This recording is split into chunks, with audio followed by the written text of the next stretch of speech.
Not now. Not now, me.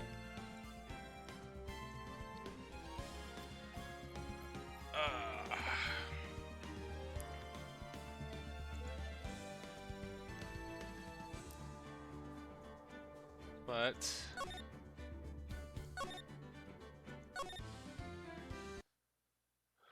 let's see what we got.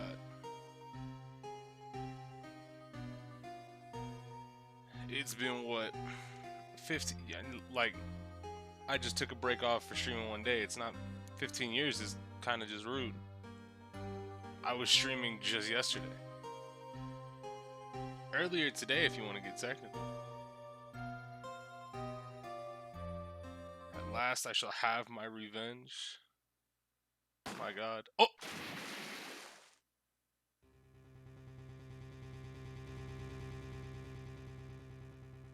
Miles? Oh, Christmas court? Hold on. There's no way it's Christmas time. And Miles is out here just putting niggas in the dirt in a boat? My God. What up, Ace? Hey, Nick. Do you know if there are any good waterfalls around here? Waterfalls? Dare I ask why?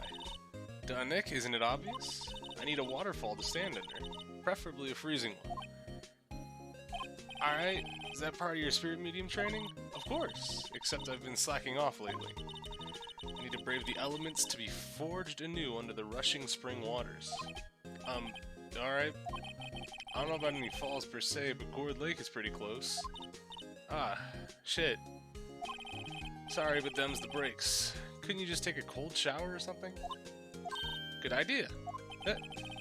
So much for rushing spring waters. Next in the news, a large unidentified animal was sighted at Gourd Lake. The town is buzzing with excitement. Locals are calling it Gordy, and a tip of the hat to Nessie, the Loch Ness Monster.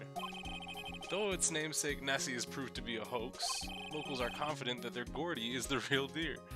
Bro, I need to see this Gordy monster. No, Phoenix, is not boring. Can't they show real news? Phoenix! Come on, Nick. Water pressure's kind of low in that shower. You already went to go check? Damn. You want more pressure, huh? Why don't you go down to the fire department and have you spray them with the hose? Or have them spray you with the hose? Good idea, Nick. Apparently, Fey Blood is no aid in detecting sarcasm. We interrupt this program to bring you a special news bulletin. Strange occurrences continue at Gourd Lake, but this time, it's murder! Gourd Lake again. The body of a man was found in the lake early this morning. A suspect was apprehended. Sources inside the police department revealed that the suspect's name is Yep, so Miles is out here clapping niggas. Edgeworth was an up-and-coming prosecutor known for his skill and connections. He was guaranteed a long and rewarding career. Has he thrown it all away? What's going on here? Edgeworth would never do something like... Nick? Maya. The fireman yelled at me when I called him. We got bigger things than that to worry about. They arrested Edgeworth. Who in here getting murdered? Excellent question, Ultra Bub. I have no idea just yet. All I know is potentially Miles is out here clapping niggas in the middle of lakes. Yeah, and he's a suspect in murder. What? When? Where? Whom? Why? How? I don't know. Let's go find out, Nick.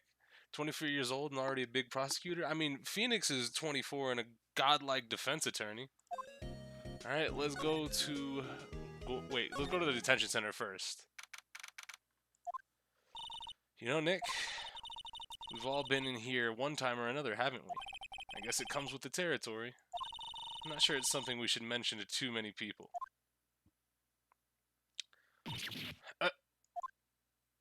Don't look at me like that. Why are you in here? Hey, Edgeworth, come back. He left?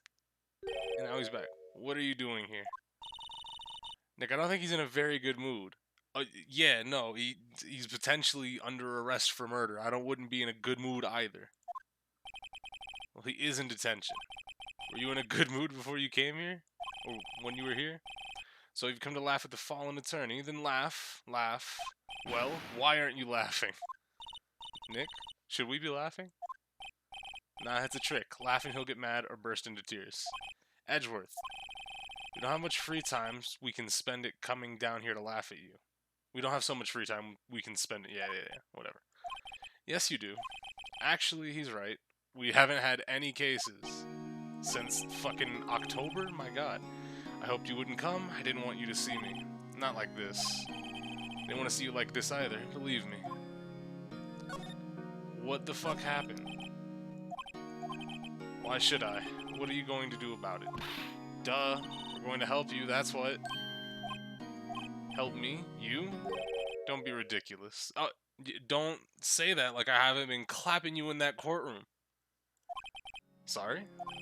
You're a novice. You've only been in 3 trials. I'm batting 1,000, pussy. See, niggas is really gonna have to stop. They're gonna have to stop. That's it.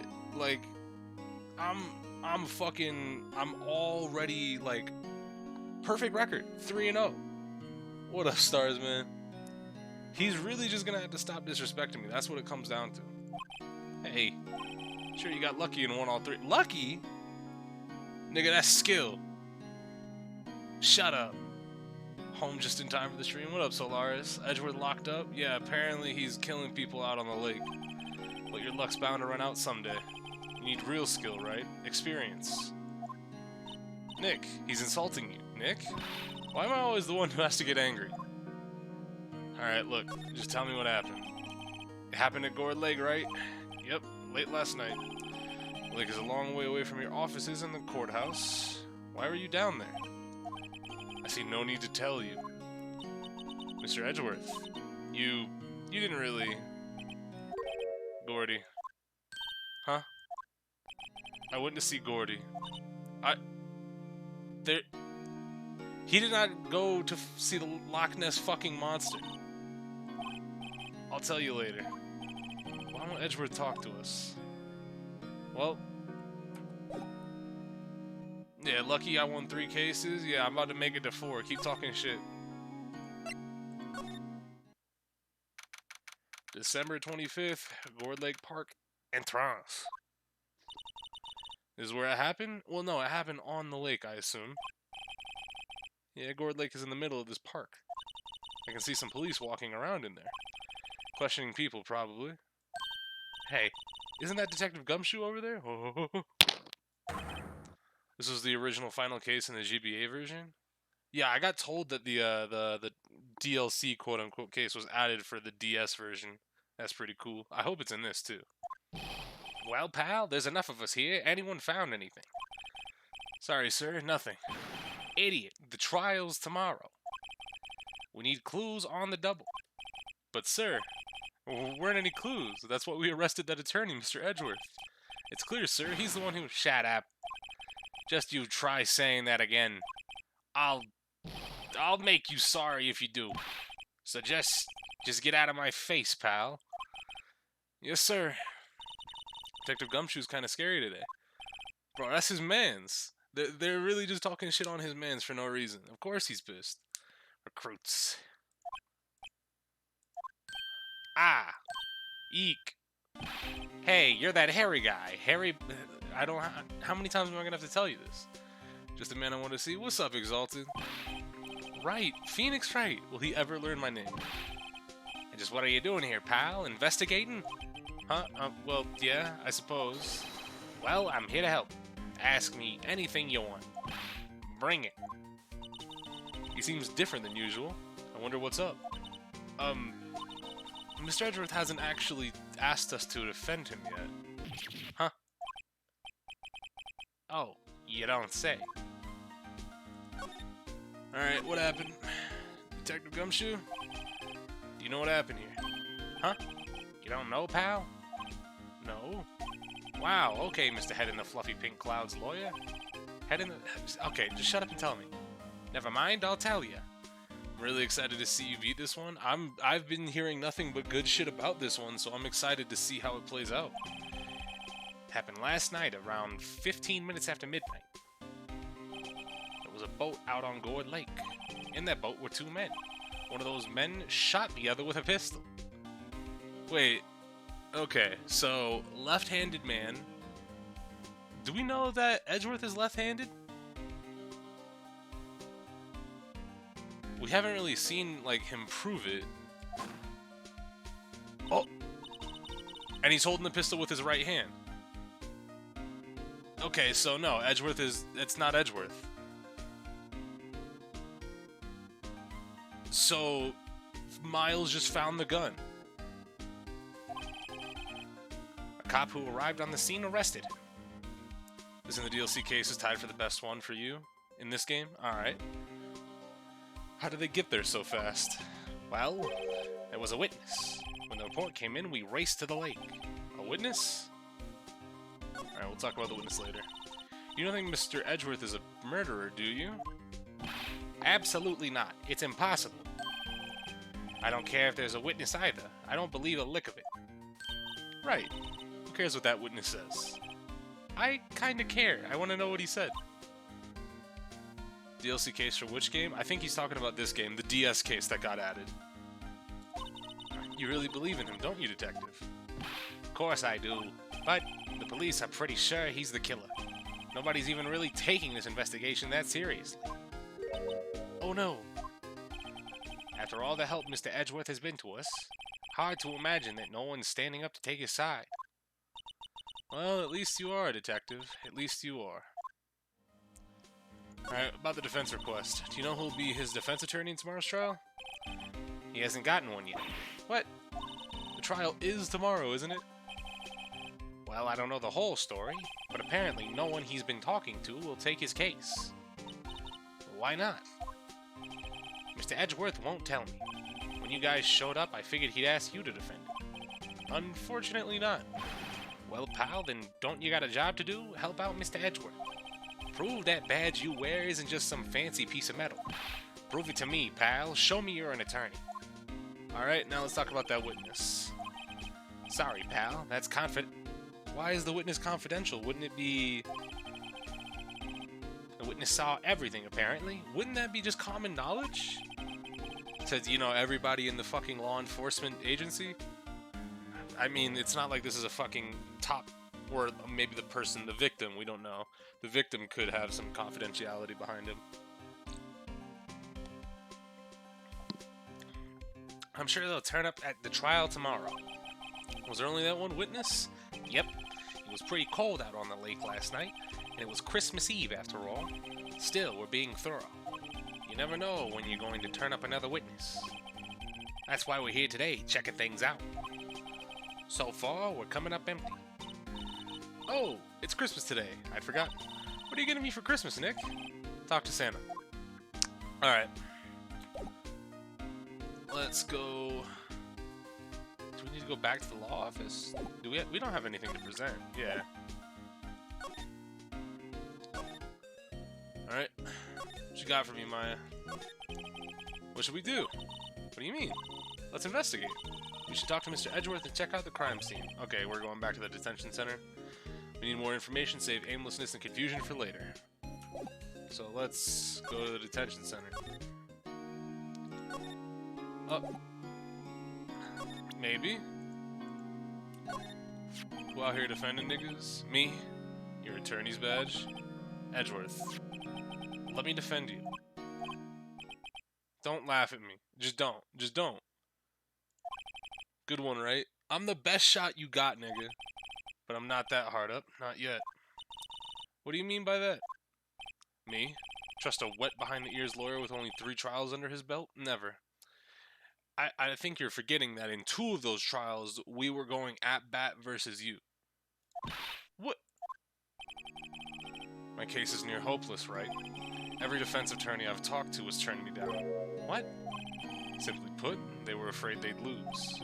It occurred to me that it might be my fault they lacked confidence. After all, I did get every single one of their clients declared guilty.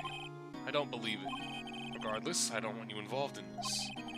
You in particular, I cannot ask to do this. What? Did you do it?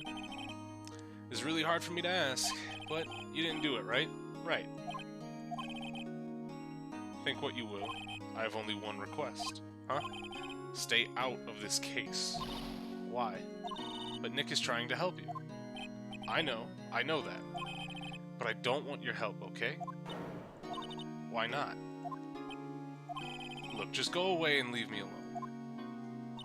Nick, Mr. Edgeworth did... Oh, let's go investigate elsewhere. But Nick... Phew. We have... Is it true? Well, yeah, he's a bit of a celebrity. If you defended him and lost, your reputation be sure to suffer. Well, what do we have here? What's up, Sky King? What's more, the case against him is, well, it's pretty solid. I suppose it would be if they have a witness. Hey, pal, don't tell me you're going to turn your back on him, too. Remember the Steel Samurai case? Yeah, I do remember. Mr. Edgeworth helped you get your client declared innocent. I know. I went to Edgeworth. I tried. He really doesn't want us to represent him. Especially not us, he said. What? Well, that doesn't make any sense, pal. You should have heard him talking about you after that trial. He kept saying, right, over and over. Yeah, that's the homie. Miles Edgeworth. That's my nigga. I'm not sure that's a good sign. Neither am I. Why wouldn't he want your help? I don't get it. Detective Gumshoe, sir. Find something? No, sir, not yet. There was a call from the precinct. They want to hold an investigation briefing. A briefing? Right. I'm off. Oh. Sorry, pal. I guess you heard. I gotta go. Any last things you want to ask me before I head back? Give me the autopsy report. Well, yes. Do you have any information on the victim? Sorry. They haven't worked up the autopsy report yet. Can you at least give me a fucking name? What's up, Enrage? Lurking bastards. I can't believe it. I'm still waiting for it myself. Actually, say, if you get the time, drop by the precinct. We can talk more there, pal. You're coming back? Probably not. So what should we do if we have something to talk to you about? Ah, right. Here, I'll show you how to get to the precinct. Come down and see me anytime. Directions to the police station received. Oh, hey, Detective Gumshoe. What? We'd like to take a look around the park. Can we walk around? Yeah, no problem, pal. You got my permission. Thanks, Detective. You know, Nick, I think there's something to be said for talking to people when they're busy. Yeah, they don't have time to think about not giving you information. Right, now let's get investigating. And in we go. Public beach. Samurai dogs? Pog! Wowzers. This is Gourd Lake? Yep. I'm not sure it warrants a wowzers, though. Probably not. But hey, look at that snack stand. Samurai dogs? I want a samurai dog, please. What up, Crash? I bet they're great. With a name like Samurai Dog, how could they not be? They're a little behind the times, though. The kids are all into the Pink Princess now. Yup. The show, started approximately less than 3 months ago. I mean, you know? Nope. Alright, party poppers. Or those hats. Someone left pop? Yeah, poppers. You know, you pull the string and it go pop. Yeah, I know the ones. You see them a lot around New Year's. Hey, Nick, they might be a clue. Let's take them. Come on, admit it. You just want to pop them, right? Was it that obvious? Poppers. It might be a good idea to take them because the witness could have thought they heard a gunshot. And it was just a popper, right? I really want to talk to that witness, though. Huh? Where'd they go? Into my pocket. Yep, pull the string, it goes bang. Trash can is empty. Although, the only reason I would say that is if you are not privy to hearing a gunshot before. That would make sense, though. At least the place is well maintained. A hot dog stand. It's closed. Christmas fringe looks a little half-baked. Banner reads Samurai Dogs. Somebody needs to redecorate. Huh? I almost didn't see that signpost. Left boat docks, right exit. What is that, trash can? It's a trash can. It's empty. But yeah, trash can. Wow, Gourd Lake really is big. Yeah. Say, Nick, why is it called Gourd Lake? Oh? Well, a long time ago they used to grow gourds here. Whoa, no way. I was sure it was because the lake looked like a gourd when viewed from above. You know, like an hourglass shape? Well, it is shaped like a gourd, actually, but that's just a coincidence. Oh, okay. That's a pretty dumb coincidence, though, but... Go on. Benches. Guess the idea is you buy a dog and eat it here. I doubt anyone would sit here and eat one on a day like this, though. Except maybe Maya, if she had a samurai dog. Yeah, Maya would be losing her mind. Let's see if we can't... Ooh, we can go to the woods. December 25th, Gourd Lake Woods. That's a big fucking microphone and camera? I like it here, Nick. Look, someone's camping. They've got guts camping at the scene of a murder. Hey, Nick. If they were camping here last night, they might know something about the murder. Looks like an office cup thing that you hold your office supplies in. It could just be, it's just a graded trash can sealed. Have you not seen any like those before? Good call, Maya. Let's go talk to him. Let's slide back over here and look at the camera. This camera has a mic and some sort of attachment. It must take pictures when triggered by a noise. Wow, cool. Let's try it out. Cough. Hi, I'm Nick. Maybe I'm not saying it loud enough? Hey, I'm Nick. Huh. Nick! Will you stop that? Maybe it's broken. Don't kick it. Maybe it isn't set to respond to voices. Well, what then? These things? The party poppers. Yep. Okay. So, definitely, party poppers made somebody think it's a gunshot. Well, it responded. Yow! Hey you, get your hands off of that. Well, what in the Sam Hill? Look what you done now. There goes a whole roll of film. What? Roll of film on that type of camera? Sorry's nice, but it don't pay my bills. Y'all know how much a roll of that film cost? I'll pay you back. What were you thinking setting off a party popper in a place like this? Well, what? Don't try to play stupid with me just because you think I'm some country bumpkin. Yeah, I know how y'all Yanks think. This game does take place in Japan, right? I'm not losing my mind, like... Or does this actually take place in America and I've just been lied to? I say, those southern folks talk with that exaggerated drawl. That's why they must be dumb. Well, let me tell you, just because I might be dumb doesn't mean we all are. Nick, help. And who are you now, her chaperone? The answer is yes to both questions? Come on. Yeah, no, just friends? Just figure out what y'all are gonna say and say it before bejesusum's sake. God, I'd rather sit through one of the Papa's draws than listen to you stutter all day. Oh boy. I guess we should pay her for the film. Watch it. Yes, ma'am. On second thought, I'll pay later. I'm really sorry. Okay. What happened? What? Can't you see I'm changing the film on my camera here? Someone, I'm not naming any names, but used up a whole roll. That didn't work. I wonder if I have anything to show her that would get her attention. What's your name? What? Oh, okay. Well, never mind. Let's go ahead and present our attorney's badge. This is my badge. Our badge is supposed to be all shiny and impressive. You a cop or something? I'm a lawyer. What? You're only gonna try to pull one of them lawsuits on me over that film now. Cause I'll have y'all know I'm a fighter and I wrestled meaner looking things than you. No, that's not it at all.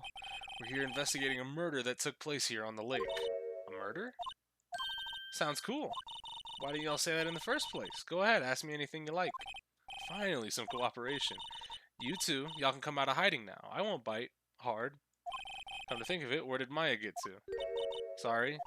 I was feeling a little overwhelmed. The culture gap and all. Never you mind, honey. I can talk Yankee for you if it pleases you. Thanks. I think I'll be okay. Great then. I'm Lotta. Lotta Heart. That's the one. Lotta Heart. Yeah, that's the one that pisses me off. I'm here photographing meteor showers for a research project. Mighty pleased to meet you. Alright, what happened? Oh yeah, when was that murder anyways? I ain't seen much television lately. Happened late in the night on Christmas Eve. That's so? Christmas Eve? A man on a boat was shot. Did you see anything? Well, let me see. A boat, you say? I reckon I might have seen one. Not sure, though. Y'all gotta remember, I've been watching this lake here for a good 3 days now. I've seen enough boats to choke a mule. Kinda hard to remember which I've seen when. Alright, so what is it you do, Lotta? Huh? Me? Y'all don't really want to know that, do you? Actually, I'm a research student at Country U, right in the heart of the heartland. Wow, neat. Nick, she's a research student at university. Country U. So I've heard. So, when did you come up here? Let me see. I guess it was about 3 days ago.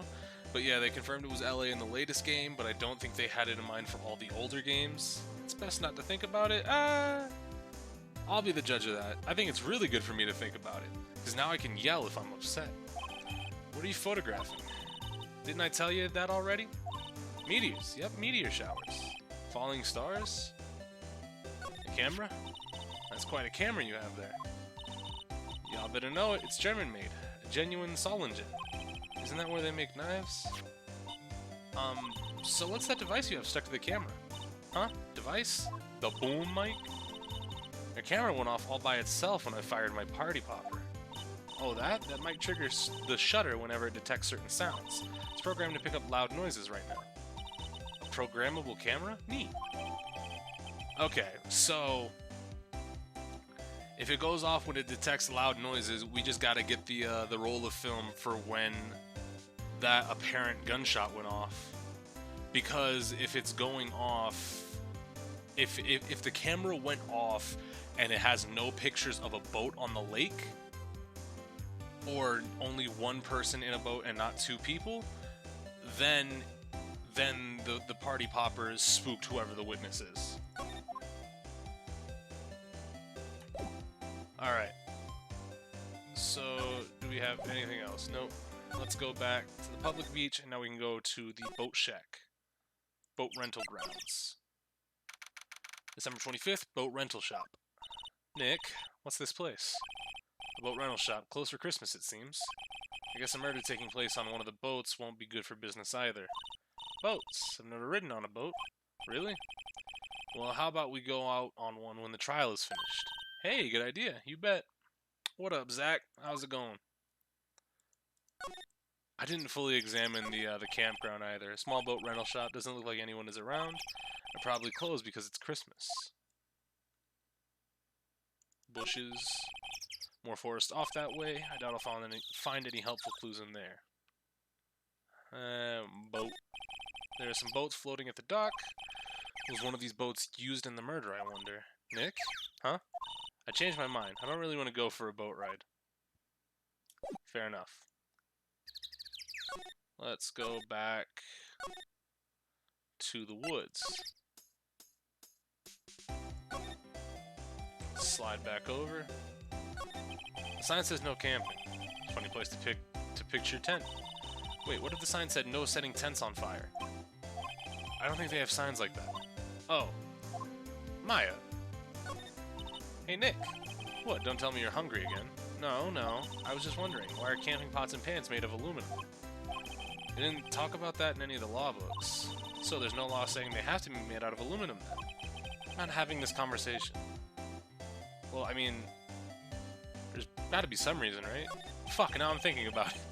There's some food and some magazines on the sheet. Takes a pretty tough skin to camp in this cold. Truck. SUV has seen better days. It's dented all over. Can't believe anyone will drive their car down here. Alright. This camera is ready to respond to noise, but it only responds to loud noises, like a party popper. Do we have anything else? Can we present anything else? Maybe? Lotta? Yeah? So, your camera. It triggers on loud explosion noises? Yep. Best bet is that they heat up easy and are lightweight and enough for decent durability. More than likely. Actually, the victim in the case we're researching, he was shot with a pistol. A pistol? Right. Now, wouldn't a gunshot make a similar noise to our party popper? I guess it would. Bro, what kind of loud-ass party popper? Your camera didn't get a picture of the murder, did it? Hey, y'all are pretty bright, huh? I see what you're saying. Tell you what, I'll have a look-see at my film. It would have been a photo taken late last night. I checked them once, don't remember if there was anything on them though. But what if I got something? I could be a witness to a genuine murder. Yeehaw! I'll go check that film. Y'all come back now, you hear? Sick. She went inside her SUV. I guess we should come back later. Let's go back to the beach, and now that we've done everything we can there, maybe somebody's going to be at the boat rental shop? Nope.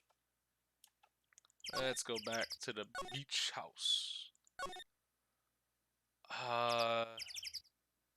Go back to the entrance. Let's go down to the precinct. December 25th, Police Department, Criminal Affairs. I guess Detective Gumshoe was still in that meeting. Hey! Thanks for coming down, pal. Detective Gumshoe! We just finished the meeting, for better or for worse. I get the feeling that we're in for some bad news. So, do you know anything about the victim yet? No, still can't ID him. Has Mr. Edgeworth said anything? Not a word. Alright, so how about that meeting? I can't tell you, pal. You're a lawyer. True? You know, I don't know what to believe anymore. Sure, Mr. Edgeworth's human like you or me. Still, I get the feeling that if he'd done something wrong, he wouldn't go hiding it. That's just the kind of guy he is. Why can't anyone else see that? So they think that Mr. Edgeworth did it?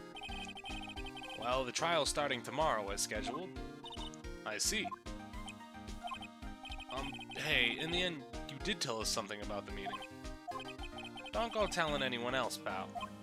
Yes, sir. And do me a favor. Stand by Mr. Edgeworth. He needs help and you're the ones to help him. I'm sure he's got some reason why he won't talk to us. Thanks, Detective Gumshoe. Detective Gumshoe, how come you trust Edgeworth so much? Well, I think that was obvious. We got a strong working relationship, us two. We trust each other, and that's how it works. A working relationship? See, Mr. Edgeworth always gets his defendants declared guilty every time. Except for the past 2 times.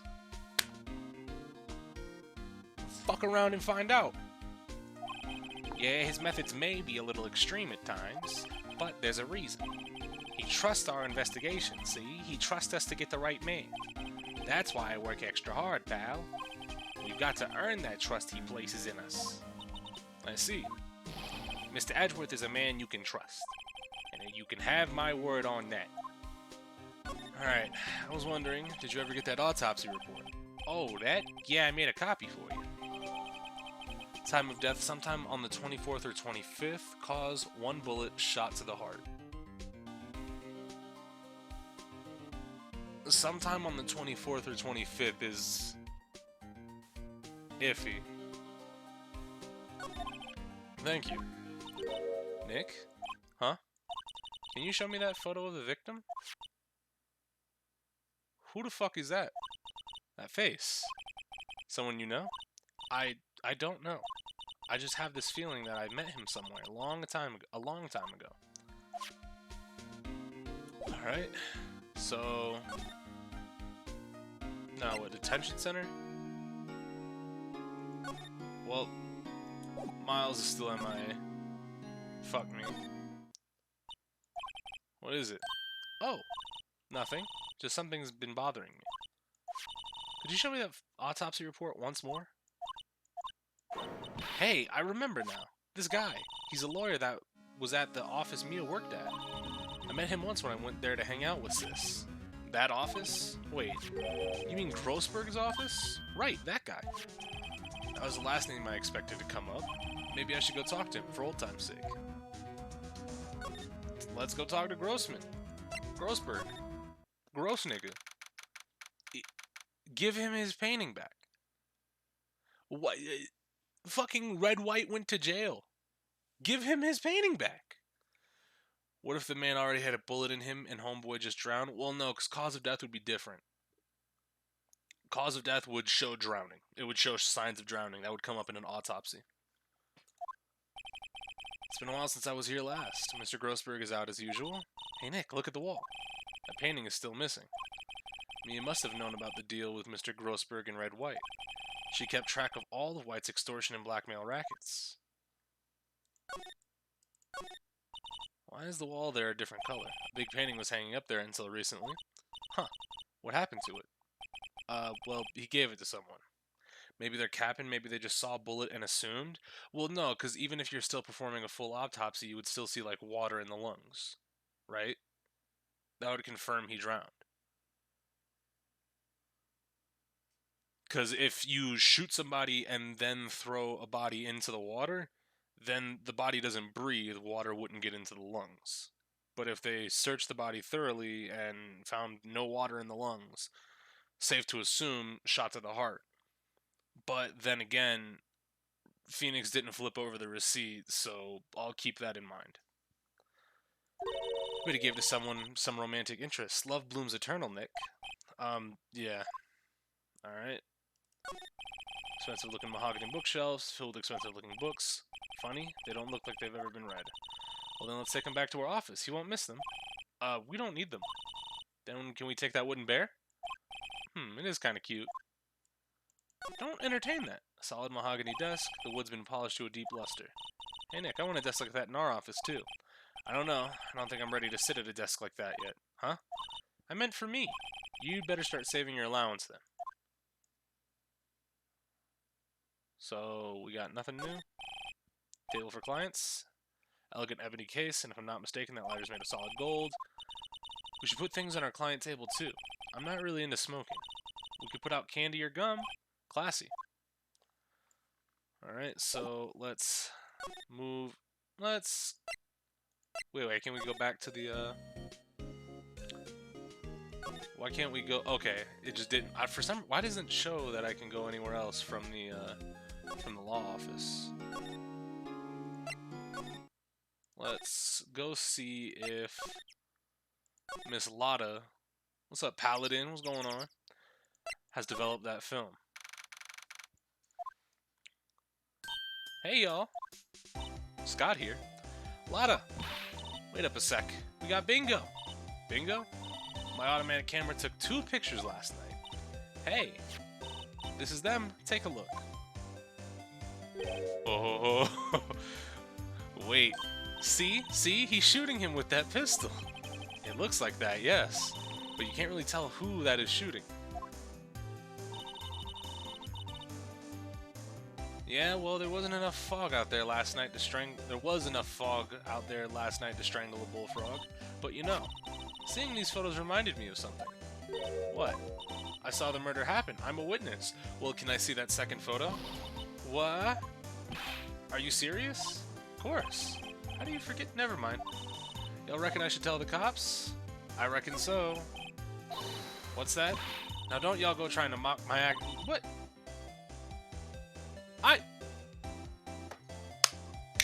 Fuck you. I'm a sensitive lady.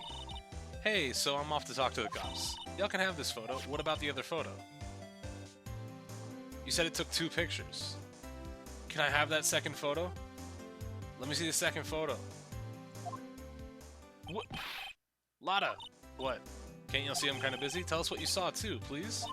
Nice try, honey, but I wasn't born yesterday. I'm a witness, and that means I'm on the side of justice, and that means the cops. I'd sooner eat the south side of a northbound skunk than tell you that.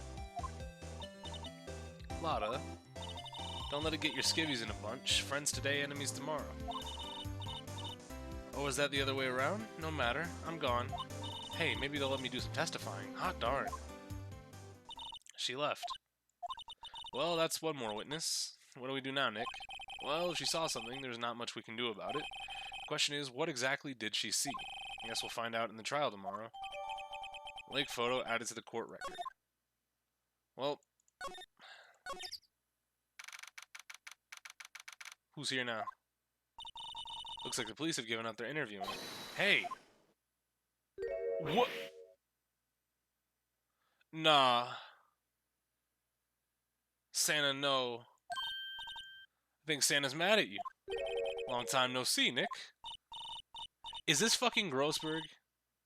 Come on, don't do it. Nick and Saint... Nick, hey, I see the connection. Don't be ridiculous. Dude, it's me. Oh, no, it's fucking Larry. What are you doing? Isn't it obvious? I'm working my day job. I sell samurai dogs. Want one? Gotta get money for dates, you know. My girl, Kiance. Why?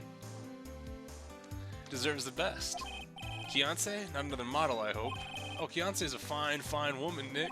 It was her idea to wear this costume. She was all, you go, girlfriend, you know. She bought this costume for me. That's great, Larry. Wow, a Santa costume. She must be really nice. Whoa, cute. Nick, who's she? She's not your... Not my... No, she's 17. Yo, Larry. Back up. I'm his partner, my FA. I'm the little sister. Sister? Wow, Nick must be tough. Working 9 to 5, having to take care of a little sister? I'm not Nick's sister, I'm my older sister's little sister. Huh, sounds great. Don't worry, Maya, he's not listening. So, were you here last night? There was a murder here last night, and since you work here, have you heard anything? Nick, you're wasting your time. Last night was Christmas Eve. He was with Kiance, obviously. He wouldn't have been standing out there in the cold. Ooh. I think what you just said caught him off guard. No, it's just Kiance's not in town. Not again. Larry, no! She's in Hawaii on a Larry, no! Model, I knew it. Well, anyway, there was a murder on the lake. Trial's tomorrow. Neat! The defendant is Edgeworth, Miles Edgeworth. Nick? Why would Larry know Edgeworth? Whoa, Nick. You don't mean that Miles Edgeworth? Old Edgy? Yeah, he's a murder suspect. Whoa, murder? You know Edgeworth, Larry? Yeah, of course. Edgy was in the same class as us in grade school. Knew it. What? Tell me about the dogs. Huh? You mean the samurai dogs? Why are they samurai dogs? I mean, they look kind of gourd-shaped. Oh, well, originally they were gourd dogs. You know, like guard dogs? Ouch. Samurai thing was Kiance's idea. Oh, she's my woman, you know. She belonged to the streets, Larry. She was all, change your name and you... I'm not... She made me that banner. Man, the kids can't get enough of those samurai dogs. Or, something about that just seems wrong. Oh, and guess what? We're getting a ton of customers here at the lake with that big news. The big news? Yeah, Gordy. Gordy? Alright. So, Mr. Edgeworth was your classmate? Mr. Edgeworth was your classmate, Larry. Yeah, Nick, him and I used to hang out all the time. Wow, I never knew. Don't get me wrong, he's always kind of been a stick in the mud. Studying all the time, trying to be like father. Like his father? Yeah, Edgy's pop was a famous defense lawyer back in the day. Wow. Wait, you said defense lawyer? Yeah, it's in his blood. Hold on. Wait a second. Mr. Edgeworth is a prosecuting attorney. Being in court is in his blood. What? Edgy's got a proboscis on his knee? No, he's a prosecuting attorney. It's like the total opposite of a defense lawyer. Go figure. He always used to talk about defending the weak who were unable to defend themselves. Man, he used to go on and on about man's duty to society and all that. What a bore. So, something changed and made him want to become a prosecuting attorney. With the story of revenge, that would make sense at the beginning. Like, I'll finally have my revenge. So did somebody kill his dad, and that made him want to pursue prosecution over defense to try to put that fucker away? And that's why he's so adamant on getting guilty on everybody, because when he finally comes across that person, he's going to make sure he convicts them. That'd be pretty cool. What's this, Ace? Bro. I'm saving this picture, but you're awful. That's hilarious, but you're awful. I wonder what changed his mind, though. Do you know Nick? Nick? Gordy? What's Gordy? Huh? You mean you don't know? It's here in this very lake, a giant mysterious monster. Gordy! A monster? Larry is literally the dumbass friend you support and love, but goddamn, you hate how dumb he is at times. Yeah? A real idiot, but that's the homie. Yeah, check it out. This is an article from yesterday's newspaper. There's a photo. Wow, it's really real. Nick, a monster! A real monster! If this ends up coming into play in the case, I'm going to be upset. If it ends up being, oh, the picture of the two people in the boat, one of them is actually Gordy, I'm going to be upset. It's probably just a log or something, right? Hey, there's a quote here from the person who took the photo. What's this? Set the camera to automatic, and when we got into frame, I heard a loud bang like an explosion, followed by the sound of something slipping into the water. I wish I could have seen it. Why would there be a sound like an explosion? Larry? Could I borrow this article from you? Sure, no problem. That'll be $1 million. 1 million. Grow up, Larry. Gordy article has been added to the court record. Neat. Alright, we out, Larry. Peace, nigga. I said peace, nigga. We out. We got ghosts. We might have monsters. Look. I just don't want it to be super relevant in the case, is what I'm saying. Are you back yet, Edgeworth? Fuck. Grossberg? Ahem! An old familiar clearing of the throat. Aha! Your me is something, are you not? I was her understudy, yes. Phoenix Wright. Your me is something too, are you not? Her little sister, yes. You've grown. You've come to look a lot like your sister, you know. Takes me back. Ah, the days of my youth. It's the scent, like the scent of fresh lemon, you see? Wait, hold on. Now I gotta... Okay, well... It doesn't really match up with this, but... Definitely could be something. Mr. Grossberg, sir? Hmm? Ah, yes, I beg your pardon. Of course you came here to discuss something. What is it then? Something the matter? Alright, it was a murder last night. A murder? You haven't heard? I just got up, you see. Well, Miles Edgeworth shot someone with a pistol. Edgeworth? What? Who did he shoot? Well, the identity of the victim is still unknown. This is terrible news indeed. I guess he hadn't heard anything. That painting. Did you not get it back? Oh, I do not think it shall ever be coming back to this office. I can't exactly claim it as stolen. I suppose it's my just desserts. Old, bitter desserts. Well, fair enough. Autopsy report. Hmm? Strange. I feel as though I've seen this man somewhere before. Who is this man? Ah, did you remember? He was a lawyer here in my office. That's Hammond. Robert Hammond. Mr. Hammond? And you say this is the man Miles Edgeworth shot? Well, tell me about him. Mr. Hammond, he was the defense attorney in that case. That case? The DL6 incident. Alright. DL6? Why does that sound so familiar? Well, you see, Phoenix, we got some pictures, and, you know, there might have been some correlation there. Perhaps you remember? I'm sure someone mentioned it during the trial for Mia's murder. That was the incident where the police were so at a loss they used a spirit medium. But you don't mean... Was that medium my mother? Yes, my dear. The spirit medium, Misty Fey, your mother, contacted the spirit of the victim. But the case was a loss. No conviction was made. DL6 incident, yes. Happened 15 years ago. Very strange case indeed. They never got the criminal, right? Correct. Misty Fey used her powers to talk to the spirit of the late victim. Her testimony led to charges being laid against that man, but Mr. Hammond won the case and the suspect was declared innocent. He's Chonker? What's up, Sosa? And the police blamed my mother, calling her a fraud. You were the one that helped her out right then, right, Grossberg? Yes, quite. Thank you. No, please, don't mention it. DL6? Never thought I'd hear that name again. But wait, what does that case have to do... What does that case have anything to do with Mr. Edgeworth? It has everything to do with Mr. Edgeworth, my dear. The victim in the DL... Well, Dad was killed. Okay. So, Gregory Edgeworth. What? His father? If you want to know more, you should ask him yourself. Show him this. I'm sure he'll talk to you. Wait, this is a photograph of my mother. Yep. Alright, we out. Thanks, Grossberg. What's this? I was hoping you'd gotten my message the first time. Edgeworth, what about your defense? It's no concern of yours. Guess he hasn't found anyone yet.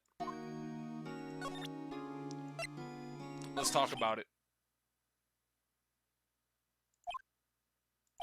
Edgeworth? It's only been a matter of hours since you last visited, yet you've made incredible progress in your investigation. I'll admit it, I'm impressed, right? You're always single-minded in your work, though. Once you start on something, you always see it through, don't you? About the DL6 incident. Right, DL6. I didn't want you to find out about it. That is why I refused your offer to defend me. I'm sorry if it sounded like I thought you weren't up to the job. I just wanted to keep you away from DL6. So, do you still think it would be better for me to stay away? I don't know, but I see no point in hiding anything from you now. Look at those shifty eyes. He is really debating. Very well. Ask whatever you like, and I will answer to the best of my abilities. The DL6 incident was when my father died. Oh! That nigga get gunned down in a fucking office cubicle? He was shot and killed, and I saw it all. My memories from that time are foggy. I suppose it's a self-defense mechanism. In any case, a suspect was arrested, a man. It's pretty clear he was the only one who could have killed my father. The spirit medium they used to talk to my late father, said the same thing. It was an attorney by the name of Robert Hammond that cleared the suspect name. And Hammond is the victim in the Gourd Lake murder. Correct.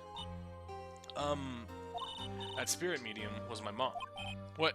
You mean you're... It's strange. I thought that terrible incident was about to end, and now this. About to end? The DL6 incident happened 15 years ago. It was on December 28th, 15 years ago. December 28th? Statute of limitations on the case runs out in 3 days. What? Nick, what does that mean? That means in 3 days, it's 15 years has passed, they can't retrial. In case the statute of limitations runs out, legally the case never happened. 3 days from now, DL6 will be closed forever. So what happened to the suspect, the one who got off innocent? I don't know.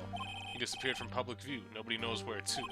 If he's still alive, he'd be about 50 years old now. I guess I can understand why he'd go into hiding. It'd be hard to live a normal life after being a murder suspect in such a big case. Tell me about your dad. So, was your father a lawyer? He was. Gregory Edgeworth. He was quite famous at the time, apparently. So, you were sort of trying to follow in his footsteps. I'd rather not talk about it. Well... Fuck, I'm sorry, I can't think of anything I want to say about that. Well... Let's go back to the office and see if Maya has any ideas. What should we do? Pretty much made up their minds. He won't tell us anything. Guess we go look for clues down by the lake. Alright. The lake.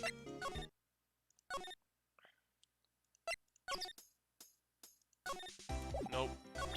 Nope.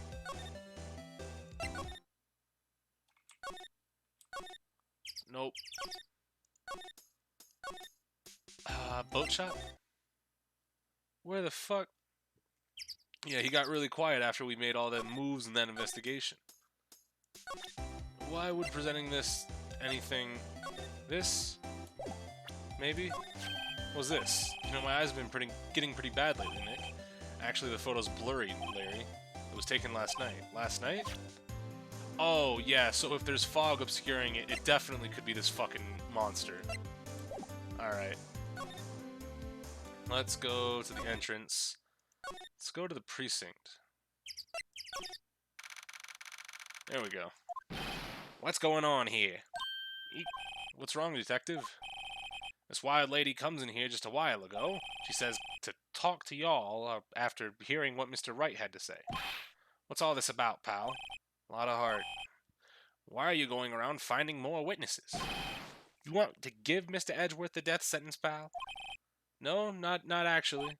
Just, I mean, she did see something. There's nothing I can do about that. I can't go around covering up evidence. You trying to say something about the way I do my job? No, sir. Alright, so did you hear her testimony? She says she saw Mr. Edgeworth fire the pistol. Interesting. She even has a photograph to prove it. Right, I saw it too. But you really can't tell from the photo who it is shooting. That's why she said she's going to enlarge the photo. She said it'll drop the quality a mite, but it should let us see who's who. Well, if the quality gets fucked, there's no way to fucking... It might drop the quality, but you'll be able to see who's who because the quality dropped. When does Wright pull out a shotgun and start killing demons? Not this game. Other game. By the way, Doom Eternal is fucking fantastic. She can do that? Okay, so there's going to be an enlarged photograph that shows Edgeworth in the act. Great. Just great. In any case, she's going to be the one testifying tomorrow. Huh? What happened to the other witness? Well, apparently there was a cancellation. A cancellation? So, where'd he go? Where's that other fucking witness? Because that seems like a very important detail for him to not be in the fucking courtroom anymore. I'm afraid tomorrow is going to be life or death for poor Mr. Edgeworth. We've got a witness who says she saw the very moment of the murder. We got a photo taken when the shot rang out. So that sounds like a pretty unwinnable case. Well, hold on. Yeah, no. If the picture... Hold on. Let me show you what I'm talking about. If the picture is as the shot rang out, or after the shot rang out, this guy on the left wouldn't be fucking standing. And the gun would not be level at his chest. It would be up due to either recoil or this guy would be falling.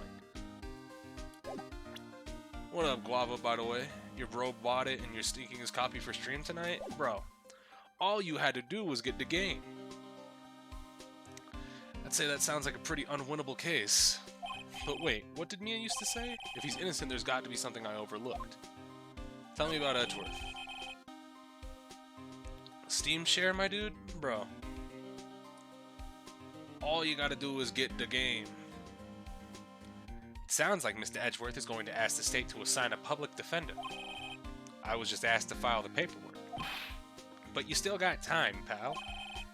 Go talk to him again, for me, please. You have to convince him. You have to you have to make him let you defend him, please. I know you're the only one who can do it, pal. You're the only one who can save Mr. Edgeworth. Perhaps. Let's go see if he wants that. Look. Look. Maybe? Who would have thought there'd be a photo? Edgeworth, did you shoot him? What do you think, Wright? I don't think you're the kind to point a gun at anyone, no. So you didn't shoot him? No, I didn't. It wasn't me. Right. It pains me to ask you this now. Oh, say it, please say it. Yes, will you? Of fucking course. Hell yeah. Who could have guessed this day would come? Don't gloat. Not me. This is my chance to finally pay you back. Pay him back? Pay me back? For what? I don't ever remember doing anything for you. Never mind. I guess you don't really need to know. My letter of request. Please give it to Detective Gumshoe. Yeah! Well, I guess we should. What's that? Earthquake! It's a big one. That was scary. Huh? Where's Edgeworth? There. He's on the floor in a ball, shivering. No! I guess he doesn't do so well with earthquakes. I've heard of running, but curling up in a ball? Well, I guess we're done.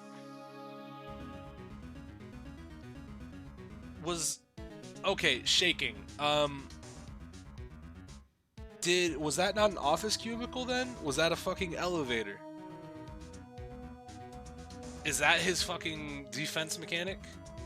Because that could be PTSD from his father being shot. His dad could have been shot in an elevator.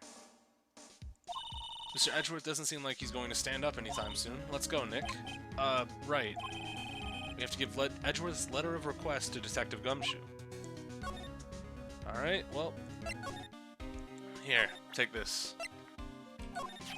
Look what I got. Hey, you did it, pal. Glad I waited to the last minute to file those papers. I'll rip them up and start new ones for you.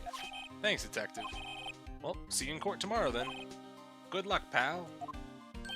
Hey, you guys feel that earthquake a little while back? I was worried. Worried? We're fine. I've lived out here my whole life. I'm pretty used to them by now. Oh, I wasn't worried about you two. I was worried about Mr. Edgeworth. Oh, right. You did seem to overreact a little now that you mention it. Yeah, well, I'm not surprised. It was a pretty big quake. I'm going to go check on it. You two go eat and get your rest for tomorrow's trial. Shaken, he has a fear of that, and it was loud. How could homeboy shoot anyone in a panic state? I mean, he said he didn't do it. I don't think he could do it. It do not make sense. Yeah, or stand out on a boat when it's rocking back and forth, unstable as that. Like, no, he's not standing on a boat and shooting somebody. It getting loud, it fucking shaking. No, I know he didn't do it. And also, when we saw the cut in, obviously it's for the benefit of the player, but we saw the suspect shot with their left hand, and the cut in of Miles holding the pistol was with his right hand. So it's very clear that it's not Miles. We just need to figure out who it is. It's probably either the witness that isn't showing up, or if this is somebody trying to make sure that the DL6 case can never be retried. So they're killing the original uh not defense lawyer, the prosecution. Wait, was it defense lawyer? Yeah, Robert Hammond was the defense. They're killing the original person, right? Anybody that had any ties to the original case, and making sure Edgeworth goes to jail before he can go to retrial. So they're making sure that this case passes the statute of limitations and doesn't go further. So it's probably the suspect from the original DL6 case. Later. I wonder what it is with Mr. Edgeworth and earthquakes. I wonder. He was never that scared of them when he was in school. Then again, I only really got to know him in the 4th grade. He transferred to another school after that. I wonder what happened to Edgeworth. To be continued. Well, here we go. Turnabout goodbyes. Day 2 trial. Let's go. December 26th, 9:44 a.m. District Court, Defendant Lobby 2. Karma? That's right, Manfred von Karma. He's the best prosecutor there is. He hasn't lost a case in his 40-year career. He's a god of prosecution, right? A god. Not a single case? He'll do anything to get a guilty verdict. Anything.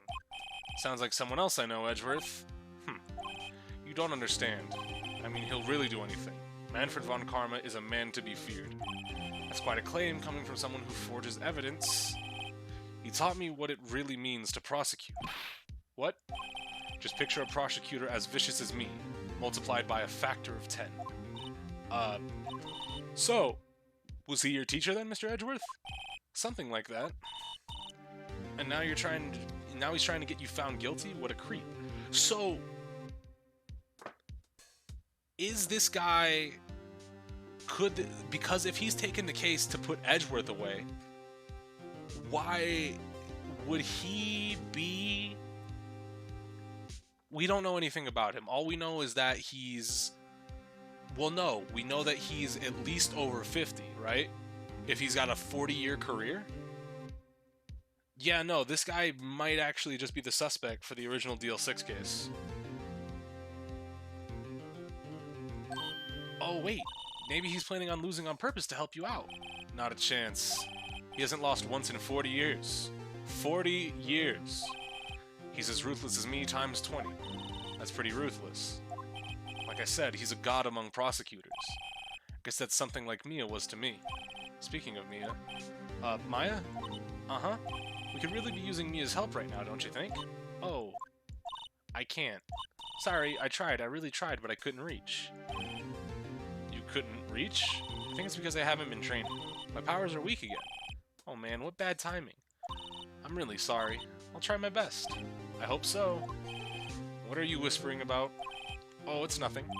Well, it's time. Let's head in. December 26th, 10 a.m. District Court, courtroom number 3. I'm gonna go use the bathroom real quick, just go pee pee, and we'll start this up.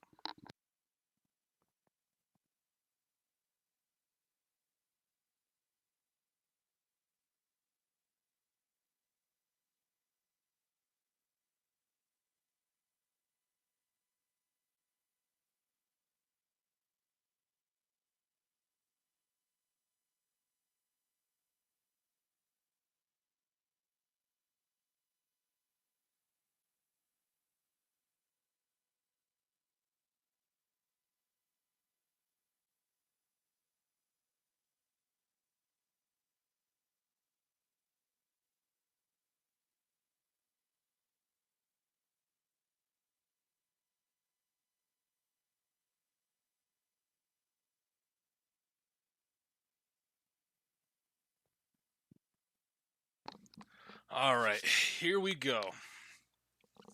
Well, I gotta say it like that so you know that I'm not gonna be gone for too long. Will there ever be any cases that we have different judges? Yes, but not many. Ooh. I hope that's for the future games, right? Alright. Court is now in session for the trial of Mr. Miles Edgeworth. The defense is ready, Your Honor. Oh. Yo. Look at this nigga. This man just looks menacing. Mr. Von Karma, is the prosecution ready? Fool. You seriously think I would stand here were I not completely prepared? Right, my apologies. He even got the judge scared. Very well, your opening statement, please. Decisive evidence, decisive witness, what else could possibly be required? Nothing, of course, that should be fine. The prosecution may call its first witness. What's with this guy? Is he royalty or something? How am I supposed to fight against this? I call the detective in charge of this case, Detective Dick Gumshoe. Okay, Gumshoe's first. Let's see how this goes. Describe the incident now. Yes, sir. Detective Gumshoe looks a little nervous. Ooh. Please take a look at the map. The murder happened late around Christmas Eve, around midnight. Oh, late Christmas Eve around midnight. There we go. There was one boat in the very middle of the lake. There were 2 men on that boat. Now, there happened to be a woman camping on the edge of the lake. At 12:10, she heard 2 pistol shots. Then the boat started to move. It went towards the boat rental shop. Overhead map added to the court record. Testify to the court about the arrest now. Wait, Mr. Von Karma. Yes? Actually, I'm the one that's supposed to be handling these proceedings. Oh! Wrong. There is only one thing you need to do here. You will slam down your gavel and say the word guilty. That is your rule. Bro. Yes, of course, you're quite right. No, he's not! Witness testimony, the arrest of Edgeworth. Man called into the station around 30 minutes after midnight. We headed to the scene of the crime as fast as we could. That's where we found Mr. Edgeworth. Now, I didn't suspect anything of him, or I didn't suspect him of anything at all, but the next morning a body was found in the lake. So we had to arrest Mr. Edgeworth. I see, very well. Well...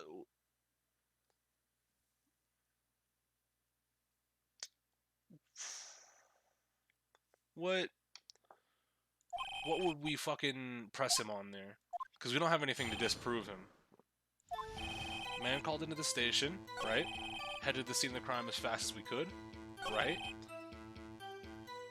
That's where you found him. Next morning, a body was found in the lake. So we had to arrest Mr. Edgeworth.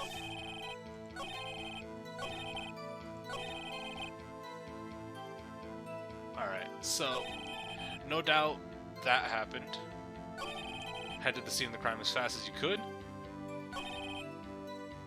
That's when you found him, right? Or that's where you found him. Didn't suspect him of anything at all.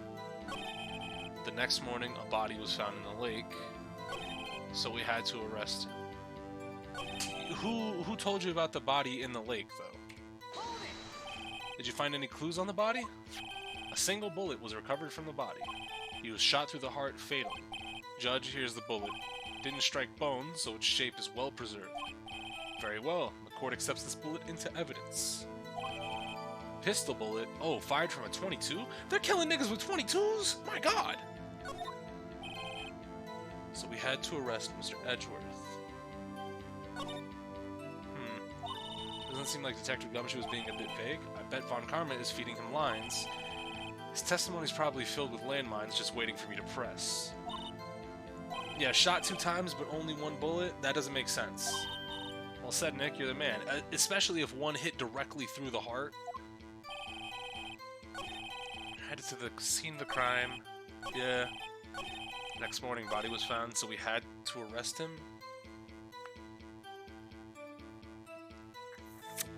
We'll try it. We won't lose anything. Why is that? Well, we found the murder weapon in the boat. The murder weapon? A pistol.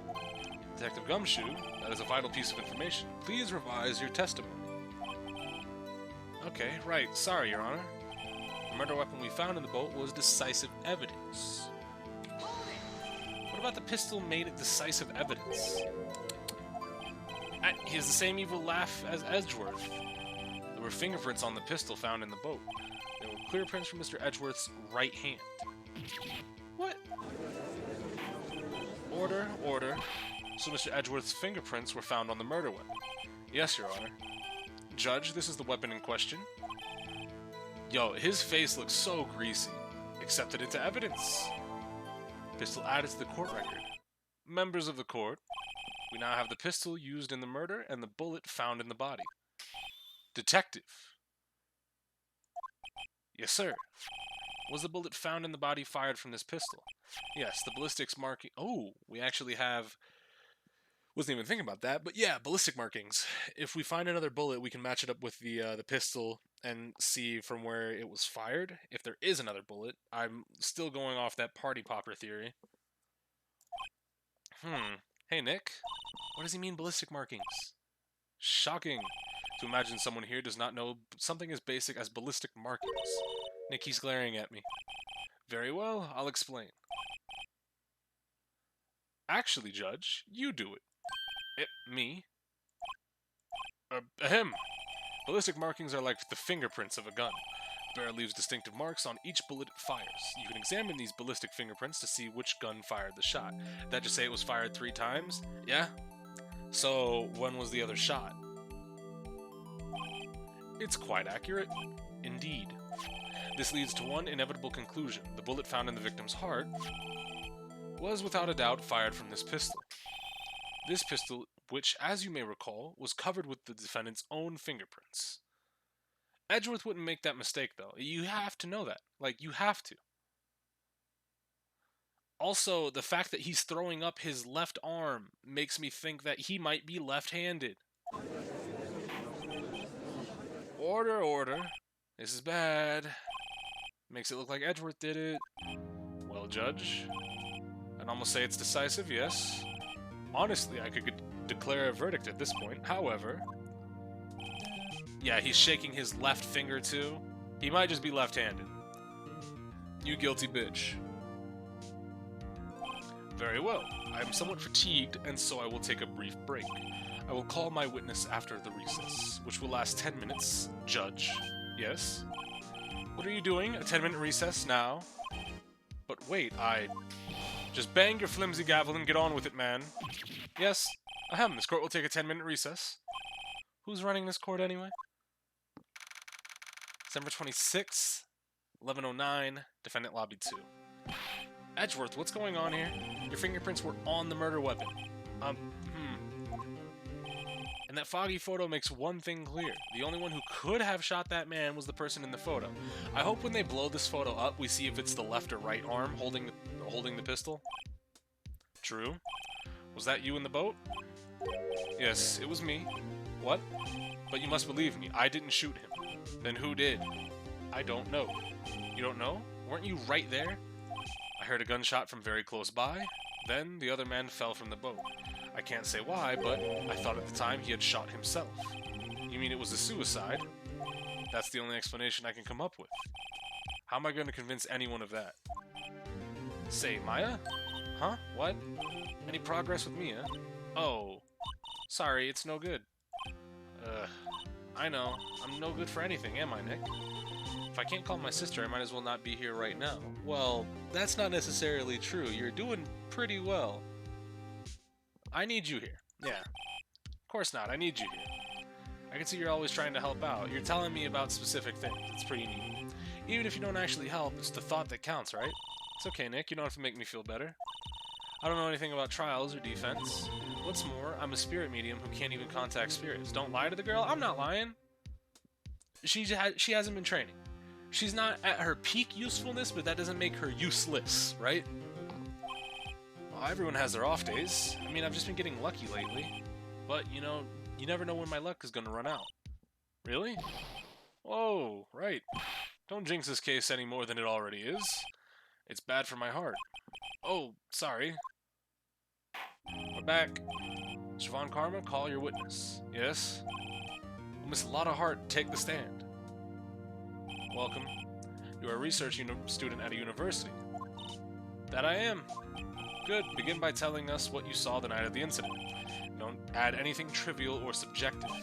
Understand? Y'all need to learn some manners. Understand. Yeah, I understand. Very well. Your testimony, please. Alright, here we go. It was Christmas Eve. Just after midnight, I reckon. I was in my car. I heard this bang come up from the lake. When I looked out the window, I saw two gents in a boat. There was another bang. There wasn't nary a thing on the lake but that boat. Enough. Huh? Judge? She happened to take a photo of the incident. This is that photo, accepted as evidence. Well, this is a surprise. Looks like the very moment of the murder. Order, I will remove people from this courtroom if I do not have order immediately. As the witness testified, she looked at the lake when she heard the shot. There were no other boats on that lake. Those niggas are standing surprisingly still for a gun having gone off just very recently. You know. So, the man in the boat with the victim must have been the one that shot him. Yes, it was the defendant, Miles Edgeworth. Order, order, order. I will have order. Well, Judge, the evidence is decisive. I have very little doubt about this case. Well, the court finds the defendant. Oh, wait a minute. Hold the fuck on. I haven't cross-examined the witness yet. A cross-examination? We have photographic proof. What question can there possibly be? This photo is worth 1,000 words, and they all read guilty. You lose. Or do you claim to have found a contradiction in her testimony? Very well. If you have to, you may cross-examine the witness. You will only flounder and ask meaningless questions. You will fail to find anything. And then I will have you held in contempt of court. Nick, contempt? Contempt of court. You know, I guess I understand. Well, what are you going to do? Do you really think there was a contradiction with facts in her testimony? I think there was. I think I noticed one little thing. I'm impressed, Nick. I didn't notice anything. Any guessers? Any guessers in chat what it could have been?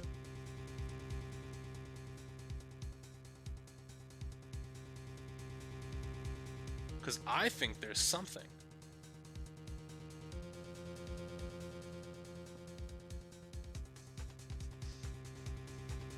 The contradiction is... she's a bitch. Or... I mean, yeah...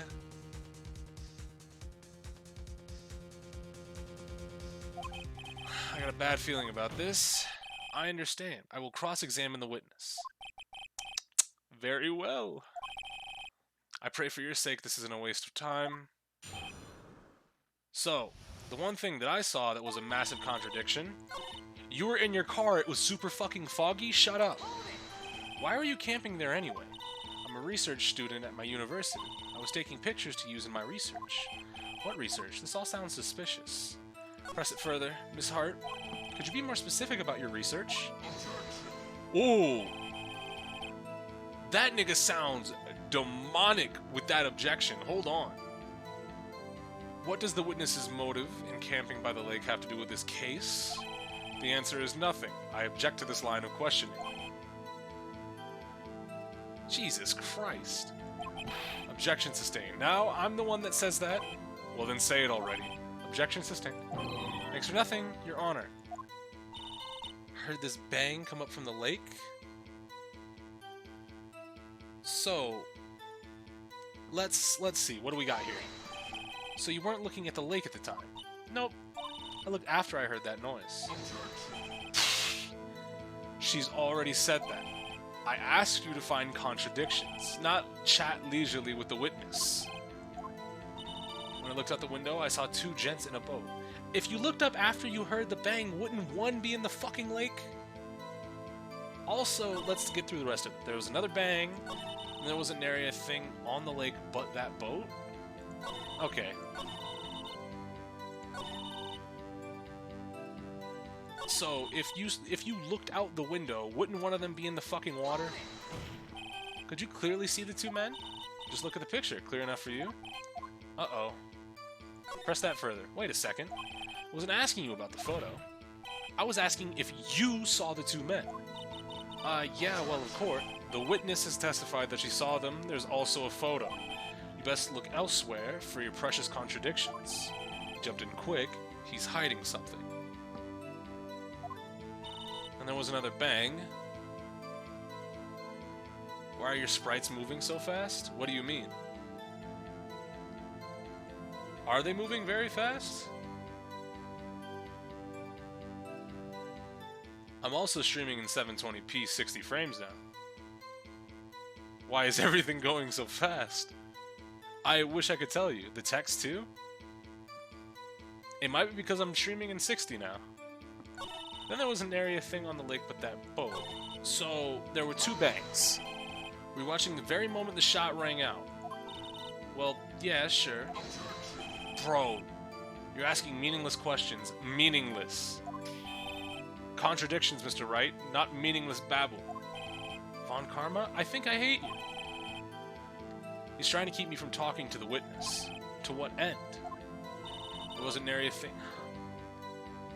Okay.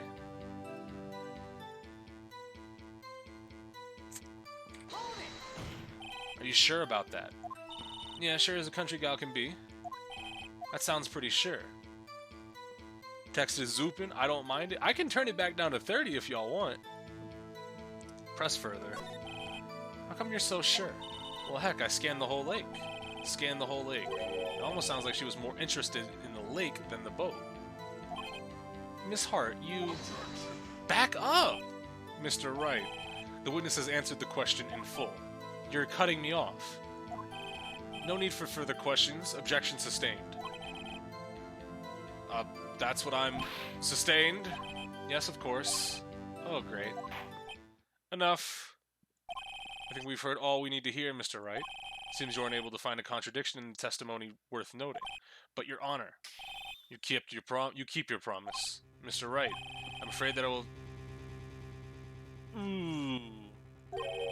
By holding you in... Okay, if that happens, you'll have to leave the courtroom immediately. Understood? Uh-huh. What up, Master? Nick? A lot of testimony is fishy, Nick. Real fishy. I know what you mean, but... If I can't say anything, what can I do? I believe we've covered the evidence sufficiently to make a decision. Then pass your judgment. Very well. Mr. Miles Edgeworth, please take the stand. Who was that? It was... Who was saying she's useless? Who was saying don't lie to the girl? Look at her go. Pog. Pog. Maya, is something wrong? Do you need to use the facilities? No, I don't. Lot of heart. Your testimony stinks. It's unclear whether you were actually looking at the lake. It's highly doubtful you actually saw Mr. Edgeworth. Tell us the truth. This is a matter of life or death. I like how she's doing it, though. Because she knows that we're about to be held in contempt. But she can pop off. Did you really clearly see Mr. Edgeworth that night? Did you see him fire that pistol? You will stand down. The court does not acknowledge the defense's outburst. Answer me, Lotta. What's the big idea, treating me like some kind of criminal? I saw him, I swear it. I saw Edgeworth. Enough. Judge, declare the defense in contempt of court. Yes, of course. I'm sorry, but you were warned. Guard, escort Mr. Wright out of the courtroom. He is in contempt of court and must leave. No. No. Wait. I was the one who made the outburst, Your Honor. Nick is innocent. Ha! What's the difference? All that remains is for the guilty verdict to be declared. Isn't that right, Mr. Phoenix Wright? Well, you ain't right, so you wrong, nigga the fuck. Shut up. What? Did you hear what Miss Hart just said? She said very clearly that she saw Mr. Edgeworth. That was not in the testimony. That changes her testimony, and I have a right to cross-examine her again. Let's go! You're in contempt of court. It's too late for wild claims. Judge, sustain my objection. Judge? Judge? Yeah! What? Miss Lotta Hart has made a new testimony. The defense does have a right to cross-examine her again. Alright, let's go. But he is in contempt of court. No, I am. If you're going to arrest someone, arrest me. Very well. Maya Fey, you will leave the courtroom immediately. Nick? I did what I could. You have to do the rest. Good luck. Maya. I do not care for this melodrama. Listen well, Mr. Wright. I do not tolerate the badgering of my witness. I'm running out of time. Better find a contradiction in here, or else... Mr. Wright, begin your cross-examination. So, we can't press. We have to find a proper contradiction. That last statement. I saw it clear as day. It's only one line? The man on the boat was Mr. Edgeworth. You saw it clear as day, huh? You sure? Got you. Got you, Miss Hart. Finally. What? You got what? Look at this photograph. Every time I do it makes me laugh. The photo I took? The very same. There's something I want you to see in this photo. It's quite visible. The fog, Miss Hart. So? This picture was taken with a professional, high-quality film, correct? Yet it could not even capture the faces of the men on the boat. Yet you claim you saw Mr. Edgeworth. How? What? Mr. Wright has a point. That is why I told her to not say that in her testimony. Please. Oh! Look at you! Look at you and look at you! Yet now she has said it, Mr. Von Karma. How could you have possibly seen Mr. Edgeworth? Explain yourself! Miss Hart. What? Could you see the defendant that night? Of course! I said I could and I meant I could. Then please testify as to the circumstances of your sighting. I did it. Me, nigga. Me. All me. Me.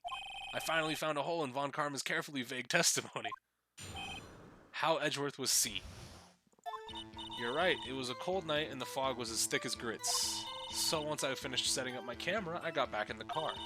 Still, I brought my binoculars with me. When I heard that noise out on the lake, I looked with my binoculars. See, no problem. Why would you bring binoculars? Weren't you looking for meteor showers? Binoculars wouldn't help you with that. You need a fucking telescope. Well, we're pressing. This one better be good. Got back in the car. Binoculars? Binoculars? Yeah, binoculars. Yesterday you mentioned that you were out looking for shooting stars, correct? Well, yeah. Wouldn't you need a telescope, not binoculars for that? Oh! I've got doubts about your camera, too. Was that really used to take photos of meteor showers? The camera is irrelevant to this case. Not really. If it doesn't have a telephoto lens, you won't be able to zoom in. You can't say that for certain. Or telescopic lens. Is the camera really relevant to this case? If you believe it is, you may continue with this line of questioning. But know this. If you find nothing with this, there will be consequences. Well, Mr. Wright, do you wish to press further about the camera? Nigga, look at me. It's make it or break it time. The camera is of utmost importance. It is perhaps the key to this entire case. Therefore, I will continue my line of questioning. Wow, maybe I went a little overboard there. Very well. Miss Hart, you will testify to the court about the camera. Yeah, I hear you. The camera was set up to take pictures of a meteor shower. Then why was it fucking pointed at the lake, idiot? Made you to choose that lake to photograph meteors. You know the fog would stick on that lake. It's not very suited to stargazing. Yeah, well, you see, I guess I wasn't thinking too straight. Hard. Mr. Wright, I will not have you badgering my witness because of her challenged intellect. Damn. Alright then. Brown rice. Shit. Now wait a minute. Continue your testimony. You were saying how it was you saw Edgeworth? No unnecessary comments, please. When I heard that noise on the lake, I looked with my binoculars.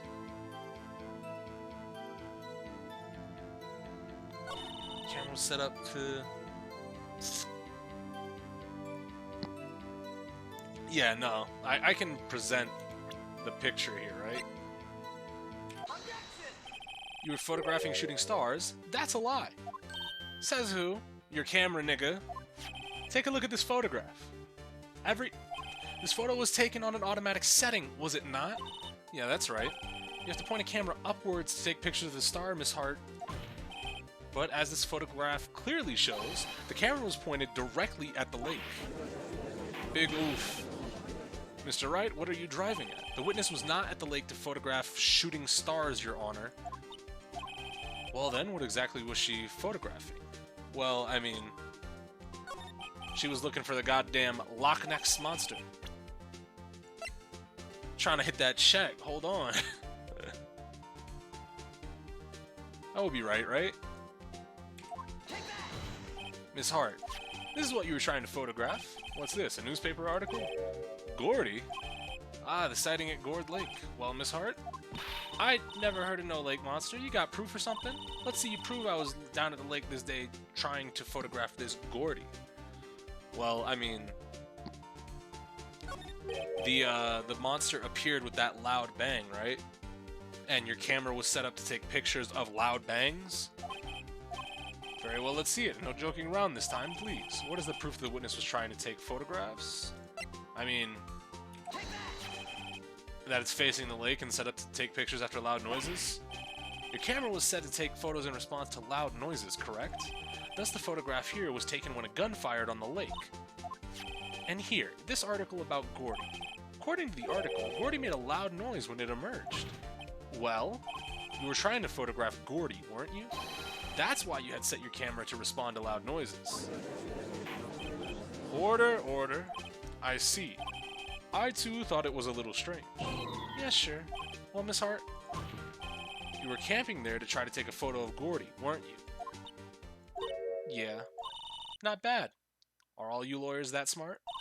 So, smart boy, I was down there trying to photograph Gordy. You got me? So what? Huh? That don't change what I saw, does it? Exactly. What you just used several minutes of your precious minutes of our time to prove is nothing more than the witness who is an idiot who thinks monsters exist. Hey. But, as she so succinctly said, so what? It changes nothing. Not true. You were hiding the whole thing about Gordy for some reason, I know it. But what could it have been? Whatever it is, I'm getting to the bottom of this. Miss Hart, why did you hide the fact that you were searching for Gordy from the court? Please revise your testimony. Right, fine, I'll testify. It won't change nothing, though. Something will change. It has to. And I'm going to spot it. Lotta's new testimony. Alright, actually, I'm not a research student at a university. I'm an investigative photographer. Imagine what a scoop it'd be if I got a picture of that monster. That's why I was camping out by the lake. But that's all I was hiding. When I heard the bang, I looked right straight out at the lake. There wasn't much else to look at, so I just watched that bolt the whole time. Then I saw a flash near one of the men's hands, and I heard another gunshot. I was looking right at the boat the whole time. Crossed my heart and hoped to fry.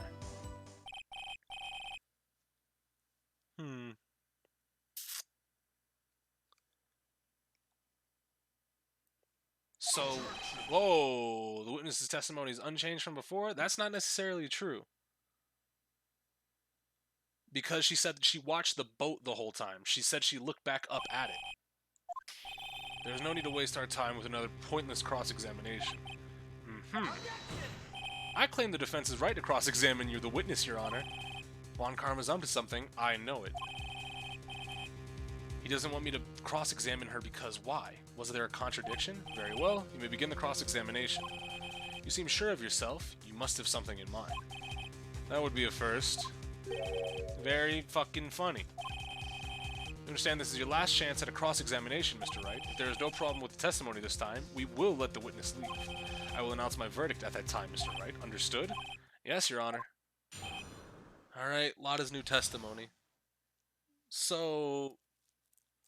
We can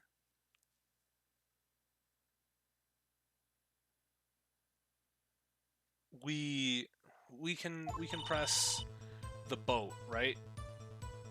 She was looking at the boat the whole time.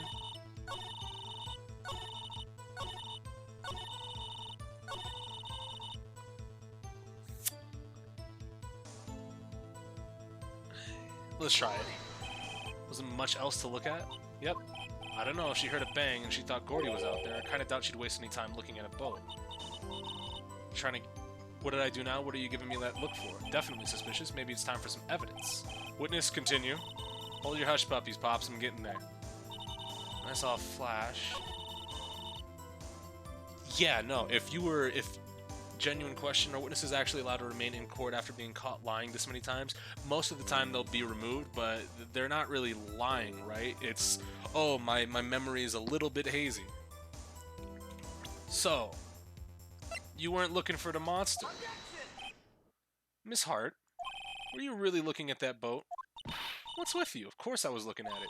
It was the only thing there. Any normal person would be looking at it. You were trying to take a picture of the fucking Loch Ness Monster, you moron! I agree, any normal person would. But you are far from normal. What? Y'all want to step over here and say that? You were camping at the lake to take a picture of Gordy. Think about it. What would you do if you heard a loud noise? You'd be scanning the lake for any sign of Gordy. That's what. You wouldn't be giving the boat a second thought. Order. Continue, Mr. Wright. You testified that you were watching the boat through binoculars. What? Oh, I must have hit the fucking options little thing down here on the text bar. However, you wouldn't need binoculars to watch that boat. You'd need them to search for Gordy, and that's what you were doing. Ooh. Well? Well, now that y'all mention it, I did sort of take my binoculars and kind of scan the lake a bit. I mean, Gordy might be out there and all. Miss Hart, are you saying that you were not watching the boat then? Sorry, y'all. I wasn't fibbing, really. I thought I could, you know, be a witness to a murder and all. I kinda got excited. I sure I was watching that boat, till now. This is totally uncalled for, but hey, you got the photograph, you got proof. Still, we can't see who was shooting who in this. Right. That's why I took this photo in. Witness, that's enough. No, we blew up the photo. Shut your mouth. You've had a long day, shut your pie hole. Shut my what? What was she going to say? She took the photo and what? Wait a second. Yeah. Let's go. Enlarge that bitch. She enlarged that photo. Why won't Von Karma let her show it? I've got a hunch. I bet that enlarged photo shows something bad for Von Karma. This is my chance. If I'm wrong, though, it'll mean prison for Edgeworth. Or worse. What should I do? Make her show that shit. Miss Hart, look at this photo. You enlarged this photograph, did you not? Yeah, I did. Why has that enlargement not been presented to the court? Because it does not exist? What are y'all talking about? You were the ones who told me to not show it in court in the first place. Now, at this point, you hold Von Karma in contempt for court, right? Because he's just fucking doing shit. You old fool. What's the meaning of this, Mr. Von Karma? Miss Hart, show the photo to the court. Show us the enlargement. There you go. There you go. There you go. Listen to it. Ooh. Prosecution objects to the submission of this evidence. Objection denied. The witness will show the enlargement to the court. Here it is. Left hand, nigga. What's going on here? Yeah. We still cannot see who is firing in this. Could be the defendant, or maybe it's not. Regardless, I'll accept this as evidence. Lake photo has been added to the court record. Happy now, Mr. Wright? There has to be something. You asked for the enlargement, and you got the enlargement. And little good it has done any of us. That's why I requested she not show it. I suppose this means that the cross-examination is over, obviously. Then I would like to close the cross-examination of Miss Lotta Hart. And none too soon. That was a flagrant waste of my time. Mr. Von Karma, do you have anything to add? I stated everything I needed to when this trial began. Decisive evidence, a decisive witness. What else could possibly be required? Nothing, of course. Phoenix, you better pop off real quick. Phoenix. And I believe it's time for me to declare my verdict. Wait, it's not supposed to go like this. There has to be a clue in this photograph somewhere. This is bad, real bad. What should I do? Object. Your Honor, there is something decidedly strange with this. Yeah, it kicks back in. What might that be? Mr. Wright, you will show the court what you mean. What about this photo is strange? Well, I mean, here goes nothing. Oh, it's time. Here, Your Honor. The shooter? I'm not sure I understand. What about the shooter is strange? Look at the hand holding the pistol, Your Honor. The hand? That hand directly contradicts another piece of evidence. This man's left hand does what? Let me show you. I'll show you the evidence that contradicts this. And now we take the pistol, because it says, bears prints from Edgeworth's right hand. Fired 3 times. Shut up. The evidence is clear. The man in this photograph is holding that pistol in his left hand. However, the prints on the murder weapon were from Edgeworth's right hand. Ergo, we're taking his mannerisms. That's mine, nigga. The man shooting the pistol in this photograph is not Mr. Edgeworth. Now that everyone in the courtroom has quieted down, I would like to reconvene this court of law. Mr. Wright? Yes, Your Honor. You have given us definitive proof today. We now know that it was not Mr. Edgeworth who fired the pistol that night. However, this leaves us with a rather large problem. If Mr. Edgeworth didn't do it, then who killed the victim? Is that what I said? As we have seen, there were no other people on the lake that night. Who but the defendant could have shot the victim? I mean, the victim might have shot himself,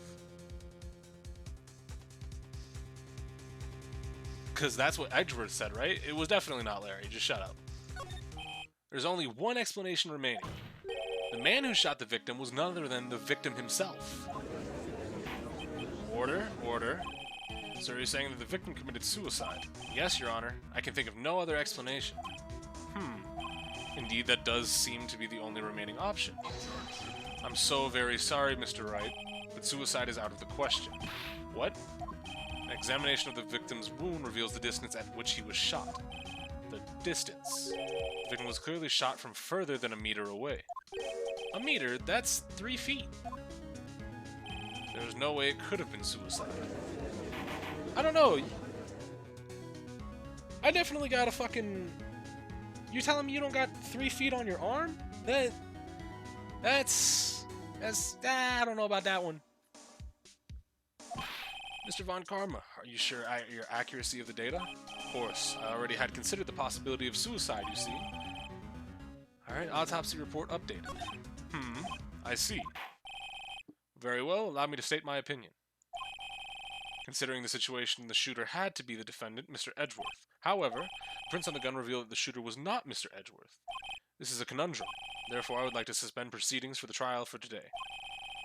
The court orders the defense and the prosecution to further investigate this matter. Understood? Yes, Your Honor. That is all. This court is adjourned. December 26th, Defendant Lobby 2. Well, that was a close one. Hey, don't you have anything to say? No, I have yet to be declared innocent, right? Well, yeah, but what happened out on that lake anyway? If he didn't commit suicide, then who? The shooter was about a meter away, too. What? Don't give me that look. I did not kill him. Well, it's not a meter away. It just says that he was further than a meter away, right? Like, is very, very clear. Look, I'm going to check on Maya. Oh, right. What? Tell her something for me. What? Thank you? Tell her to watch what she says in court. That's all. Would it kill you to just state how you really feel with a thanks, Edgeworth? I requisitioned a transcript of Lotta's entire testimony. I thought it might give me some ammunition for the trial tomorrow. Of course, she didn't see the shooter, so the only part of her testimony that stood was the bang she heard. Lotta's deposition has been added to the court record. The wound indicates that he was shot from at least a meter away. Doesn't say anything about further distance than that.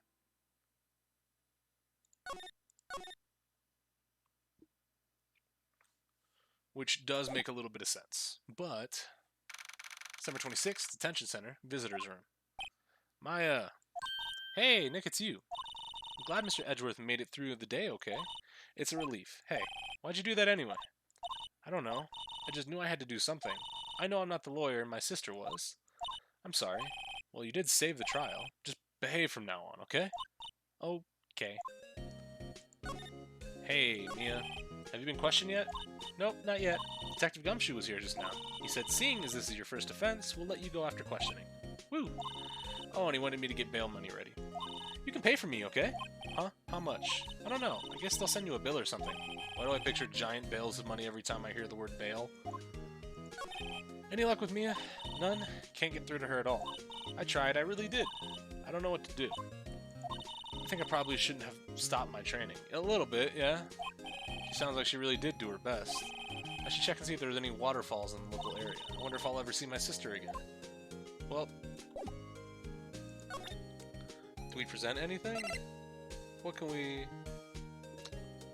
We can leave. We can go to the Gourd Lake entrance.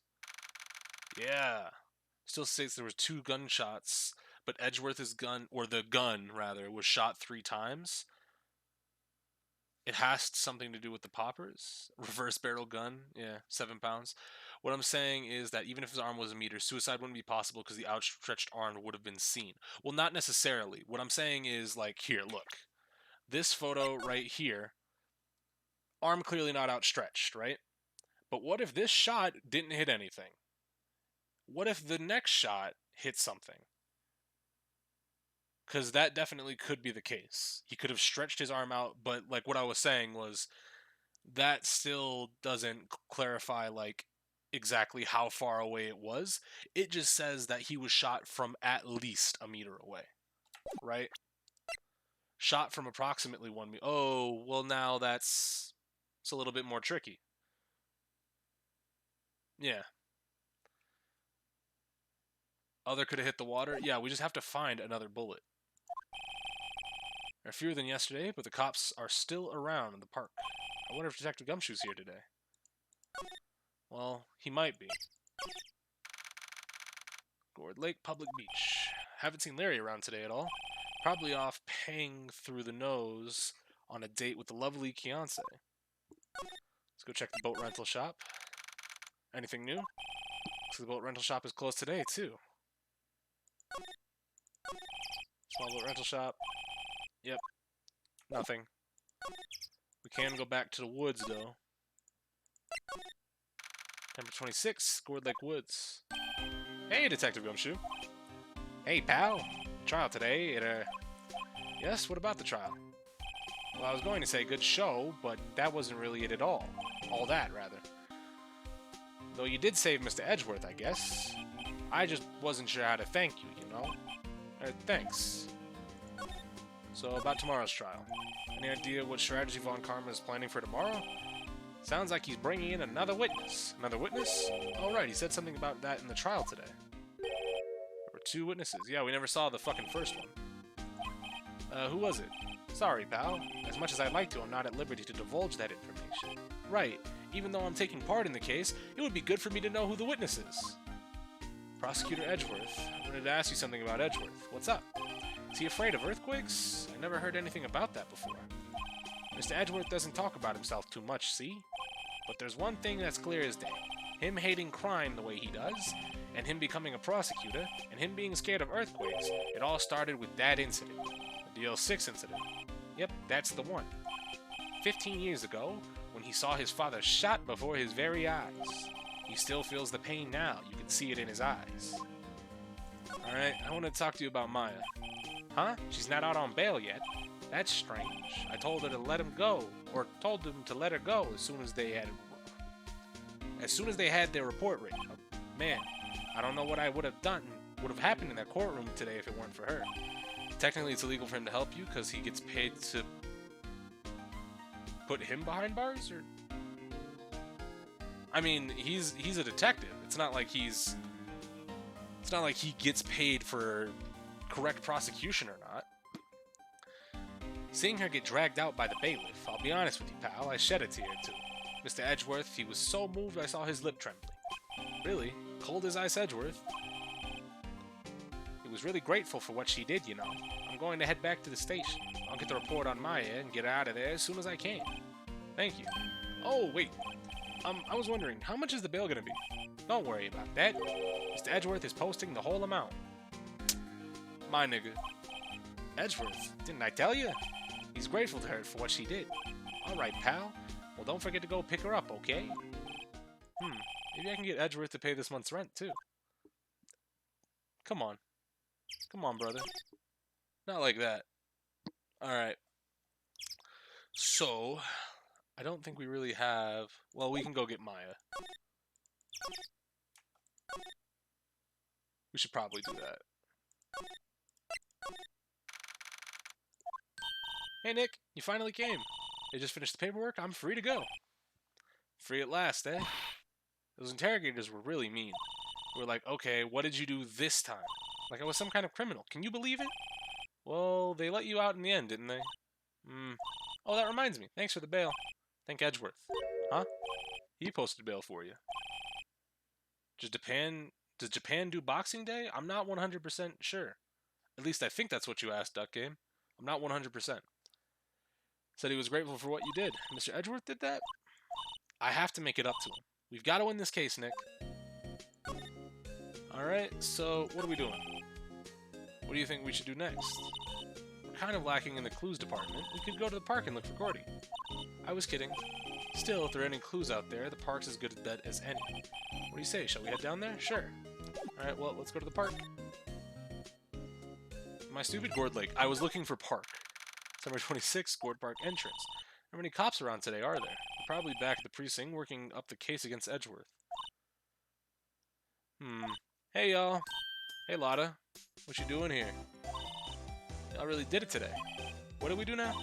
No, I'm not complaining. I did a little thinking, a little self-reflection, you might say. I realized that being a witness is a mighty big responsibility. But I just went up there and started blabbing any old thing that came to mind. Lotta? So you see, I wanted to make it up to y'all. Make it up? What you got? Today's trial. To be honest, I was doing it half just to say I'd been a witness, even though I didn't really even see anything. I kinda convinced myself I had, though. I'm sorry, I know I caused y'all a lot of trouble. Well, memory is a tricky, vague little thing. Yeah, I sure know that now. I'll be as fine as next time... I'll be fine the next time I witness the murder. Right, I mean the first time you witness a murder. Alright, talk to me about Gordy. Right. Well, the way I figured, the trial's only stoking the flames with Gordy fever. I get my exclusive photos and rocket to start. Alright, Lotta, you go, girl. I wish I could have been an investigative photographer, too. Finish your spirit medium training first. How about making it up to us? Well, you see... Actually, I got a bit of information for you. What? That Von Karma didn't want me to say nothing about it. What information? Now we're getting to the heart of it. See, I reckon we might be able to do ourselves a little exchange. Exchange. I thought this was to make it up to us? Right. I propose a little exchange to make it up to you. What? Information don't come cheap, my friend. Hey. If I see you thinking, my, how unsophisticated these southern folks are, it's written all over your face. Let me tell you. Most Southerners are way more sophisticated than you. I'm just the exception, okay? Well, what'll it be? We're gonna deal or not? Well, I mean...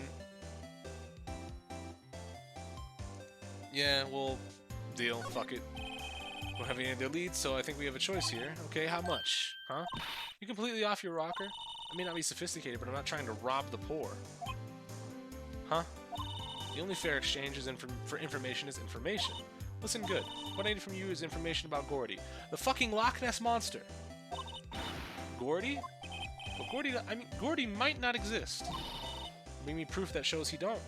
I'll be keeping watch from the car, okay? You see something, y'all come to me first, got it? Okay, right. See y'all later. Okay, Nick, let's get hunting. Hunting? You don't seriously mean Gordy? I sure do. What about Edgeworth? We're searching for Gordy for him, Nick. Don't you get it? Okay, and how exactly do we search for a make-believe monster? Exactly. Maybe we can find a monster myth specialist? Let's go inside. Maybe there's somebody here. What is that? That's a Steel Samurai fucking giant statue? What's that? The Steel Samurai, Nick? Yo, Maya! Larry, what the heck is that? Oh, it was my girl Kiance's idea. She was all, if you like put this here, it would be like really cool. Dude, she gave it to me along with the banner. Wow, that's really impressive she could find those for you. Well, she knows a lot of people. And now that that show's finished, she's got them for free. Right. Free. On her knees, but free. Alright, Edgeworth. Yo, Nick, what happened with Edgy? Well, we made it through the first day in court, alright. I don't know how good our prospects are from here, though. Hey, Larry, did you know Mr. Edgeworth's secret weakness? He's terrified of earthquakes. He acts like a little boy. Huh? That's weird. I don't think he was ever like that in school. No? Really? Well, we were only in the same class for a little bit. He transferred schools pretty quickly. Transferred? Right, when the DL6 incident happened. Doesn't look like Larry knows about it, though. Hey, Larry, when did you get that big thing? Huh? Oh, the big guy? I've had that for about a month, yeah? It's a big hit with the kids. Why wasn't it there yesterday? Huh? Oh, right. The compressor was busted. Okay, so it is a balloon. Yeah, good shit, Doug Game. I only said statue because we saw that fucking monkey statue in the previous case.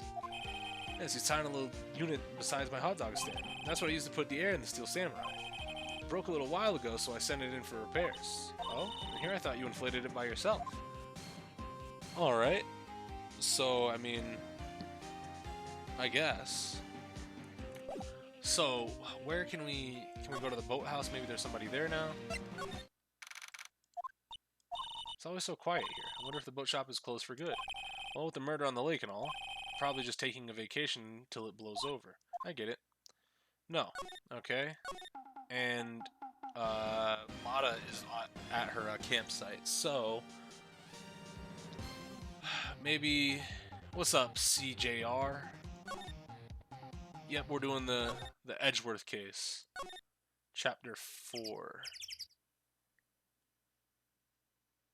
Maybe here? Anything? Gumshoe? Hey there, pal.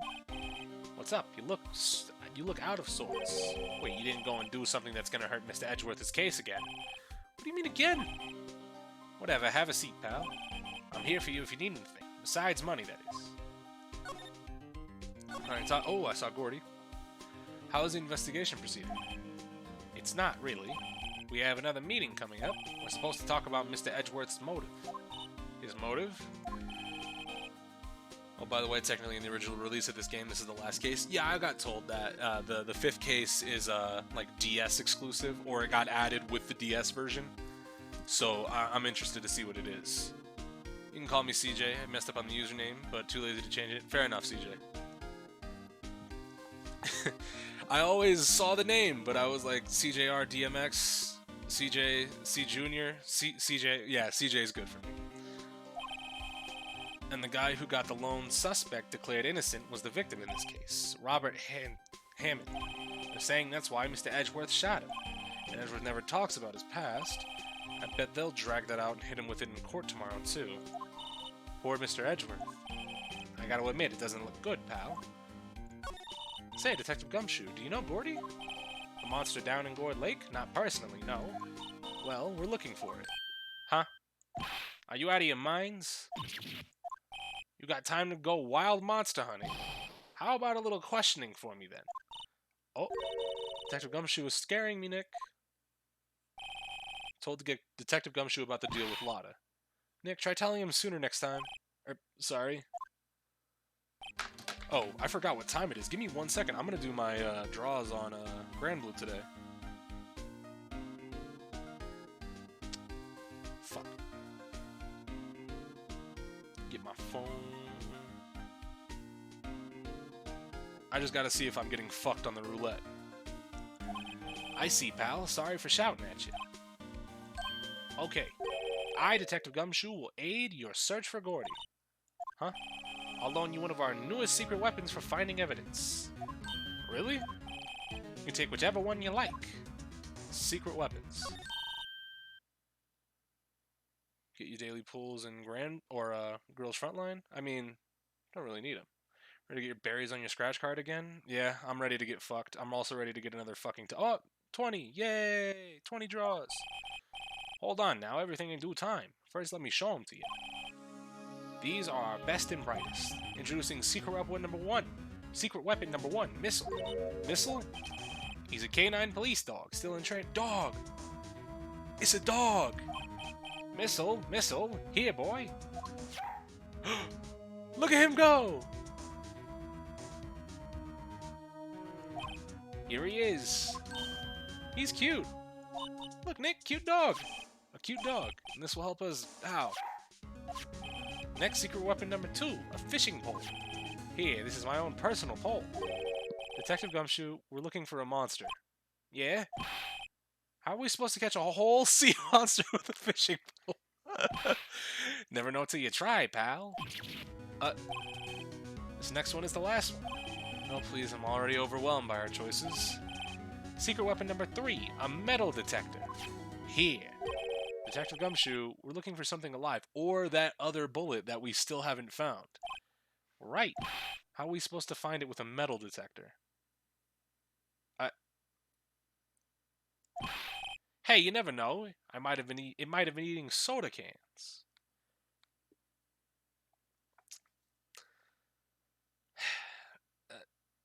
How do I feel about that one? 'Cause I don't. Here, let me do these draws real quick.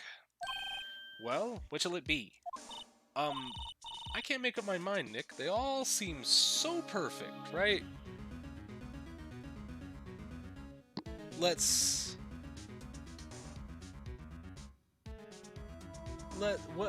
do we want to bring? We want to bring the metal detector? Or do we just take all of them? Alright, first multi, about dead as fuck. Next multi. Can a metal detector go through skin and muscle? Assumably. If it's a decently strong one. Wow, I didn't get anything in those multis. Oh my god. Time to do my scratcher, too. Oh, well, I suppose it can't hurt to borrow one of them. You can only pick one at a time? Yeah, I know I can pick one at a time, but I don't know if one will lead me to direct, like, stop in progression, or one will be like, you get this, and that's it, right? Like, this is the right one to pick. That's what I was saying. Like, I don't know if one can let me make more progress than the other. Dog can sniff out persons in the boat rack. That's correct. Oh, might be Silver Ring. Or Silver Moons. It's Silver Moons. My fuck! You can swap him out if you're stuck. Alright, fair enough. I assume I'll be always able to come back to him. Let's go, Missile. He's so cute. Oh boy. Canine Unit Missile. Borrowed from Detective Gumshoe. Alright. Let's go back to Gourd Lake. Move to the public beach. Hey, Nick. Missile been acting strangely. Missile? Oh, right. That little creature of the detective. He's a dog. Dickhead. Just a dog. It's all you had to say. He's a dog. Hey, I love little doggies. Good boy. Good boy. Huh. Larry, back up. What's wrong, Missile? Eek! Missile! Stop that thing! Cannibal! It's eating my samurai dogs! My samurai dogs! He ate every single one. I'm sorry, Larry. Sorry, don't pay my bills, Nick. It's going to have to this time. Yeah, so let's go to the boat rental shop.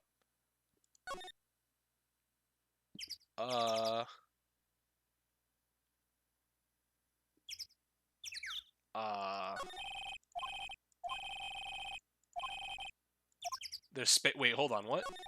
There's some boats floating at the dock. The murder took place in a boat from this dock. Apparently, the police took away the actual boat that was used last night. Indeed, there's space for one more boat at the dock. Okay, I saw there's space for one more boat, and I was like, what? There's nothing to force off that way? Missile? Anything? No? Buddy? Alright. Well, let's go back to the beach. Can I present Missile? Hey Larry, look, it's Missile. Isn't he cute? Keep that mud away from me. What am I gonna tell the big boss? There's a big boss in charge of your hot dog stand? Nick, maybe the stand is a front for mafia money laundering scheme. Maya, I think you should probably try to look a little sorry about what happened. Oh, right. My poor dogs. Well, I mean... Now let's go to the woods. December 26th, Scored Lake Woods. What's up, Lotta? You know, find anything out about Gordy? Not yet. Well, keep moving. It gets cold out here at nighttime. It is a little chilly. I think I have to sneeze. Well, no, you don't. No sneezing. If a sneeze can set it off, a party popper definitely can. I told y'all no sneezing. See, I set the camera to respond to things a little softer than a bang. Oh, well, changed it. Okay. Trigger on one of Von Karma's finger snaps now. Oh, I'm sorry. Yeah, well, sorry's nice, but what about my film? Nick, pay the lady. Okay. Look at his dog. Hey, Lotta. Oh, cute. He yours? He's a canine police dog. His name is Missile. Huh. Canines are the ones that use to sniff for things, right? I wonder what Gordy smells like. I hadn't thought about that. Can we...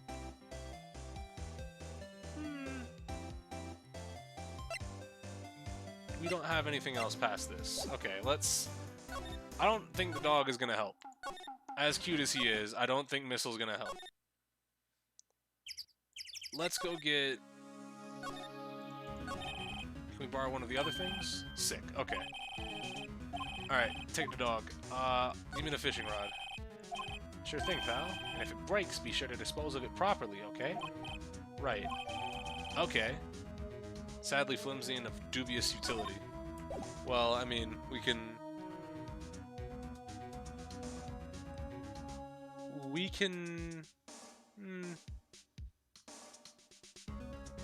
What can we do with the fishing rod? We can go to the boathouse and try fishing in the lake. We can do it from either side, really. Move, nigga. Rental shop. Examine? No, I have to have somebody here in order to do something. So maybe we go to Lotta and use it? Wait, hold on. Fishing rod? Here we go. You know, you can't catch many fish in this lake. I'm not after small fry. I'm after the biggest fry of them all. Gordy. Really gonna try to fish out a monster? To save Edgeworth? Yes. Brings a tear to my eye in more ways than one. Can't imagine all the gas that'd be burned for driving to all these places. Hopefully they're just close to each other. Let's move to the woods. Okay, Nick. This looks like a good spot. A good spot for what? Time to do some fishing. She's serious. What are you gonna use for bait? Oh, yeah, oh. Figured something like this would happen. We should have brought Missile along with us too. At least then we... Phoenix! He's not wrong, but Phoenix! Nick, how could you?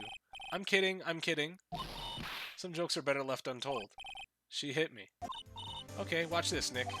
Just try not to reel in any empty cans or boots, okay? Here we go. My leg! Oh. We're broke. Hey, what are you doing? Sorry, Lotta.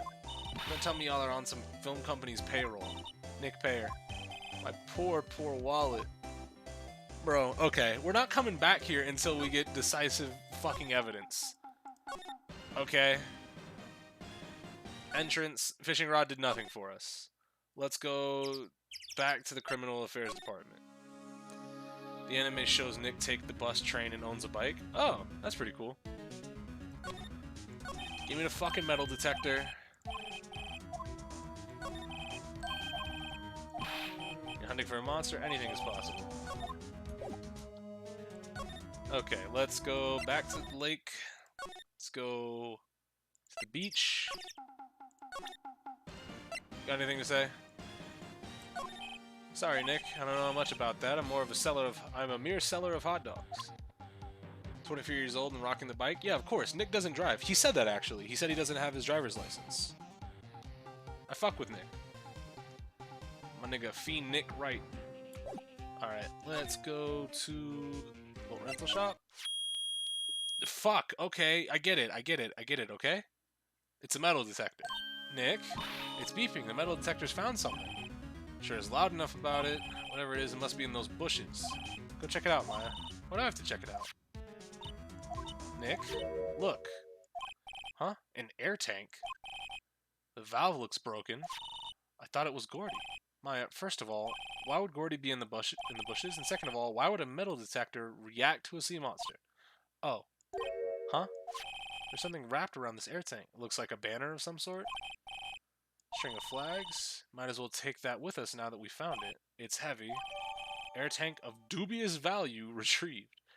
Empty air tank. The valve is open and a banner of flags is wrapped around it. Well, it's going to be important if it's added to the court record, right? Yep. So, let's go and see if that is indeed Larry's. Oh, well, present it would be a good idea. What? An air tank? What about it? Larry, I wanted to ask you about this tank. Have you seen it before? Let's ask if it's his, because he could have used it to blow up the fucking balloon with a broken compressor. Why would I have a thing like that? Look, see how there's a string of flags around the tank valve? And I don't know if you can see behind you, but there is indeed more flags. Just like the string of flags around your Steel Samurai there. Must be a coincidence. There's a string of flags everywhere these days. Like elementary schools. And used car dealerships. Look, why would I need a tank anyways? To inflate something, you moron. You used it to inflate that, didn't you? I inflated what? What else? That big puffy Steel Samurai. Now, why would you ask me a question like that? Looks like I hit the nail on the head. Right. Actually, see, the compressor I always use was on the fritz. So I tried using that tank to inflate it just once, and it didn't go so well, as I suspected. We can... Let's ask more about it. What happened? It didn't go so well? Yeah. Do you think it could be a little bit more specific? Come on.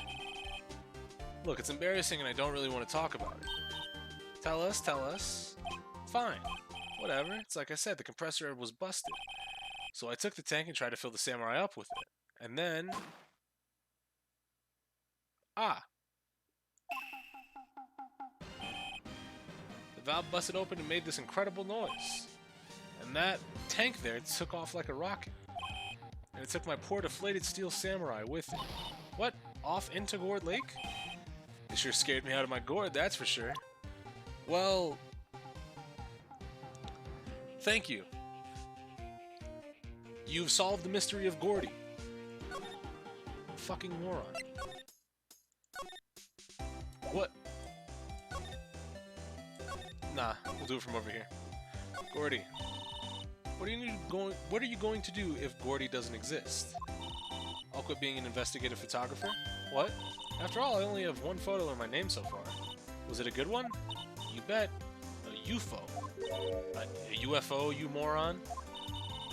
Anyway, if I can't get a career making photo this time around, then that's it. I'll quit and go back to school. So you really are a university student? Yeah, well, I'm taking a break for a bit. Right? Here, look at this.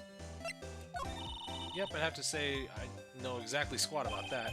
It's painfully easy to know when something doesn't catch Lotta's interest. Wait, no. What? Gordy.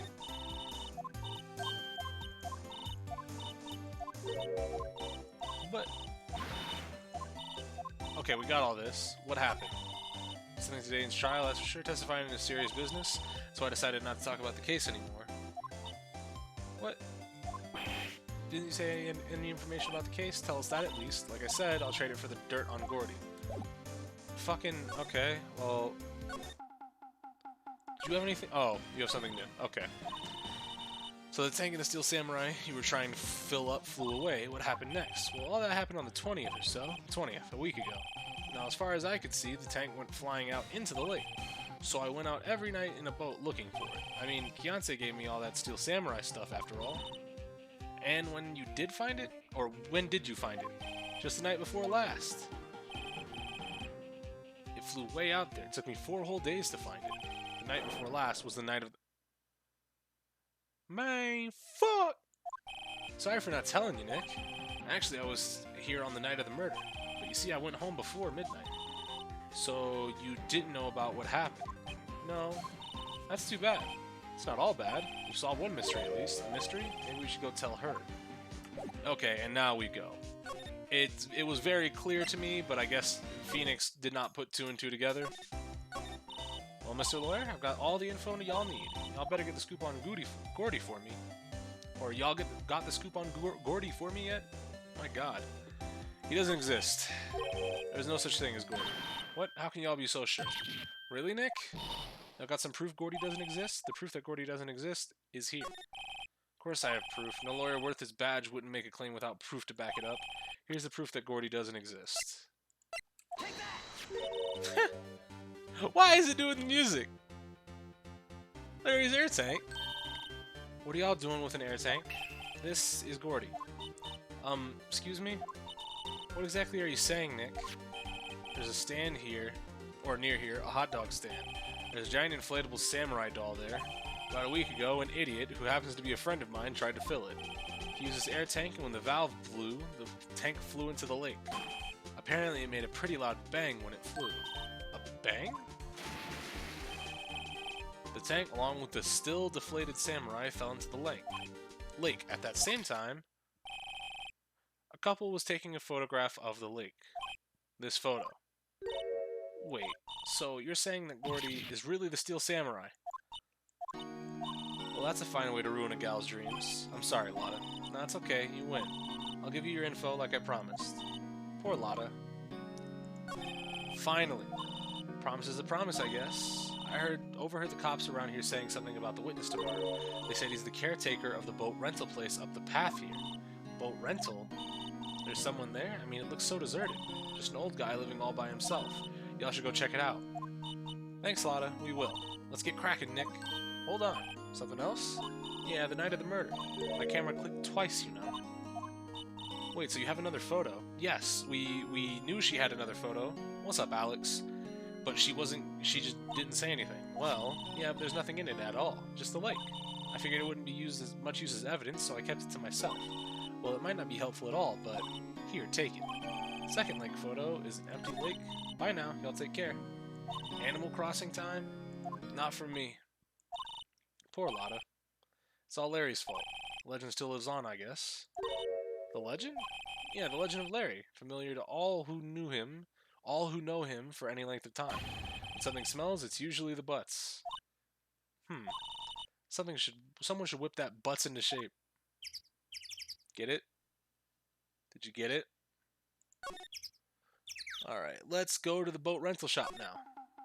Move, nigga. Hey, Nick. This is the boat shop that Lotta was talking about. You're right. Doesn't seem to be anyone around at all. Well, let's go check it out anyway. Caretaker shack. Bird niggas. Meg, that you? Oh, it's the fucking hobo. That's right. We saw him on the fucking on the preview picture for the case. Eek, hey, is that Keith with you? Where have you two been? I've been worried sick. Nick, you handle this. I think I'll leave this one up to you, Maya. Meg! Yes? Finally made up your mind, have you? My mind? You'll run the pasta shop when I'm gone. Pasta? Glad to hear it, glad to hear it. You make your old man proud. When you kids left the house, I didn't know what to think. How am I supposed to keep this place running, an old man like me? Polly, the kids are home. Hello, hello. Nick, what was that? A parrot. The one on that perch. Keith? Yes? I'll leave the wet noodle in your capable hands, Sonny. Nick, what's the wet noodle? Based on available evidence, I'd say it's the name of his pasta shop. That's a relief, isn't it, Polly? Hello, hello. Hey, yep. The caretaker of this shack. Who was on crack?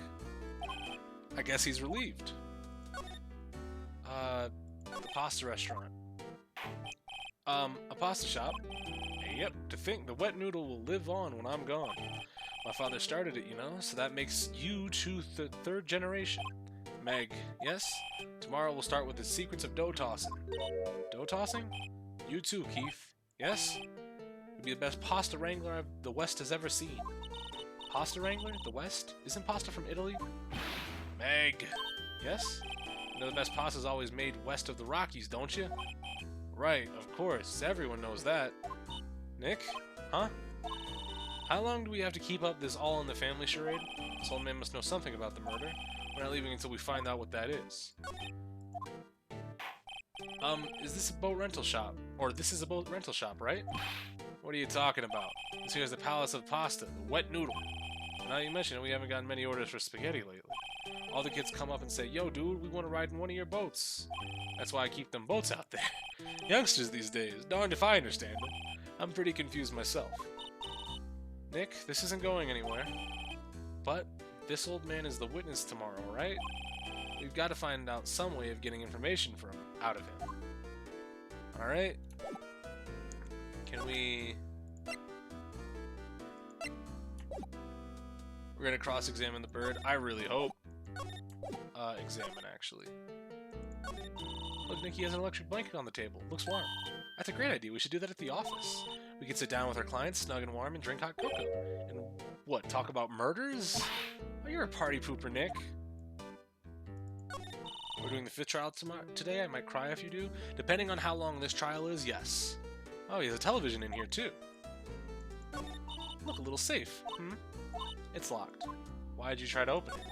Oh, there's lots of various fish in Gourd Lake, aren't there? No, we know there's not a lot of fish. All these fish are saltwater fish. Yeah, there's no fish in the lake. You got a fishing rod. Looks like a kitchen unit. It's pretty clean. Funny, he doesn't look like the type who keep things tidy like that. You're forgetting, Nick. He's running a pasta shop here. What's up, bird? Good morning. Hello. It ignored me.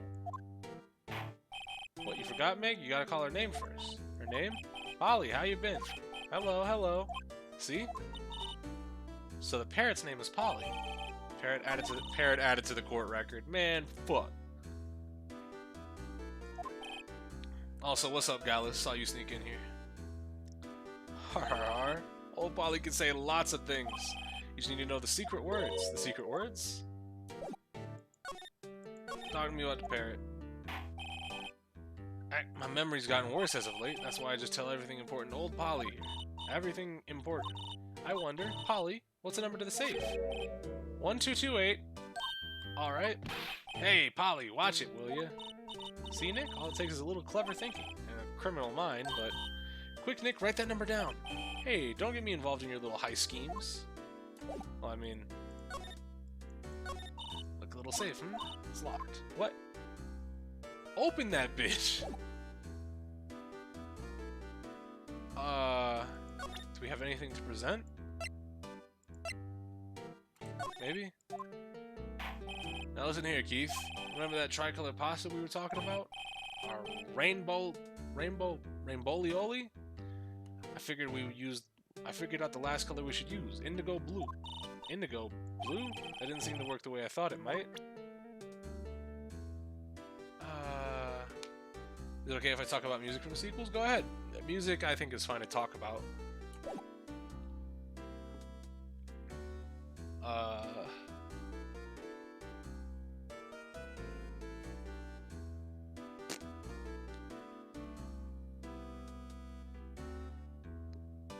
Is there anything? No. Can we examine Polly again? Polly, what's your name? Polly! Cute! I just found a new friend. Great. Open the safe with the man that belongs in the room. He don't know what's going on. He thinks we're Keith and Meg. Fuck that, I can open the safe. Anything new? Memory's gotten worse. Everything important. I wonder. Polly was there. Yeah, we got this. Alright.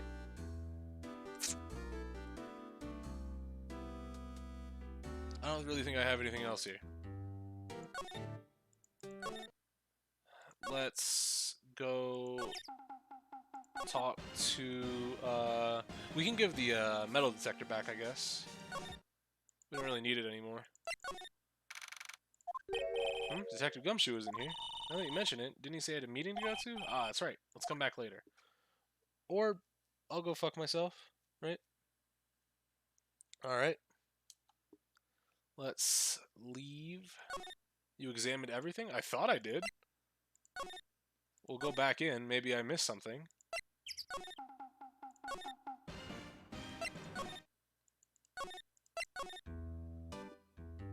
Did I examine everything? Bird. Blanket. Yeah, it looks like I got everything.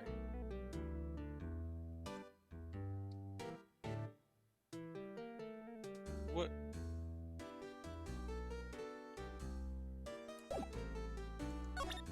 Maybe I present the bird now that it's given away the name of the safe?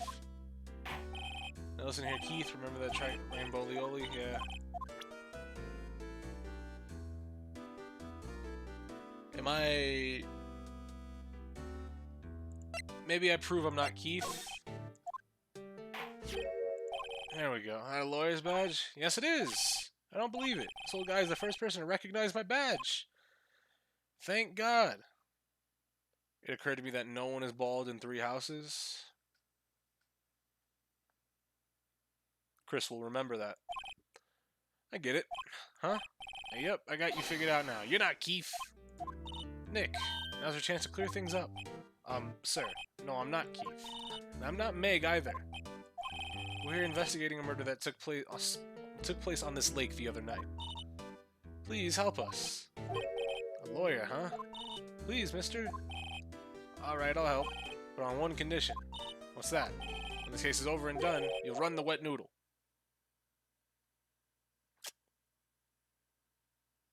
Let's just promise. Okay, we promise. Nick, are you sure about this? Hey, anything to get this case solved. Also, who would want to eat Phoenix noodles? I guess so. That's my boy. Good for you, Keith. Wait, didn't I just say... You too, Meg. Yeah? You bring a tear to your old man's eye, you know? Now, what was it you wanted to know? Speak up, Polly. Hello, hello. Now he's talking to the bird again. How do we get him to talk to us? We could show him the photo? Because he might have seen it? Yep, I seen this. You know something about this, sir? Keith. Yes? It's okay. You can call me Dad. Dad, so you know something about this? Yep, the other night, out on the lake. Yes? I know all about that. I seen it. What? Tell us. Tell us what you saw. Well, I suppose, since you're taking over the shop and all. Fuck, just keep me in the conversation. What'd you see? I forget the time, but it was pretty dark outside. Probably night. Yep. It was after midnight, but okay. Then I heard this bang. So I looked outside, and I heard another one. Bang! A little while later, this boat comes back. Then a young man walked by my window here. He was muttering something to himself. Yep. What did he say? Yep. I forgot. Mother! I'll remember tomorrow by court time, promise. We need to know a little earlier than that. You know what? Little Terry was just here. Terry? Yep, that kid next door. Used to always make him cry, remember? He was wearing this tattered old coat. Got himself some whiskers growing out his face. He must be talking... Wait, what? Comes up and tells me tomorrow to come down to court. Really? Somehow I don't think we're going to get much useful information from this guy. Maya, maybe we should be leaving. I think you're right. Oh wait, I had one more question. Huh? Polly, have we forgotten something? Squawk? Don't forget DL6.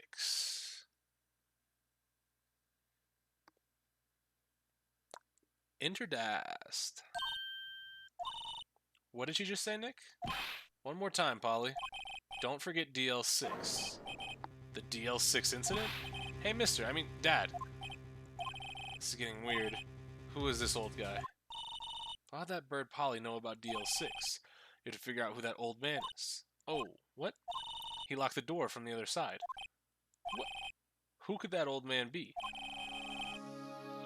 I think I need to do a little more research on this DL6 incident. Maybe I should ask Detective Gumshoe. Hopefully he's out of his fucking meeting right now.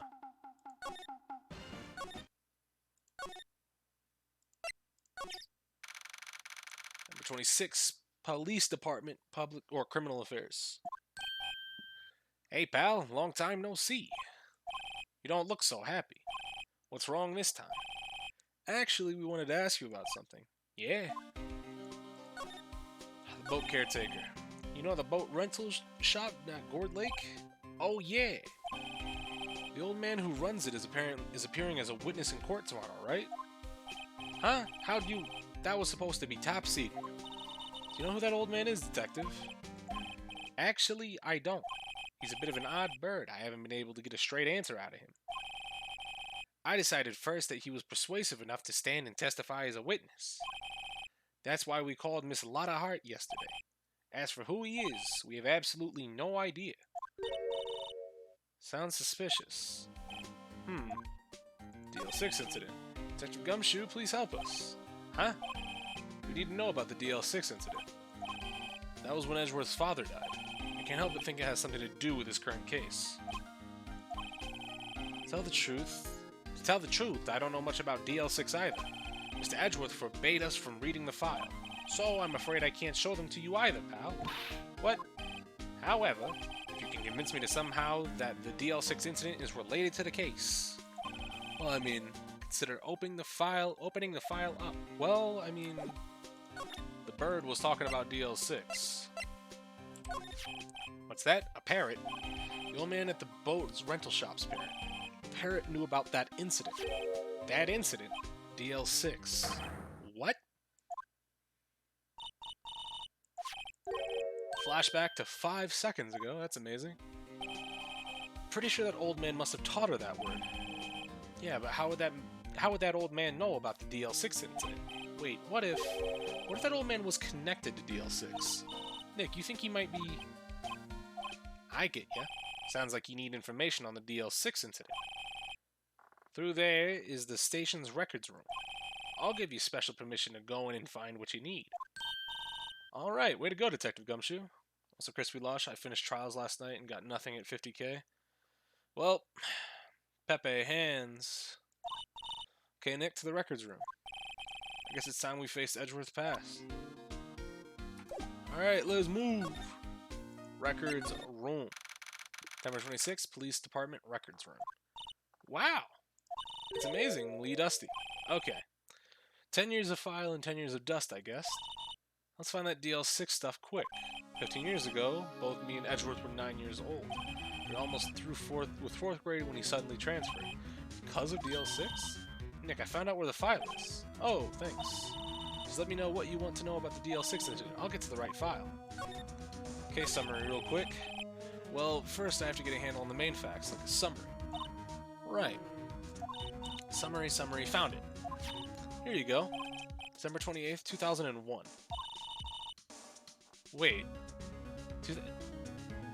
This game takes place 2016? My god.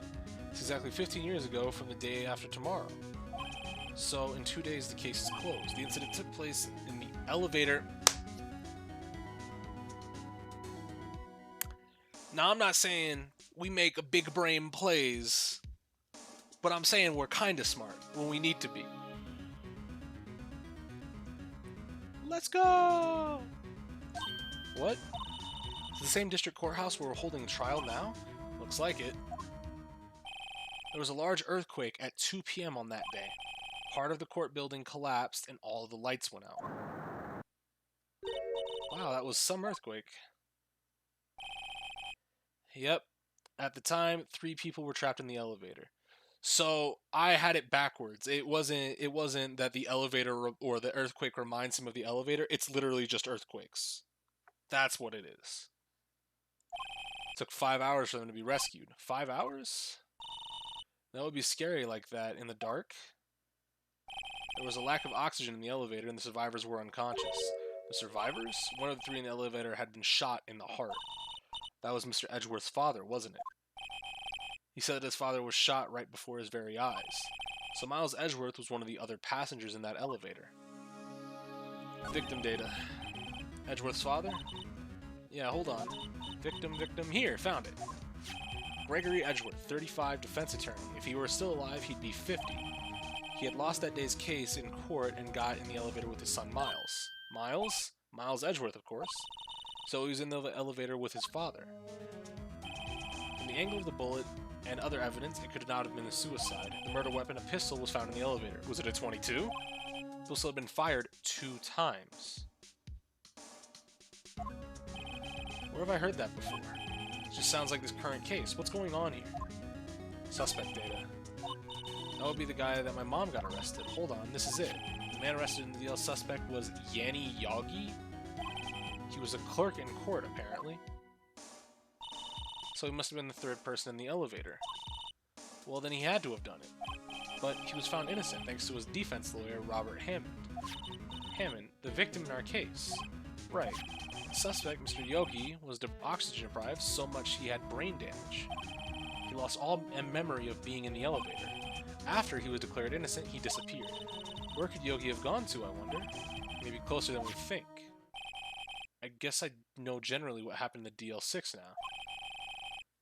I still don't know what sort of impact the whole thing had on Edgeworth. Well, it's Yogi? Okay. Yanni Yogi? Okay. Nick. Are we going to take the whole file? There's too much. We'll never get it out. You're right. How about we just take what we think we'll need? Okay, so we got what we need. Yeah, so that's what I was thinking, Josh. If Yogi disappeared, he could have had a name change. Definitely could have changed it to something stupid like Von Karma. Poetic justice type beat. Right. That's probably all we'll be able to find here. Now that's left is the trial tomorrow. I wonder how Dad will do testifying in court.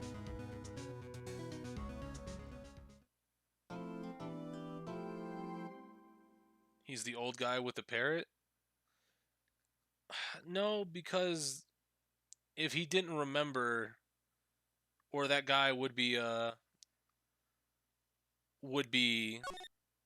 the old guy would still remember some stuff, right? But it seems a bit weird. December 27th, 10 a.m., District Court, courtroom number 3. Also, I don't think it'd be that hard to get that guy arrested. If he was running a fucking pasta shop.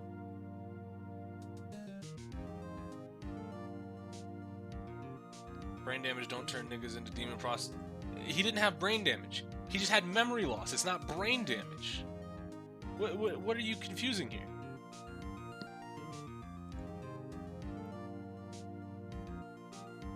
We're saying that the fucking the old man just is crazy and that he was going to kill Miles' dad? He was going to kill Gregory Edgeworth for what?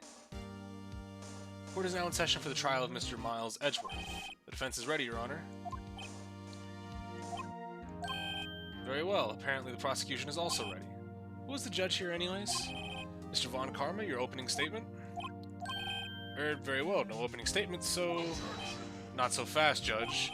I was taking a meaningful pause before speaking. Oxygen deprived so much he received brain damage. That's what it said? Oh, well... Never mind then. A prediction. Today's trial will end 3 minutes from now.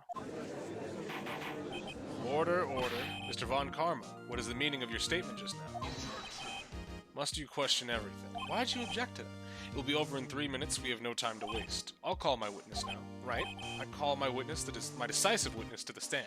Last time you said that, you got BTFO'd. Shut up, idiot. It's the caretaker.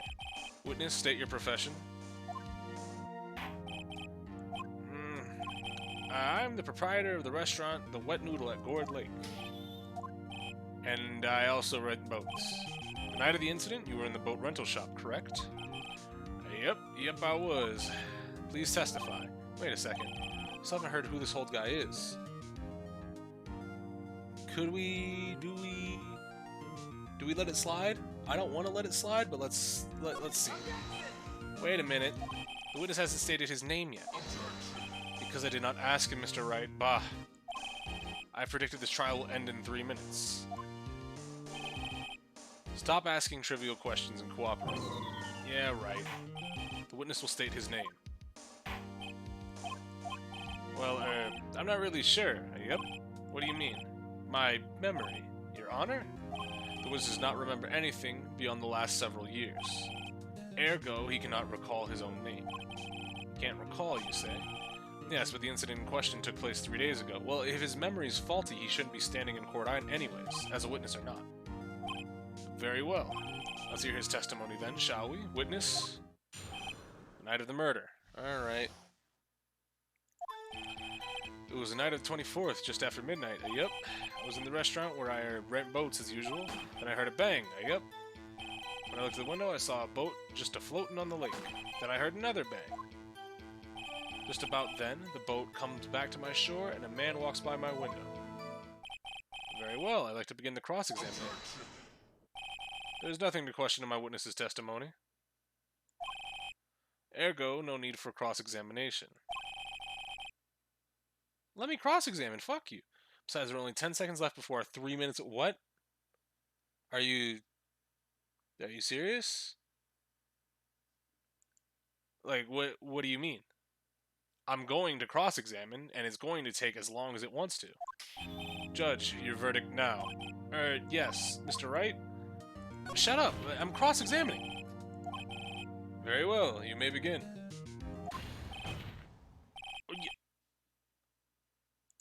Did he just take damage? 3 minutes just oh, okay. I see. Well then, let's just take our time. You may cross-examine the witness. It was the night of the 24th, just after midnight. Yep. Okay. I was in the restaurant where I rent boats, as usual. Heard a bang, looked out the window, saw a boat, then another bang. Just about then, the shore comes back and a man walks by my window. So, who was the man? By your window? Yep, by my window. Right outside the window of my little... Doesn't it not have a window? Could you see the man? Oh, no, it does have a window. It just had, like, the little grate over it. Well, the fog was pretty darn thick, but he was right there in front of me. I saw him. This is a rather important detail. Please add it to your testimony. Tisk, tisk, tisk. I have a bad feeling about this. The man was a defendant. He was saying, I can't believe he's dead. Wait, no, you said you didn't fucking remember what he said yesterday. Are you sure? Uh-oh. Dad! Dead certain, Keith. He said, I can't believe he's dead as he's walking by, too. Witness, are you sure that person that you saw was Miles Edgeworth? It was him, that Edgeworth boy. This sounds like decisive evidence indeed. I see no room for doubt. On Karma, he lured me into a cross-examining so he could set me up for a fall. Tisk, tisk, tisk. Nick, I don't like the way things are going here. Everyone in the courtroom is glaring at us. Better act quick, or this trial is going to be over. Let's raise an objection. Your Honor, we proved in yesterday's trial that it could not have been Edgeworth who fired that gun. Mr. Wright, are you referring to the fingerprints from Edgeworth's right hand found on the gun, and the photograph showing the man firing with his left hand? Exactly. That is easily explainable. He could have wiped his prints after he fired.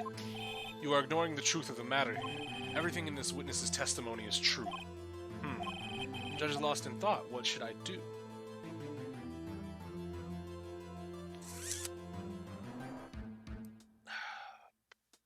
Go again. Raise an objection again.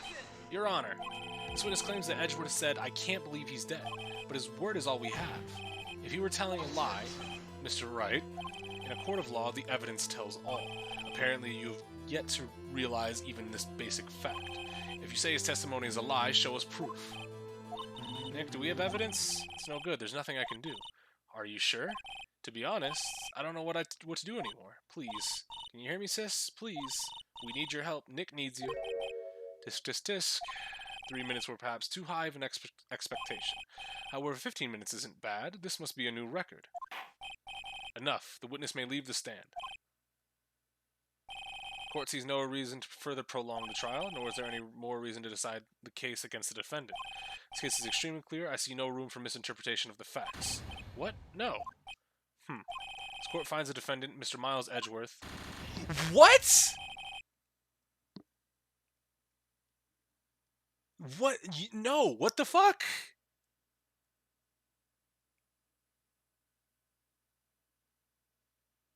How the fuck am I supposed to...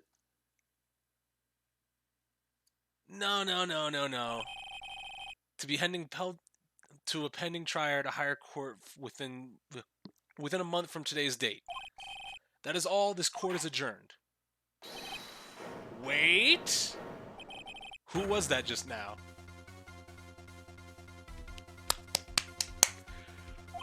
Huh? What? Larry! What are you doing here? Listen, you just gotta listen. Yeah, he was there the night of the murder. Fuck you, we got another witness. I was there in the park the night of the murder. I wasn't sure about it just until yesterday, but I remembered it today. Remembered what? The gunshot. I heard it too. Let's go, Larry! Order? What is the meaning of this? The verdict has been decided. I call for adjournment. One moment, Mr. Von Karma. So you say you heard a gunshot? Yeah, I did. A gunshot. That night. I was sitting here in the audience listening to the testimony. Then I realized something was different from what I remember. Anyhow, I just can't sit here and let you call Edgy a murderer. It's just not right. I'll testify. Let me testify. Order. Well, this is the first time something has happened like this in my court. I'm not quite sure how to proceed. Judge, you've already given your decision. The trial is over. Nick, this is it. Larry's given us one final chance at this. She's right. If only it wasn't Larry. He could make things even worse. Mr. Edgeworth was just declared guilty, Nick. Doesn't get any worse. You're right, okay. Your Honor, if there is another witness, it is our duty to hear him speak. Right here, right now. A waste of time. The verdict cannot be overturned. Allow me to speak my opinion. In all court proceedings, it is our duty to prevent an inaccurate verdict. Did Chris find the air tank? Yeah, we found the air tank. In order to make sure no mistake has been made, every witness should be heard. What is this? I withdraw my previous verdict. Yeah! Fuck you! Still 3-0. Still 3-0. Talk some shit now. Mr. Von Karma, I order you to call this new witness to testify. Now. What? The court will adjourn for a 5-minute recess. Did Chris get the metal detector? Yeah, we had to... I think we still have it, right? We didn't give it back. Yeah, we still have the metal detector. Court is adjourned. December 27th, 10:28 a.m. District Court, Defendant Lobby 2. Ooh, that was too close. Sorry to keep you on the edge of your seat like that, Edgeworth. I've seen worse. Yeah, right, Edgeworth. You're sweating bullets. I just wonder what Larry plans to say in there. Larry was at the lake that night. Yes? He said he went looking for the Steel Samurai balloon that flew into the lake. Oh, right. And he found the balloon in that air tank that night, right? Yeah. Hey, Edgeworth. Huh? You say something right? Yeah, a lot of things. You seem out of it. What's wrong? It's nothing. Hmm? Edgeworth, there's something I've been meaning to ask you. What's that? Why are your fingerprints on the murder weapon? Oh. There were 2 witnesses before Larry, correct? The old man and the previous trial, or not the previous trial, the first part of the trial, we had Lotta Hart, and she was, so yes, 2 before Larry. When he fell into the lake, I went into a daze. I couldn't understand what had happened. I couldn't think straight. Then I saw the pistol lying on the floor of the boat in front of me. I picked it up without realizing, or without thinking, rather. I didn't have a reason, really. I see. Right. Yeah? This might be our chance. Our chance? Von Karma has only ever run perfect trials. Perfect trials? Perfectly prepared witnesses, perfectly complete evidence. That's the secret to his success. This is the first time he's ever had to deal with something unexpected. He has to let someone he hasn't even talked to testify before the court. And that someone is Larry. What are you getting at? It's likely his testimony will be full of holes, right? That's right, Nick. No 10-minute trial this time. We'll milk this one for all it's worth. Hey, it was 15 minutes. 15. Everything's on Larry now. District Court, courtroom number 3. Yeah, this is day 2 of the trial. Court is now back in session. Witness, please testify to the court about everything that you saw on the night of December 24th. Right, leave it to me. Please, Larry, don't mess this one up. I hate to admit it, but you're our last chance. Von Karma didn't even have time to prep his witness. I just hope Edgeworth is right about this being our big break. Alright, the night of the murder. That night, I was out in a boat on the lake. Make it even more unexpected and have Maya switch with Mia? I hope it happens, that'd be pretty cool. I was looking for something and I found it. So I quietly slipped back the boat at the rental shop dock. Then, just as I was thinking about going home, I heard this bang. I looked out over by the lake but didn't see a boat. So after I heard that single gunshot, I went home.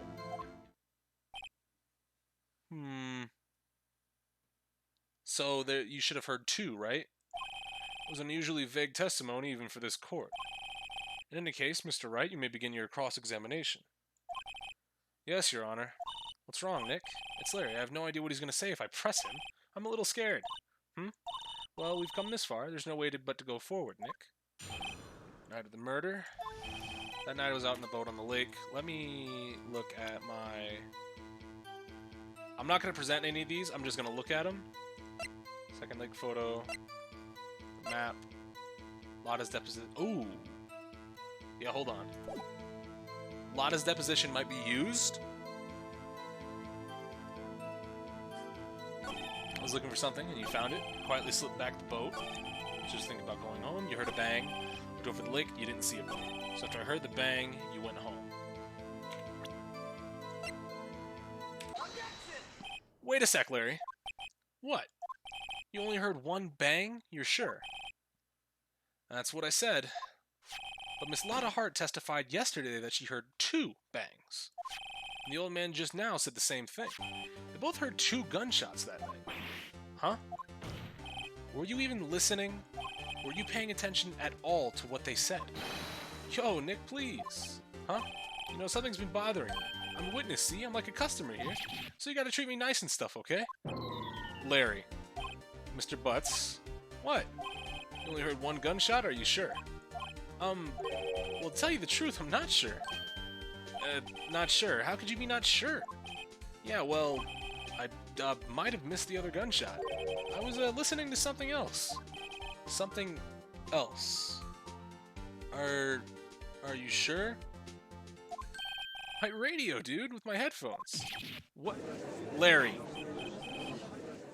Stop that booing. Mr. Butts, you were listening to the radio with your headphones. Yeah, so what? That a crime? I listen to my radio. Everybody listens to the radio. What's a big deal? Mr. Von Karma, your opinion? Waste of time. I do not accept this witness, nor his shoddy testimony. Oh, no. Well, Mr. Wright, should he continue the testimony?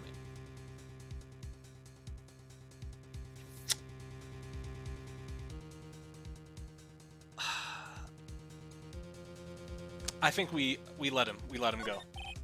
Your Honor, please Please allow the witness to continue his testimony. Bah.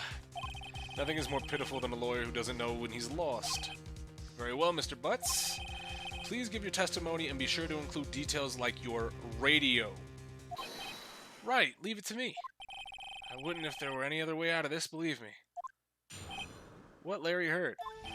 It's lonely being alone on Christmas Eve. That's why I was listening to an all-request show on the radio, see? I was listening to it like real booming loud. But I'm sure I heard that gunshot. I remember exactly what the DJ was saying when I heard it, too. Listen to your radio at a high volume. Yeah, what's the big problem? Can't a man listen to his radio in peace? Isn't this a free country? I truly believe Larry has no idea what the problem here is. Judge, can you believe a word this witness says? What he heard was probably nothing more than a drum beat from a radio. True enough, it is difficult to be... No, if the DJ was speaking, it wouldn't be a fucking drum. Fuck off.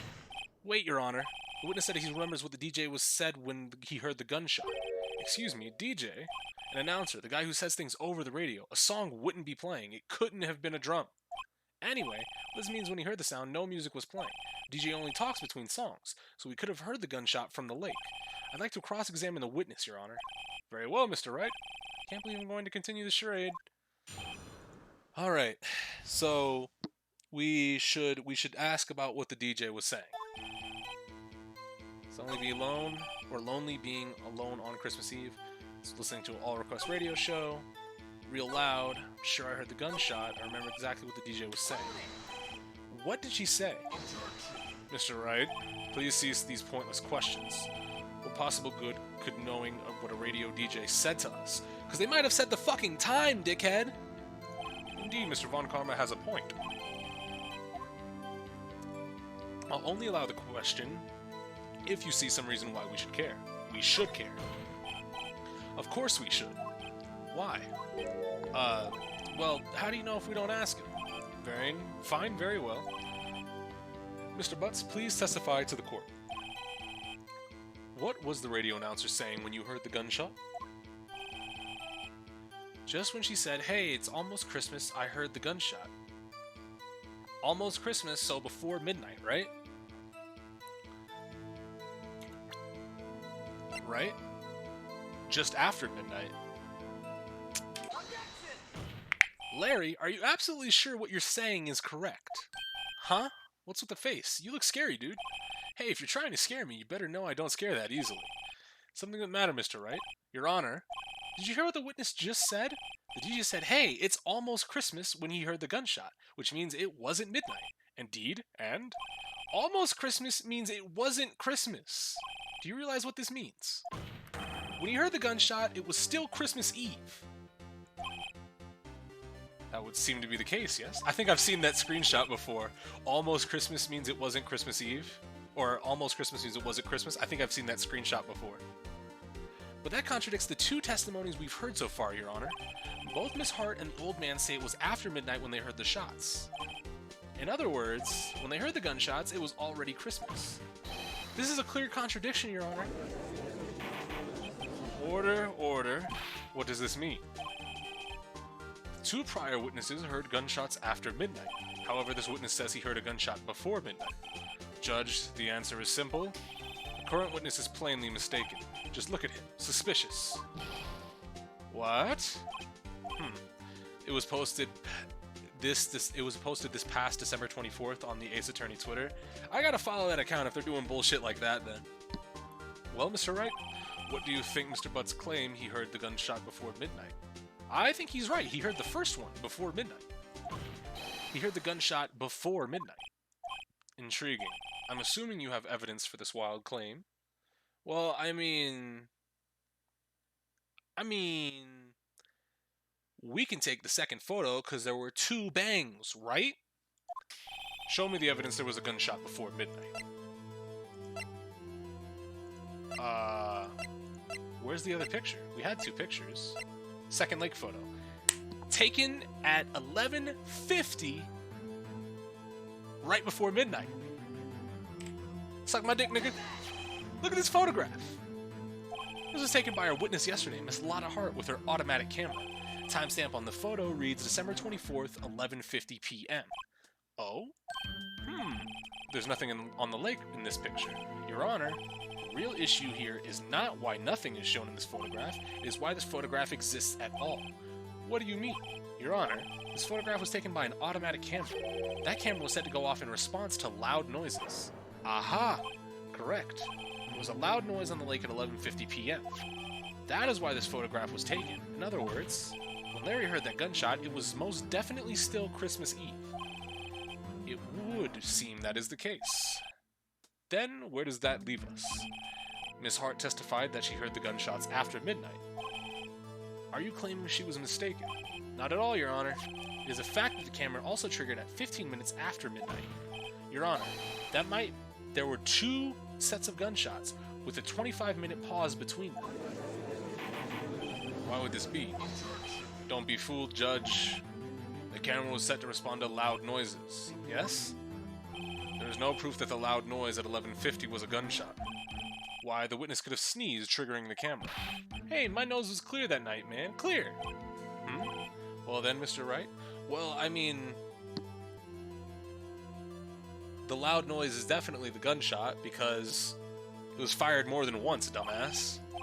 To prove the loud noise was indeed a gunshot, please show the court any evidence you have. This is my evidence. The murder weapon. Is the stream down, or just you? I think we might have been dropping a little bit of frames, but I think we're good. We're good, Stars. It says we're still up. I'll just at him and tell him to refresh. Oh, you got it? Never mind, I won't at you then. No frames were dropped. This is slander. I thought I dropped some frames, but it could have been me. Something about this pistol was bothering me, Your Honor. Both of the witnesses who testified yesterday heard 2 gunshots. However, the murder weapon was fired 3 times. When, then, was the last shot fired? Only now have I realized the truth. That 3rd shot was the shot Larry heard just before midnight. Order, order. That would make sense of the evidence we've seen so far. However, that leaves me wondering exactly what did happen that night on the lake. Exactly. It is true there were 2 sets of gunshots separated by 25 minutes. One at 11:50, another one at 15 minutes after midnight. Why, I ask you, why? I'd better think of something quick. Wait a second. Gunshots separated by 25 minutes. I have it! Huh? Remember the case with the Steel Samurai? Huh? Yeah, of course I remember. Murder's case had the same idea as the murderer in that case. What do you mean? Maya? Yes? If we don't figure this out now, we'll never overturn Edgeworth's guilty verdict. If I've got a hunch, I'm gonna run with it. Right, I mean, is this safe? Safe, we've already gotten a guilty verdict. We have nothing more to lose. You just watch and let me know if anything I say sounds fishy, okay? Your Honor. Yes, Mr. Wright? Testimony just now has cleared up this entire case. What do you mean, Mr. Wright? Tisk, tisk, tisk. So you finally realized the truth. There can be no other murderer than Miles Edgeworth himself. Wrong, Von Karma. A man was shot that night, but it wasn't Edgeworth who did the shooting. Listen, rookie. Take a deep breath and consider the facts. At the time of the murder, 1 boat was on that lake. This was shown by the witness's photograph. The defendant, Edgeworth, and the victim, Robert Hammond, were on that boat. There was a gunshot fired on that boat, and Robert Hammond fell into the lake.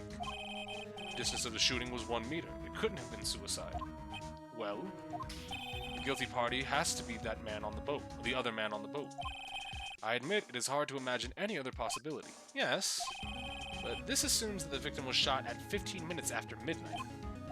What do you mean by that, Mr. Wright? We have photographic evidence of the time of the shooting. The timestamp on the photo says midnight, or 15 minutes past midnight.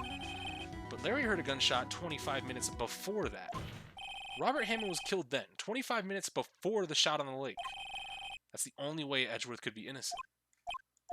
Mr. Wright, are you quite mad? Explain who the 2 men on the other boat were. It's Edgeworth and the murderer. Of course, it was Edgeworth and the actual murderer. After the murderer killed Robert Hammond at 11:50, he assumed the guise of Mr. Hammond and met Edgeworth. What? Are you serious?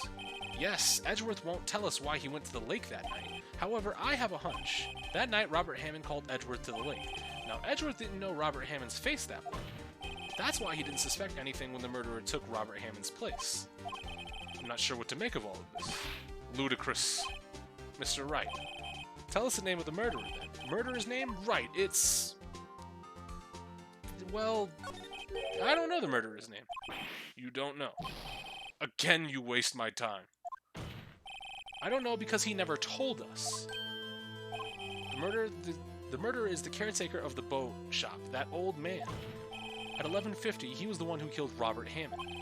The caretaker of the boat shop? Where did he do this? There weren't any boats on the lake then. Why would he have to go all the way out on the lake just to shoot someone? May I suggest the real scene of the crime was not on a boat? What? Well then, where did the murder take place? Probably just the boat shop. Here, of course, the boat shop, where he lives. That way he can meet with the victim without anyone seeing. Do you have proof that the boat shop was the scene of the crime? They were talking, the parrot in the boat shop, Polly, was talking about potentially the DL6 incident, so... Call Larry's testimony, if you will. That night he was out on the lake. He was out on the lake in a boat, searching for something. He finds it, returns the boat. Then, just as he's starting to head for home, he hears a gunshot. He heard a gunshot, Your Honor, even though he was wearing headphones the whole time. In other words, the gunshot was very, very close by. And where would that be if he had just returned a boat? The boat shop. Mr. Wright, what happened on that night on Gourd Lake? Please tell the court from the beginning. Yes, Your Honor. Nick, are you sure about this? Closing argument, yay! Not really, but I think if I start at the very beginning, take it slow, just might be able to figure out who did this, or might be able to figure this out. That night, the caretaker of the boat shop called Robert Hammond to his shop. Oh, this is around 11:50. That was when the gunshot that Larry heard fired, or Larry heard was fired. After that, the caretaker put on Robert Hammond's coat. He became Robert Hammond. Then he got in the boat with Edgeworth and went out into the middle of the lake. Then who fired the pistol on the boat with Mr. Wright? Or, who fired the pistol on the boat with Mr. Wright? Of course, it was the murderer who shot the pistol. He shot it twice. Both missed Edgeworth on purpose. Wait a minute. Yes? Why would he shoot twice if he didn't mean to hit anyone? Details. Oh my, fellow Chris. That is correct. What is up, other Chris? These games could benefit greatly from a closing argument. That would be pretty nice. The moment you run out of explanation is the moment you lose. Tell us why the murderer had to fire twice. Well, I mean, to create a witness, to make sure somebody heard. I believe you shot twice to create a witness, Your Honor. Create a witness? The murderer lifts his pistol and fires one shot. That ensures that anyone who heard the shot would look at the lake. Indeed, Miss Hart did exactly that after hearing the first gunshot. Next, the murderer waits a bit and he fires again. Then, the murderer jumps from the boat himself, leaving the pistol in the boat behind. I see. To someone looking from the edge of the lake, it would appear that one of the men on the boat had shot the other. The murderer didn't know about the automatic camera, of course. That's why he shot twice to draw the attention to the boat. Once he realized that, everything else falls into place. The boat shop caretaker swam back to his shop. Then he put Mr. Hammond's wet coat back on the body, and he threw the body into the lake. This is what happened, Your Honor. These are the evidence that transpired that night on Gourd Lake. Bailiff, bring out the witness from before. The boat shop caretaker, quickly. Very well. While we are waiting for the caretaker, I would like to ask the defendant, Miles Edgeworth, a few questions. Mr. Edgeworth, please take the stand. Mr. Edgeworth, you heard what the defense has said? Yes. Well, why did you go to the lake that night? What Wright said it was mostly correct. Astonishingly so accurate, actually. Yes, several days ago I received a letter. The letter was signed Robert Hammond. He asked me to come to the boat shop by the lake at midnight on Christmas Eve. He said he had something very important to discuss with me. You're good fellow... Oh, I'm good fellow, Chris. Are you? I'm doing pretty well. No complaints. The throat's a little sore, but I think it's just because I've been talking and yelling so much because of fucking playing Doom. I've been shouting my ass off. Something important? I'm sorry, I can't say what it was. Your Honor, sir. Bailiff, we are conducting a trial here. I ask that you remain quiet. The witness has disappeared. He isn't at the boat shop either. What? What should I do? Find him quickly. We cannot allow him to get away. Where is he going? Mr. Von Karma, your witness has disappeared. A search warrant has already been issued. Goes without saying, I cannot declare a verdict under these circumstances. I will extend the trial until tomorrow, the final day allowed. I request that the police department utilize all its forces to find that witness. Am I understood? One more thing. Just who is that boat shop caretaker? I think his identity has become very important in this trial. I want him, and I want to know who he is. Very well. Court is adjourned. Now, I don't want it to be the boat shop caretaker. It's kind of pointing at the boat shop caretaker. I don't want that parrot man to be guilty. But he could be guilty. Yay, Nick, you did it. Yeah? Well, at least we got out from under that guilty verdict. And what about Larry? That was something else. Even Von Karma didn't know what to do with his testimony. Larry really helped us out. Sure, once I sifted through his unique testimony. Still, he did save us. I just wish our cases weren't so down to the wire all the time. I know what you mean. Sometimes I feel like it's us on trial instead of our clients. Hey, Edgeworth. Mr. Edgeworth? Did you say something? Don't look so pained. I mean, it looks like you're probably gonna go off... It looks like you're probably gonna get off the hook. You can try to smile just a little. Relax. I'm sorry, but I fear it's not over for me yet.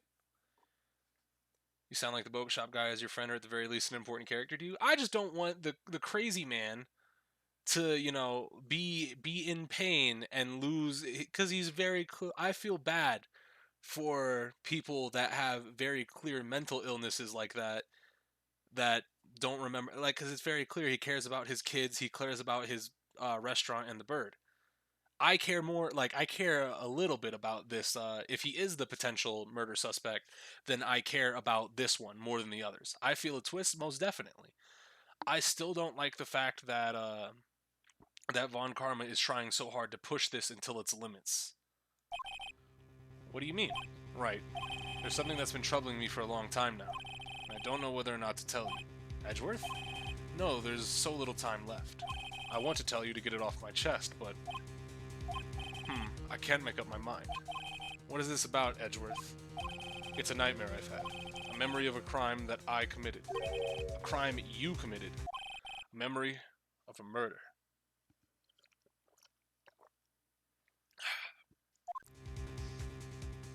To be continued. Oh. Save.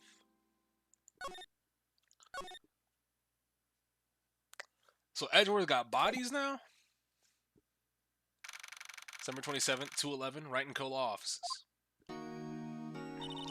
What was Mr. Edgeworth talking about? Memory of a crime that I committed. Memory of a murder. Do you really think Mr. Edgeworth killed... No, I don't... He didn't kill this guy. It's been a while since I played these trials. They're pretty good. I'm really enjoying them. I don't believe it. Not Edgeworth. Some painful memory has been troubling him recently, but he'd never take someone's life. Never. Nick. Yo, how's everyone doing? What do you think of my performance today? I had him swooning the aisles. Huh, Maya? Swooning? Me? Oh, yes, I do remember feeling faint. Right on, tell me the truth. It was like love it. She's 17! Larry! Just leave. Right, Dick? Huh? Me? Well, maybe my heart skipped a beat or two. I think you can do better than that. Come on, I saved Edgeworth in there, dude. Edgy! You guys should be bowing before me. Yeah, bow before your hero. Larry, you really helped out in the trial today. You did. If you weren't there, Larry, I'm sure Mr. Edgeworth would have been found guilty. Lawrence ass? No. But seriously, Nick, that boat shop caretaker guy is pretty suspicious. But Edgy ain't off the hook yet. Way to spoil the mood, Larry. Hey, I'm just a guy sitting in the audience, you know? But from where I was sitting, Edgy seemed pretty edgy. I mean, can you really know he's telling the truth about that night? Nick? I don't know. But what I do know is, I'm going to believe in you two until the very end. Us two? Edgeworth and who else? You mean me, right? Nah, he means me, right, Nick? Yeah, you, Larry. Not me? But why you, Larry? Huh? Actually, yeah, why me, Nick? Enough with the silent treatment. So, one thing important to fucking note is, what is the fucking boat, or the fucking, what is his motive? What is the caretaker's motive if he did do it? Because if he did do it, then that means, if we're assuming my theory is correct, and whoever is responsible is trying to run out the statute of limitations on the DL6 incident, the fucking caretaker wouldn't have remembered. Karma could have forced him, yeah, but why? Unless this was a case Karma was trying and it didn't go through, but it could have been proved. So it would have put a smear on his record. Because he hasn't lost a case yet, right? He's the god of prosecutors. He could be trying just to close this case out so he won't have a loss, right? But that seems like it's fucking too petty for the cases that we have thus now, right? Because what? The first case, it was somebody that got caught in the middle of a burglary. The second case was somebody tying up a loose end. Third case was just a crime, technically a crime of passion. It was in the heat of a moment, but it had some ties due to the past. So yeah, the fucking Von Karma could have been orchestrating this to, that's why he's coming into this case, because he wants to make sure that we're running out the time to try it, because there's ties to DL6. He wants to get rid of everybody else that's potentially involved, make sure Miles goes to jail, either Miles or the caretaker goes to jail, and he can go off and live scot-free. Prosecutorial murderer? Don't be silly. I mean, for the games that we have possession in this game, ghost possession for our former mentor. I'm not fucking clearing that out yet. Why do you trust Mr. Edgeworth so much? I mean, he's changed recently, true, but when we first met him, he was kind of a jerk, don't you think? You didn't know him back then. Back when he wanted to become a defense attorney. Wait, was that when you two were classmates? Yes, in grade school. They saved me, Miles, and Larry. They saved me and I'll never forget it. That's why I became a defense attorney, you know? What? Hey, Larry, what's he talking about? Huh? Sorry, I kind of forgot. Larry. Okay, Nick, out with it. I'm gonna hear this story today and that's final. Okay. It's kind of a long story, so hang in there. It was the very end of 3rd grade. I was on trial. Oh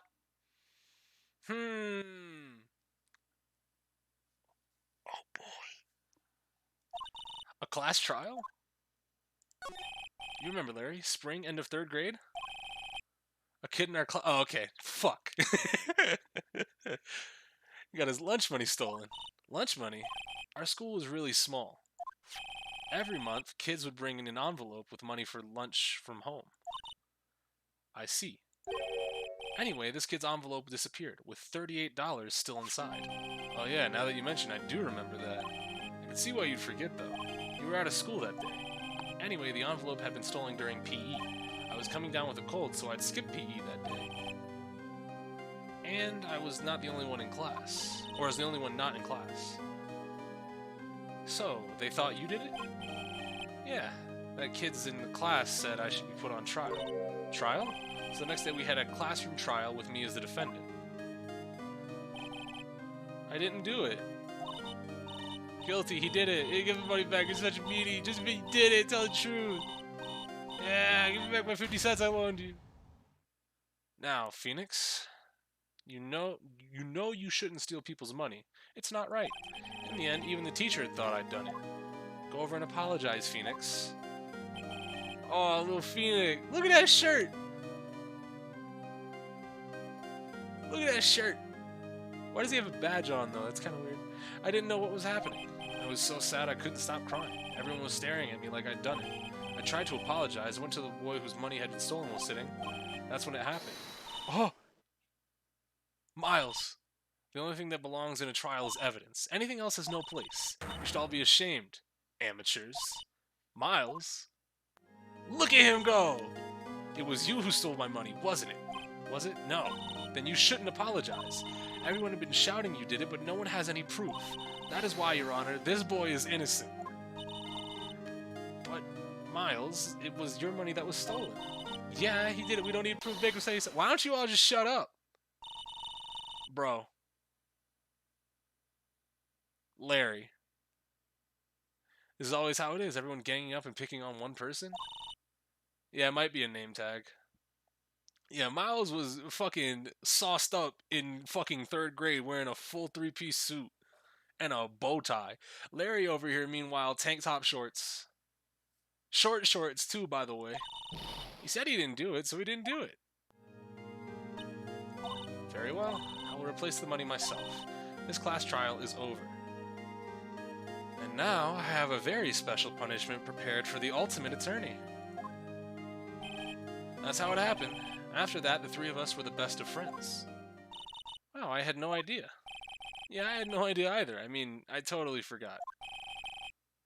That's when I learned what it meant to be alone. Totally alone and without a friend in the world. You did a good thing, Larry. Yeah, well...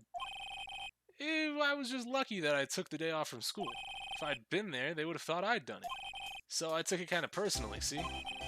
Something smells, it's usually the butts. After the trial.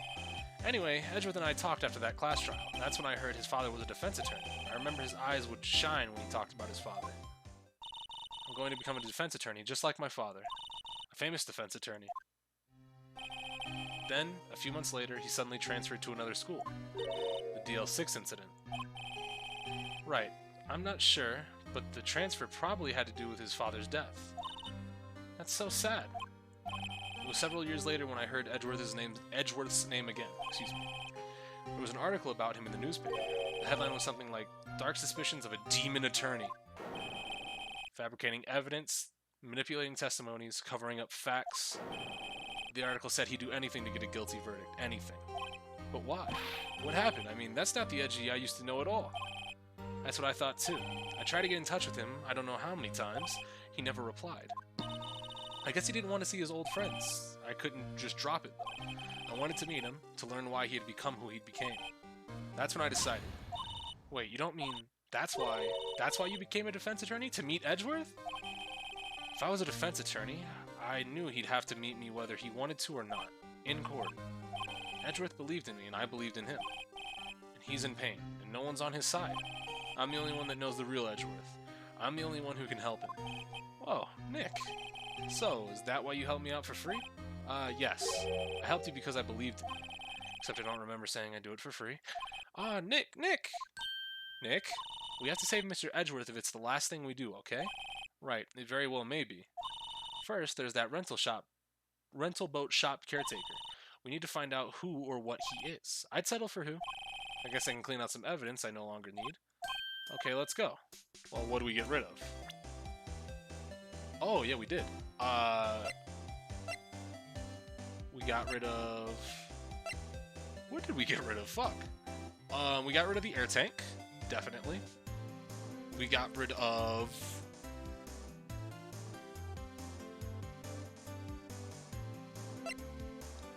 I actually do not know past the air tank. We got rid of the second photo, right? Yeah, the second photo.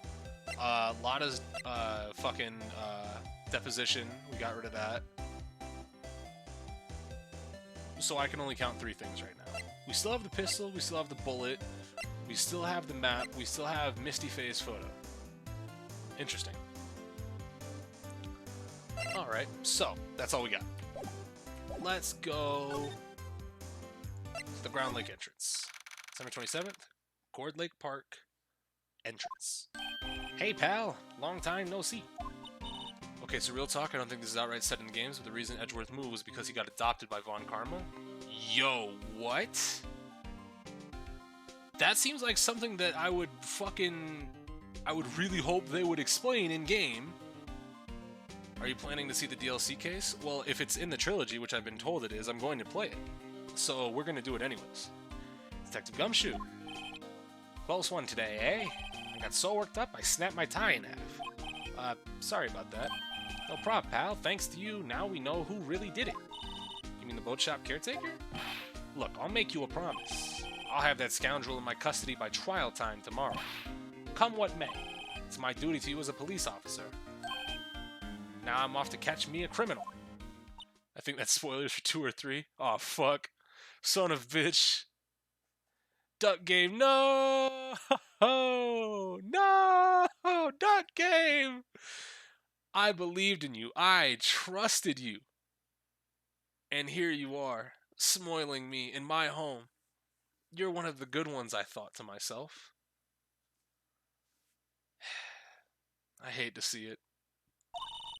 Detective Gumshoe is active today.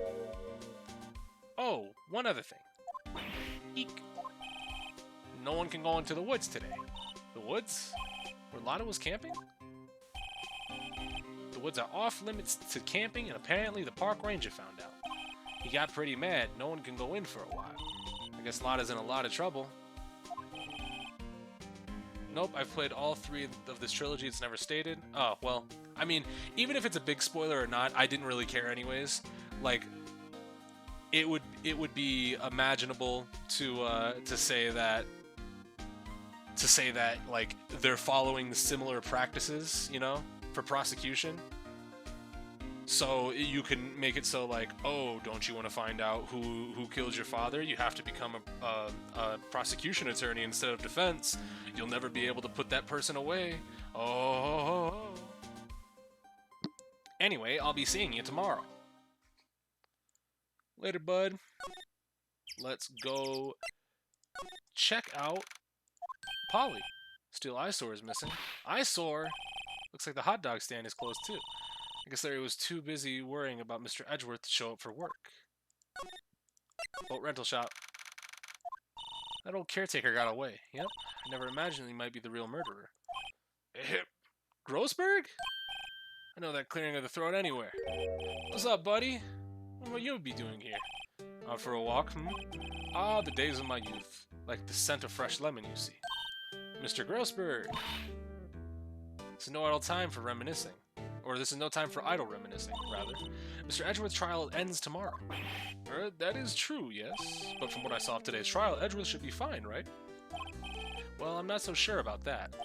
Ho ho ho, what do you mean by that? Well, I'm not sure. If you find anything out, come by my office at once. I may be able to offer you some assistance. Thanks. Bye. What do you think Mr. Grossberg was doing here anyway? Who knows? Let's check out his shack. Nobody's home. Hello, hello. Hey, it's Polly. I wonder, where's your owner gone, Polly? Hello, hello. Can't believe you run off like that and leave his poor parrot to fend for herself. Hello, hello. Oh. Maybe I should take care of Polly, Nick? You probably shouldn't just kidnap her. Police know about her anyway. I'm sure they'll do something.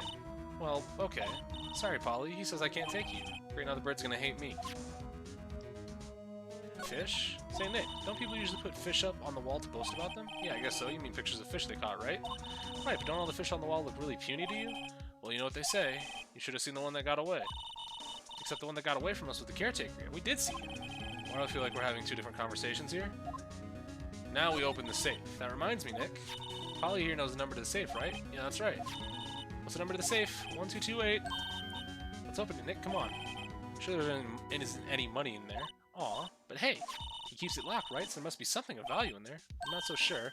Okay, Nick, let's see what's in there. I guess there might be a clue or two. The only thing that's in there is a letter. A letter? Aw, boring. There's no name or signature on the thing. It's handwritten in precise, clear letters. Get your revenge on Miles Edgeworth. Edgeworth? Nick, why would Mr. Edgeworth's name be on here? How should I know? I'm going to read the whole thing. Get your revenge on Miles Edgeworth. It also says this is your last chance. Now's the time to get revenge on the two men who ruined your life. The rest of the letter goes on to describe the murder plot in detail. How to kill Robert Hammond and frame Edgeworth. So, he was duped, deceived, tricked, and Von Karma's responsible. Calling Edgeworth out up to the lake, getting the boat, firing twice? This is exactly what I figured out today in court. It's all here, in perfect detail. What do you think it means, Nick? I don't know, but it looks like these are instructions for that caretaker. When he killed Robert Hammond and called out Edgeworth, he was following instructions. But who could have written that letter? And what does it mean, get revenge on Miles Edgeworth? Look, I don't know, okay? One thing's for certain. This letter is an amazing clue. Letter from the safe added to the court record. Okay, well, let's go and see if we can't talk to Edgeworth. So let's go to the public beach, move, entrance, move, detention center. Hey bud, you're looking as grim as always. Mr. Edgeworth, I heard the story about the class trial. Class trial? What do you mean? You don't remember? No, I don't. Your lunch money was stolen, wasn't it? 3rd grade? Lunch money? Oh right. Yes, I seem to remember something like that. Nick, I think you're the only one who really remembers. Well, it probably only really mattered to me anyway. Mr. Edgeworth, didn't you know? That trial was the reason Nick became a defense attorney. Ridiculous. Gee, thanks. That said, it does sound like the kind of thing you'd do. You haven't changed a bit, have you, right? So simple, to a fault even. Well, maybe, yeah, but I think you changed too much, Edgeworth. Perhaps. Why prosecute? You used to look up to your dad. You said you wanted to be a defense attorney, right? I couldn't let myself deny reality like you. What do you mean? My father was taken from me and you want me to defend criminals? I'm sorry, right? But I'm not that good of a person. One suspect was apprehended in your father's murder, right? Yes, the man trapped in the elevator with my father. His name was Yanni Yogi. He had to be the shooter any way you look at it. Yet, he was found innocent. A defense attorney got him off the hook. That would be Robert Hammond. On that day, 15 years ago, the 3 of us were trapped in that elevator for 5 hours. When we were rescued, we all suffered oxygen deprivation. I had lost all memory of the murder. Lost your memory? Even now I can't recall what happened in that elevator. That was the crux of Yogi's attorney's argument in court. He claimed Yanni Yogi had not been of sound mind due to the oxygen deprivation. Yogi was released due to a lack of evidence, innocent. That's when I changed my mind. Ah, yep. So, not exactly Von Karma's fault, but definitely he started to change his mind after his dad got killed. He wants to put niggas away now. Prosecutor Von Karma. He's my teacher and a man who deserves respect. I learned everything I know of courtroom techniques from him. So, yeah, no. Duck Game was fine. You've been cleared, Duck Game. This would have been fine for me. Minor spoiler, but it didn't even matter because I found it out in 3 seconds anyways.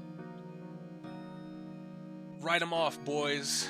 He gets his record cleared by me. So, he's like my sister was to you, Nick. He is a perfectionist in all things, in court, in his personal life. He's obsessed with doing everything perfectly. Perfectly, huh? In all the cases he has taken on, none of them were left unsolved. And not one suspect was ever declared innocent, ever. But that's... I know. It's possible some of the suspects were indeed innocent. However, it is impossible for us to accurately determine that in every case. All Von Karma does is his job, to find the suspect guilty perfectly. In any case, it's nigh well impossible to find a weakness in him. Should a weakness appear, he would do everything in his power to make it go away. Edgeworth? What you're saying is true. You're headed for a guilty sentence tomorrow. He's right. No time to praise the enemy, Mr. Edgeworth. It's a strange situation in which I find myself, I admit. No kidding. Alright, well, I mean, there's a lot that we just got from that. So, we got a lot. But we can show him this. See this letter? This came out of the safe in the shack where that boat rental caretaker lives. I see. Revenge on me. Who is that old guy anyway? I don't know. Could he be an innocent defendant that you got declared guilty or something? Nice, right? But I don't remember that old man, not at all.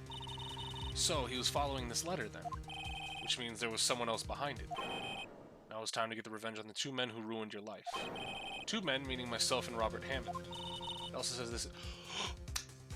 I think I've figured it out. I think I've completely figured it out. So, Von Karma was the prosecuting attorney in that case, in the DL6 incident. But he got off the hook, or the suspect got off the hook because, you know, the defense attorney was good. Robert Hammond was good. Robert Hammond then, 15 years later, up until now, was set up by Von Karma into being killed by the person in that in this specific shooting on Christmas, 3 days before the statute of limitations ran out. So what Von Karma's trying to do is he's trying to rectify, and I think we're following what he wants us to do, because Von Karma had the caretaker, real name Yanni Yogi, call up Robert Hammond and Miles to get them to come down to the lake, shoots Hammond, and then tries to kill Miles. Or tries to frame Miles, at least. So then he wraps up the DL6 incident, gets a guilty verdict for Yogi, and gets Edgeworth sent away. So nobody can explain what actually happened, because there's the chance that, oh, well, Miles could have remembered exactly what happened in the elevator. He could have known. So this is Von Karma wrapping up his lost case. Last chance? Wait, maybe he's talking about the statute of limitations on the DL6 incident. Wait, that old man. What is it? Do you know who he is? Yogi. Could he be Yogi? Yogi? The suspect in the DL6 incident, the one who was found innocent. Alright, so, do you have anything else new to say? Yanni Yogi. Yanni Yogi was a court bailiff at the time. We just happened to be in that elevator together 15 years ago. Earthquake was incredibly strong. Before I knew it, everything was dark. We were there for so long it felt like forever. The air thinned and the darkness closed in on us in that little box. We became unsettled. Help, I can't breathe. Quiet, you're not making this any easier. I want to get out. Help, get us out. Don't shout, you'll use up more oxygen. That's all I remember. When I came to, I was in a hospital bed staring up at the ceiling. In court, Yanni Yogi's mental condition was called into question. They claimed the oxygen deprivation and stress had caused temporary insanity. In the end, the claim passed the court and Yogi was found innocent. But isn't that strange? This letter tells him to get revenge on Edgeworth. Why would he want to get revenge on you? Right. Yeah? There's something that's been troubling me these last few days. I didn't know whether or not I should tell you. You mean the nightmare? Yeah, a crime you committed. I think the time has come to tell all. Did you kill your dad on accident? No, because you fucking adored that man. You would not. You would, even if you were going through oxygen deprivation, you would never. Wake up in a fearful sweat every time. What kind of dream? It's a dream about my father's killing in the dark. Yeah, we just read this. I can't breathe, you're using up my air. What? Stop breathing my air, I'll stop you. What are you... Stop breathing my air? No, Pops. He's attacking Dad. Then I see the pistol lying by my feet. I don't know if it was evidence from that day in court or the bailiffs. In a daze, I picked up the pistol. He threw the pistol at him. Get away from my... Yeah, he's throwing that gun. Oh. No. Okay. That's a very real thing that happened. Wait, no. The gun was fired twice. Wait a minute. Oh, so... Did the gun firing, the accidental discharge was the first initial shot. Did that hit anybody, or did that make Yogi think that Gregory was trying to shoot him, and so he picked up and shot him? Because that's a possibility, right? That would explain why the gun fired twice. And with that scream, I awake. It's a bone-chilling scream. A scream that has rung in my ears for the past 15 years. But that's just a dream, right? Right? That is the only thing that has kept me sane for the last 15 years. But what if I'm wrong? What if it's real? They say sometimes people shut out memories in self-defense. Maybe it was I who killed my father. What? If you think about it this way, that letter makes sense. Get your revenge on Miles Edgeworth? Think about it. Yogi was really innocent. That's why he wanted revenge on me. Wait, Edgeworth, you mean it was me? I was the true criminal of DL6. I shot my father. Well, no, because we had a fucking spirit medium contact the dead, and I think they're right. I think you're innocent, Miles. What are we going to do, Nick? What can we do? I don't know. I don't think there's anything we can do, like it or not. There's someone else who knows a lot about the DL6 incident, maybe. Grossberg. Alright, Miles, we'll catch you later. We're gonna go talk to a fat man. December 27th, Grossberg Law Offices. Mr. Grossberg. Hello there. What's wrong? You look troubled. No kidding. I can't believe you're not. My. Excuse me. Just calm down and tell me what's happened, It's Mr. Edgeworth. I see. So Edgeworth dreamt he shot his own father. It's only a dream. Only a dream. I wonder... What? If that's the case, then why do you two look so troubled? Or if that's the case, why do you two look so troubled? Well, also consider this. Yogi quite certainly holds a deep grudge against Miles Edgeworth, so he'd want to frame him for murder. That leads me to surmise that Edgeworth's dream was not a dream, it was real, as you imagined. Miles Edgeworth threw the pistol to save his father, the pistol fired, and the deed was done. No, I don't believe it. Yogi was suspected of murder, and his career as a bailiff was irrevocably wrecked. Thus, he sought revenge on Miles Edgeworth. This was his last chance, of course, with the statute of limitations so close. I mean, he could still do it past the statute of limitations. Because just doing the murder and saying, well, I'm getting revenge, doesn't fucking cancel out the fact that you did a murder. And tried to frame somebody for it. So yeah, no, I'm leaning on that theory that I have hard. What do you know about Edgeworth's dad? He was a defense attorney without peer. It sounds trite, but it's true. He may have had one peer now that I think about it. Your mentor, Mia Fey. My sister? Gregory Edgeworth was disapproving of Mr. Von Karmer's techniques. That's no surprise. Von Karmer is an extreme man. Forged testimonies and evidence are nothing to him. The result, he has a perfect win record in court. To beat him, Gregory Edgeworth tried to call attentions to his methods, and he lost, and died in despair. Oh no! Not in that word. He didn't die in that word. No.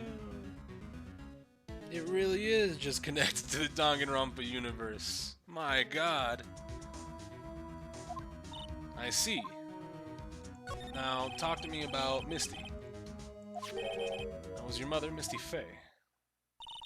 I'm Gregory Edgeworth. I have been killed. The one who shot me was the bailiff, Yanni Yogi. Yet, Yogi was found innocent. That's when my mother left us. Everyone called her a fraud. That's right, everyone thought she was, you see. Yet now that I think about it, it seems the one who lied was Gregory Edgeworth's ghost. Why would a ghost lie? Shut up! Gregory Edgeworth must have known who shot him. I don't believe it. So you're going to say he falsified his testimony? That Edgeworth's dad lied to protect his son? It's only a possibility, mind you, but a possibility nonetheless. Alright, so... what now? We gotta show him the letter 2? Whoops, I right-clicked instead of clicking an E. Really was on my fucking Danganronpa shit there for a second. Banana. So this is the letter. It does seem that Yogi was following this letter when he killed Hammond. But why kill Robert Hammond? Hammond was a skilled defense attorney, but he defended clients not for their sake, but for his own. Yeah, no, why would he kill Hammond if Hammond's the one that helped him? It ain't looking good for Von Karma. I'll tell you that much for certain. His own sake. He never trusted his clients, that one. The only thing he trusted was his own ability. But he got his client found innocent, so why should it matter? Actually, my dear, it's quite different. He won that innocent verdict for no one but himself. Yogi was a free man, but socially he was ruined. You'll understand soon enough. Wait, what is it? This letter. I've seen this handwriting before, a long time ago. Whose handwriting was this? Do you have any idea who wrote this? Well... I got some thoughts. Could it be Manfred? His name Manfred, by the way? Von Karma. Why would he have something to do with this? Well, I'm not sure. Von Karma. Wait, you're right, my boy. This is Von Karma's handwriting, I'm sure of it. I used to see it all the time on court reports. But that means the one who told Mr. Yogi to kill was correct. Manfred Von Karma himself. What does this mean, then? Why would Von Karma want to frame Edgeworth? Well... is looking like a wrap. You got anything else? Prosecutor Von Karma. If it was truly Von Karma who wrote this letter, then he would know the truth. He would know that Miles Edgeworth had accidentally killed his own father. He'll say as much in court, tomorrow in court, I should think. He'll press the point until the court find Miles Edgeworth guilty. Oh no. But how could Von Karma know about Edgeworth's past like that? Even if Mr. Edgeworth thought it was just a nightmare. That I do not know. Yet I do know that Von Karma is both persistent and a perfectionist. He may be seeking to satisfy a grudge against Gregory Edgeworth by hurting his son. What do you mean? It was 15 years ago. Von Karma met Gregory Edgeworth in court, and Von Karma did win. But he didn't make it through the trial unscarred. What happened in the trial? Von Karma got the guilty verdict he wanted, he won the trial. But Gregory Edgeworth accused Von Karma of faulty evidence. And though he lost the trial, Mr. Edgeworth's accusation stood. Faulty evidence? It was the only penalty Von Karma has ever received in his career as a prosecutor. Gregory Edgeworth dealt a blow to his perfect trial record. So, is he that petty, is the question. Now, normally I would say, no one would be that petty as far as to go to murder somebody, like, within the statute of limitations of a case. However, I wouldn't have also told you that I don't believe that a ghost could come back from the dead and possess her sister and get her to help me in court. So, with that, yeah, no, Von Karma, you're not looking great. Must have been quite a shock for Von Karma. He took a vacation for several months after that, you see. A vacation? Yes, an unusual event for the man. That was the first and last vacation he's taken in his many years of prosecuting. Really? He doesn't take vacations? Like, go to sea or to the mountains? Don't tell me he's never been to Europe. You have strange ideas about vacations, Maya. In any case, that was the only time he took a vacation from work. I believe the penalty upset him quite a lot. Odd, if he wanted to keep a perfect record so badly, why would he take such a long vacation? Man took mental damage, my god. Von Karma is going to bring up DL6, you can bet on it. What if Mr. Edgeworth pleads guilty to DL6? I won't let him. Yes, Mr. Wright, I hate to say this, but even accidental murder is murder, you know?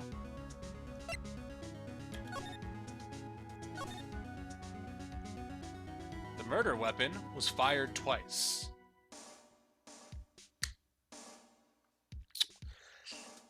It looks like it's a snack wrap. Ah. I know that. I just believe in Edgeworth's innocence. I can't believe he killed someone.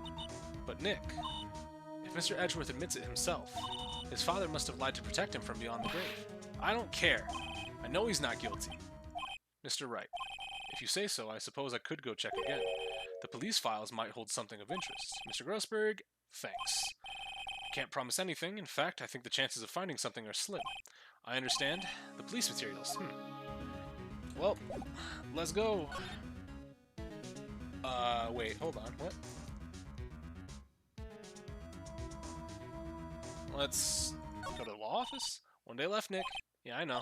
Well, no time to waste. Let's get going. Hold on. Maybe we should go talk to, Oh, no. We have more things now. We can go back to the lake. We can go to the... Let's go to the Criminal Affairs Department. There's hardly anyone here. Everyone must be out looking for the old guy, Yogi. Ah, it's you. I don't think Gumshoe will be coming back today. He's staying out late looking for someone. Sounds like Detective Gumshoe is pounding the pavement for real. We were wondering if we could check out the records room again. Well, now I can't have just anyone wandering around in there. But I guess Mr. Von Karma's in there now. What are you doing in the record room, my nigga? He just arrived, actually. Von Karma's in the records room. Nick, let's hurry. December 27th, Police Department records room. Dusty as always. We were only here just yesterday. I'm sure they just haven't had time to clean it. What's wrong, Nick? Nothing. I was just noticing that he isn't here. Von Karma. It's open shelf. One of the drawers here is open. Someone must have been looking in it recently. The label says Unsolved Cases Evidence. Unsolved cases? Nick, the file for DL6, it's completely empty.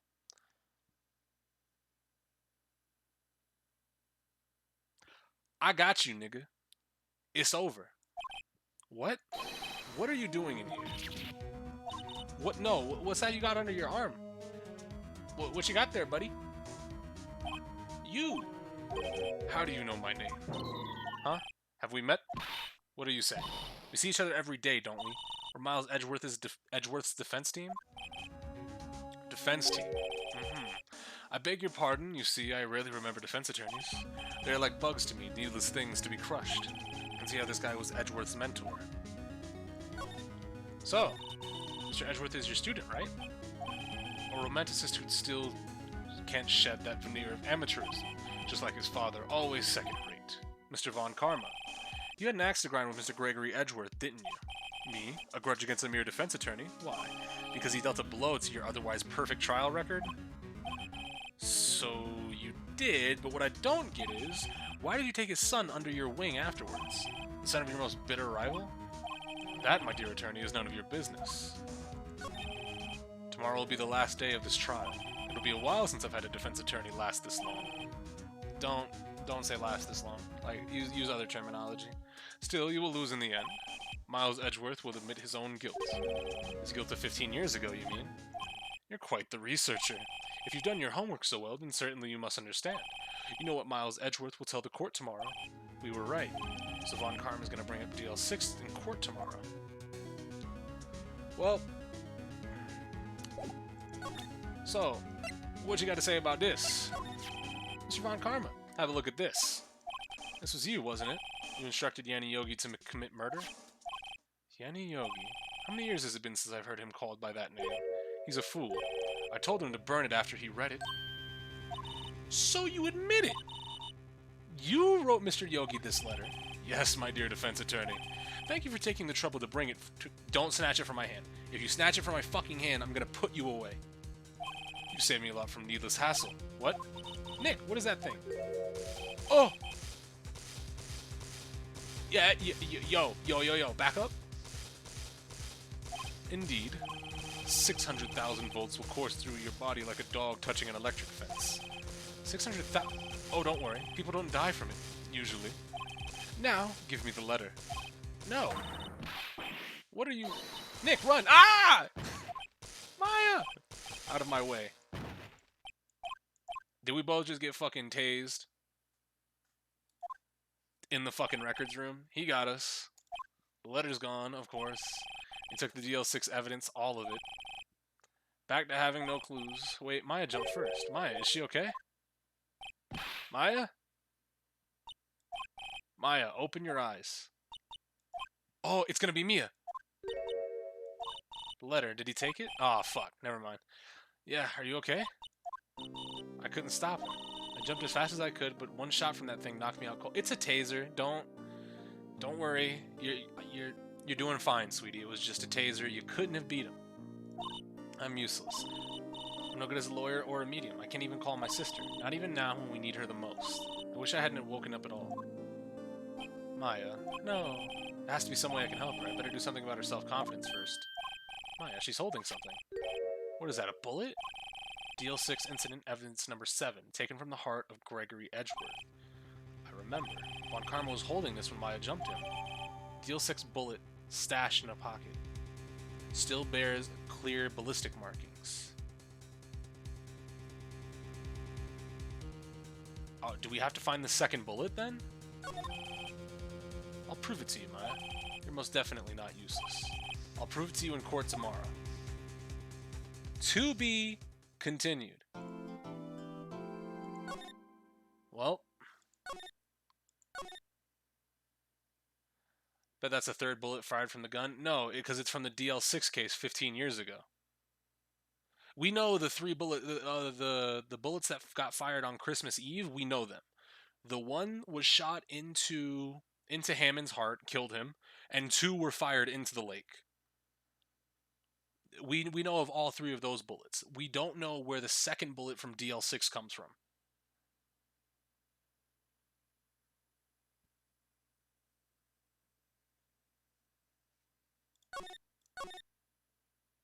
So, let's... Been tuned out because I was invading. Fair enough. This is it. Judgment Day.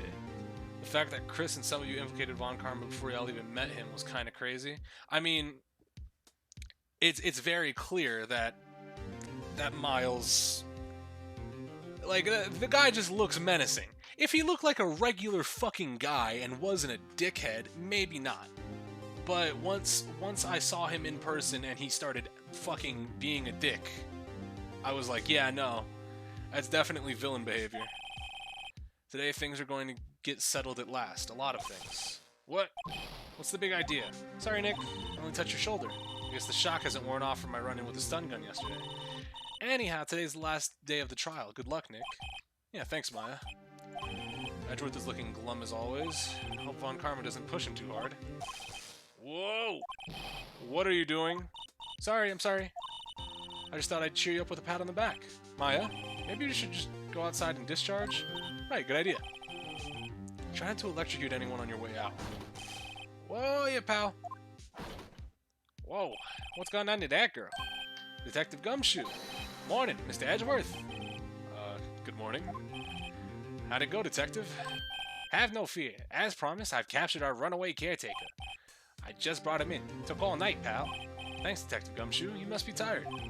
Actually, after all that shock I got on the way in, I feel pretty good. Yogi says he's forgotten his own name.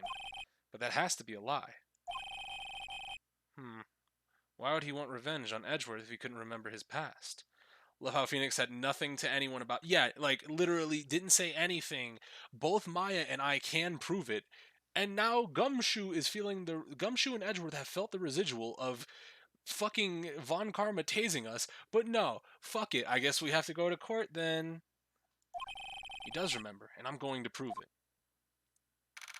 December 28th, 10 a.m. District Court, courtroom number 3. Court is now in session for the trial of Mr. Miles Edgeworth. The defense is ready, Your Honor. The prosecution is ready. Right, very well. Yeah, he also didn't say anything when Red White beat the fucking brakes off of him, or punched him. He didn't break the brakes, so I was still standing. Phoenix yummed that shit. Phoenix got durability feats. Reach the final day of our proceedings in this trial. I asked that the prosecution submit decisive evidence. Understood. Come on, don't be awed into silence by every little thing he says. Very well, Mr. Von Karma, your opening statement. Right. Thanks to Detective Gumshoe's efforts, the boat rental shop caretaker has been arrested. In yesterday's trial, the defense asserted that the caretaker was the murderer. However, the caretaker has yet to confirm this. I would like to ask the defense to cross-examine him as much as necessary. Very well. Please bring the witness into the courtroom. Ladies and gentlemen of the court, I believe you all remember our witness. He lives in the boat rental shop on the lake from where he witnessed the incident. In addition, he has currently lost memory of his name and identity. Witness, why did you run away yesterday? The witness was not running away, as he will now testify. I see. Very well. Begin your testimony. Huh? What? Huh? Why I left court? I'm really sorry about leaving yesterday like I did. I wasn't running away or nothing. I went to buy some food for Polly, see? Figured I got nothing to do with this incident anyhow. I mean, I need one of those motive things, right? And I don't got one. So, my testimony yesterday stands as is. Well, I mean... we can... No, do we even have the letter anymore? No, we don't. Fuck. So I can't present the letter. Why did he take the fucking letter, but not the DL6 incident photograph, or the case file, or the info about the case file we had?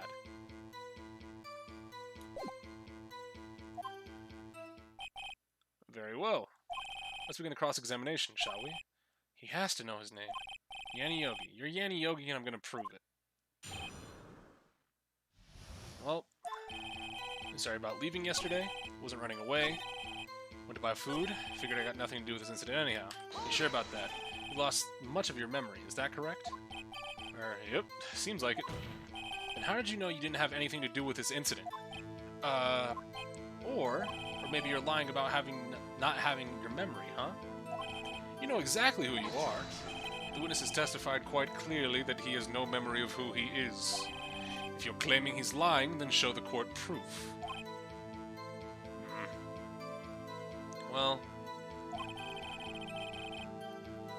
the letter was the only damning thing, especially assuming it was handwritten. Yeah, but even still, how am I going to prove what's going on in that old codger's head? That's impossible. I'm glad you've come to your senses, Mr. Wright. Very well, witness. Please continue. I mean, I need one of those motive things, right? And I don't got one. Well, I mean, technically. I can say you have no motive. I say you do. You had a grudge against Edgeworth and the victim, Robert Hammond. That's why you took revenge on them, right? Please don't make me repeat myself, Mr. Wright. This witness has no memory of anything beyond several years ago. He can't hold a grudge, it's impossible. I have to prove he's lying about his memory, otherwise it's going to be the same thing over and over until the trial ends. Might I say something, Mr. Wright? Yes, Your Honor. You've been saying the same thing over and over now. You've been calling the witness's memory of the past, or lack thereof, into question. But does this really have anything to do with the current case? Of course, Your Honor. The witness has just said he has nothing to do with the case, and no motive. Both of these statements are lies. Order, order. Mr. Wright, there is a serious problem in your claim. Or are you saying you know who this witness is? Of course, Your Honor. Oh, now this is interesting. I would like to know myself. So who is he? Don't play dumb, Von Karma. Mr. Wright, please tell us the witness's name. Yanni Yogi, a former court bailiff. Yogi? That name seems familiar. Oh! Yanni Yogi, from the DL6 incident. Figures that the judge would have heard of it. It was such a famous case. But what does this mean? Your Honor, if this man is Mr. Yogi, then he has a clear motive. Jumping to conclusions again, Mr. Wright. This witness is Yanni Yogi. Fascinating. However, how do you propose to prove this in court?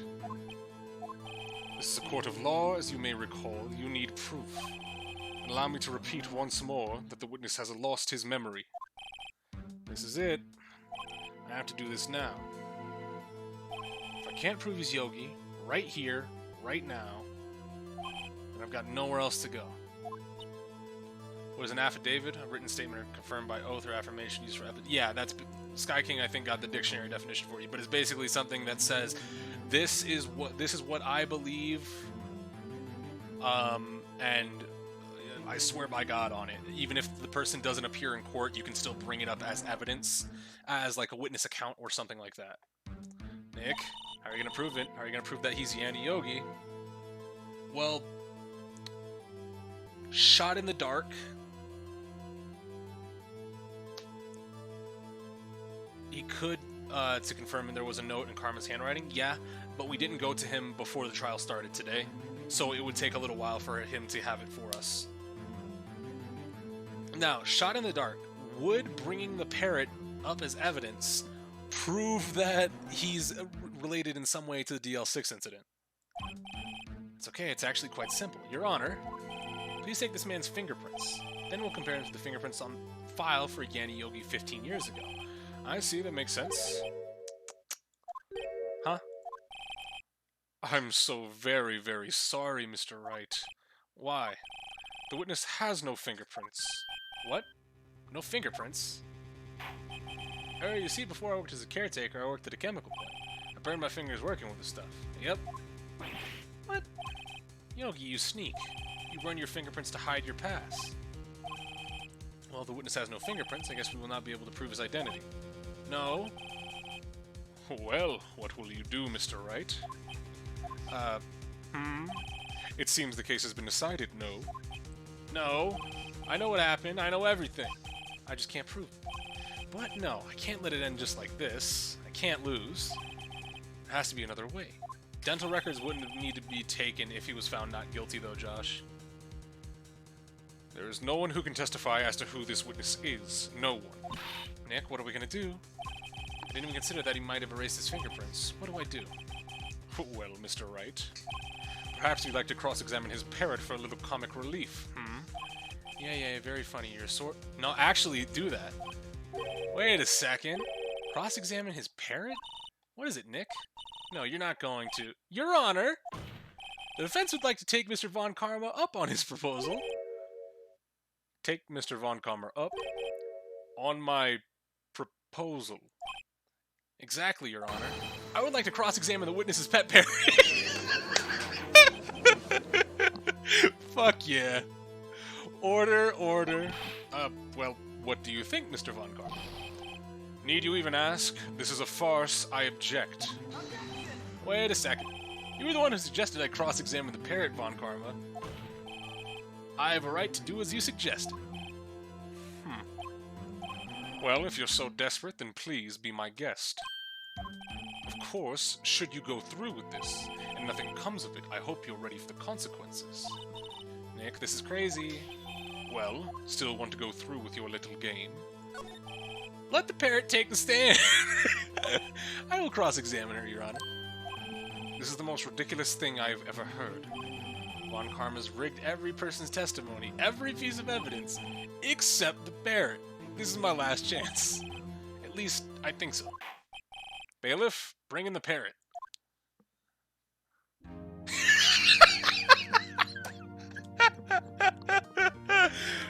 Oh, yeah, that's great. That's quite a bird. Please tell us your name. Name. The witness is ignoring me. It must be hurt to be ignored by a bird. Very well, witness. Who is your owner? Please testify for us. Oh, come on. Hello. Hello.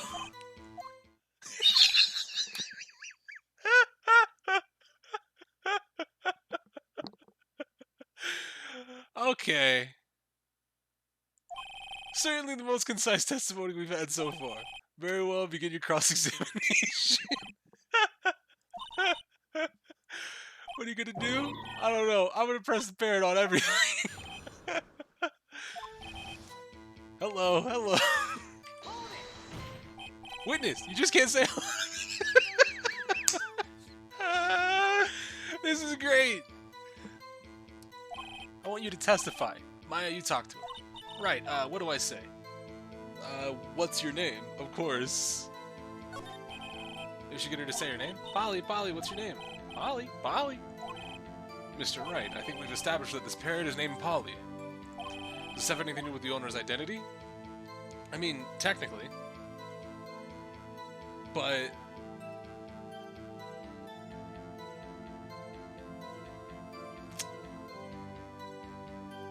yes? Yes, it does. Fascinating. You claim that the parrot's name will prove her owner's identity? Then show us this proof. Nick, don't you think you're taking a bluff a little too far? Listen, we're not here to answer the question of who is the caretaker, we're here to prove that he is Yanni Yogi. All you have to do is tie the name Polly to Yogi. Your Honor, proof that the parrot's name reveals the caretaker's identity is... would it be... no. No, because... yeah, no, we got the information from this. The DL6 case file? That's quite a large file you have there. Which page is this proof on, then? Show us, or stop wasting our time. Very well, Mr. Wright, please show us the page.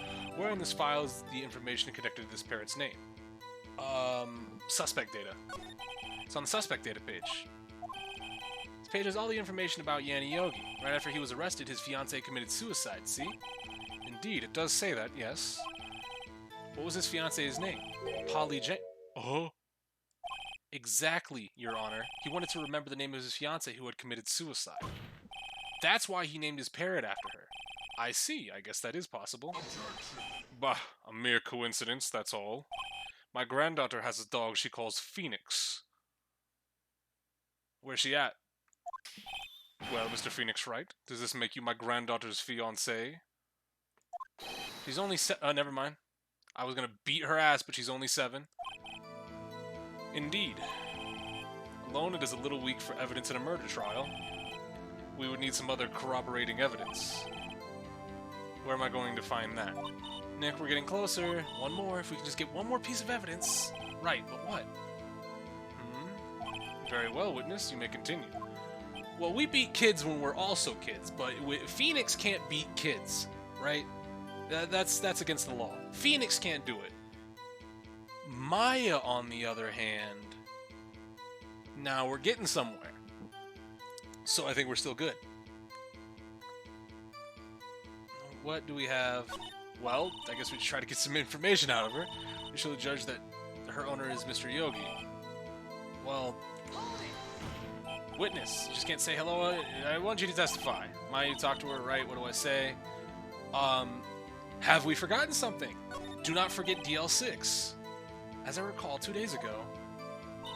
Polly, have we forgotten something? Don't forget DL6. Yep. You know what to do, Maya?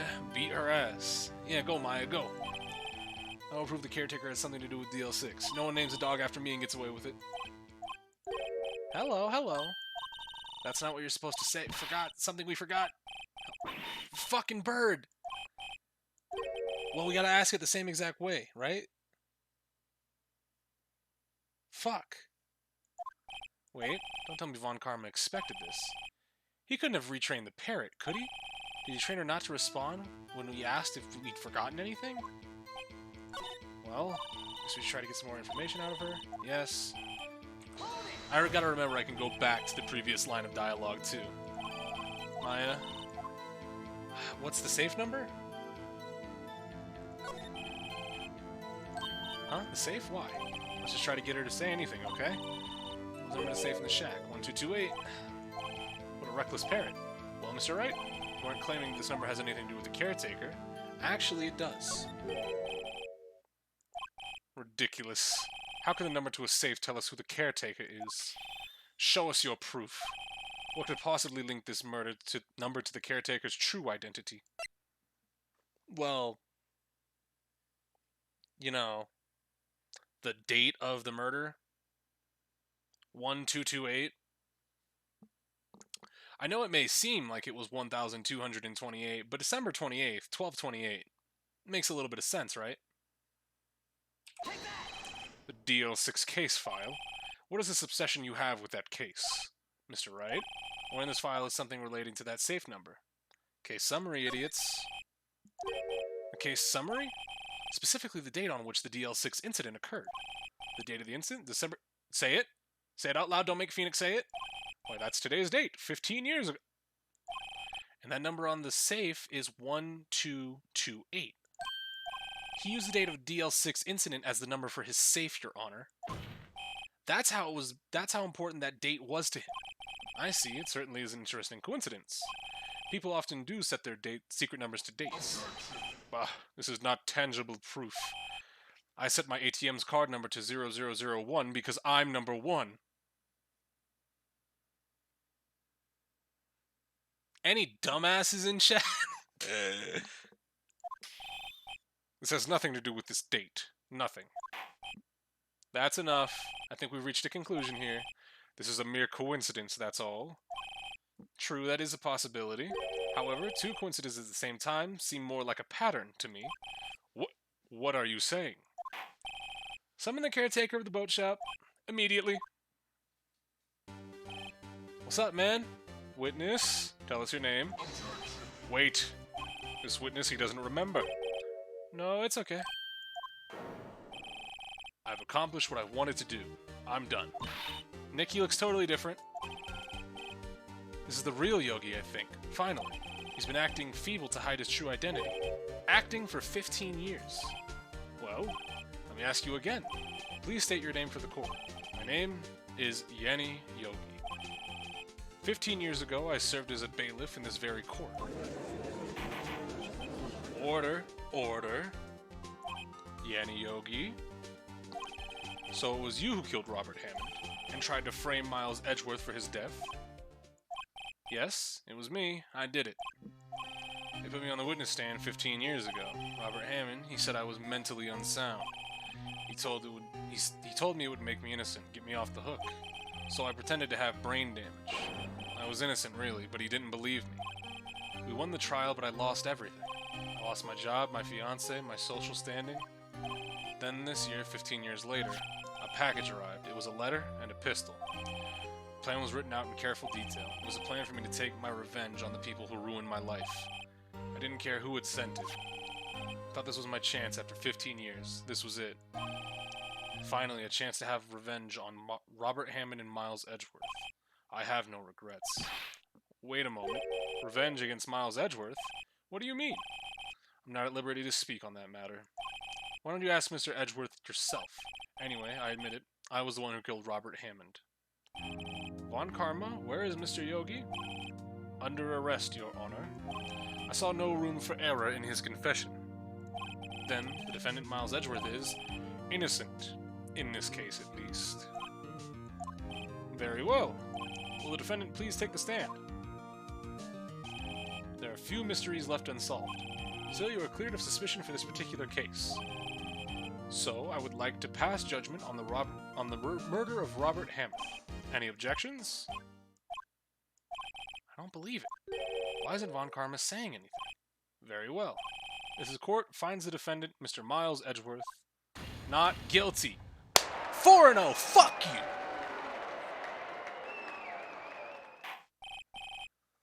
That is all. This court is adjourned.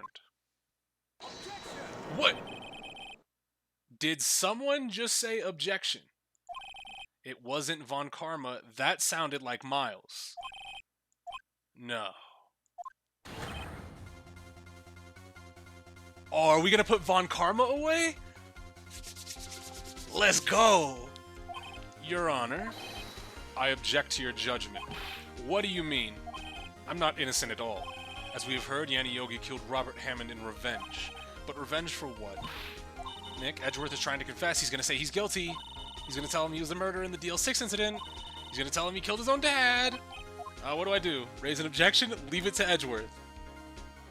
Now. I'm definitely gonna raise an objection. I'm not letting you do it. The judgment has been passed. I object to Edgeworth's outburst. Didn't something like this happen yesterday, too? I believe a certain witness raised an objection after a guilty verdict was passed. That would be Larry. We must hear this new statement. We must hear Miles Edgeworth. He's right. We have a duty to hear Mr. Edgeworth out. For 15 years, I have had a recurring dream, a nightmare, and it's only a nightmare. That is what I told myself. But now I know it wasn't a dream. Yanyogi wasn't the killer. You mean in the incident where your father died? From the distance of the shot, it wasn't suicide either. Everything was as clear as day. The murderer, the criminal in the DL6 incident, it was me. Your Honor, I confess my guilt. I am guilty for DL6, the statute of limitations of which ends today. The culprit is me. Bullshit, homie. This is certainly unexpected. The defendant, declared innocent, is confessing to a different crime. A crime for which the statute of limitations runs out today. Also... Wait, hold on, let me look at this.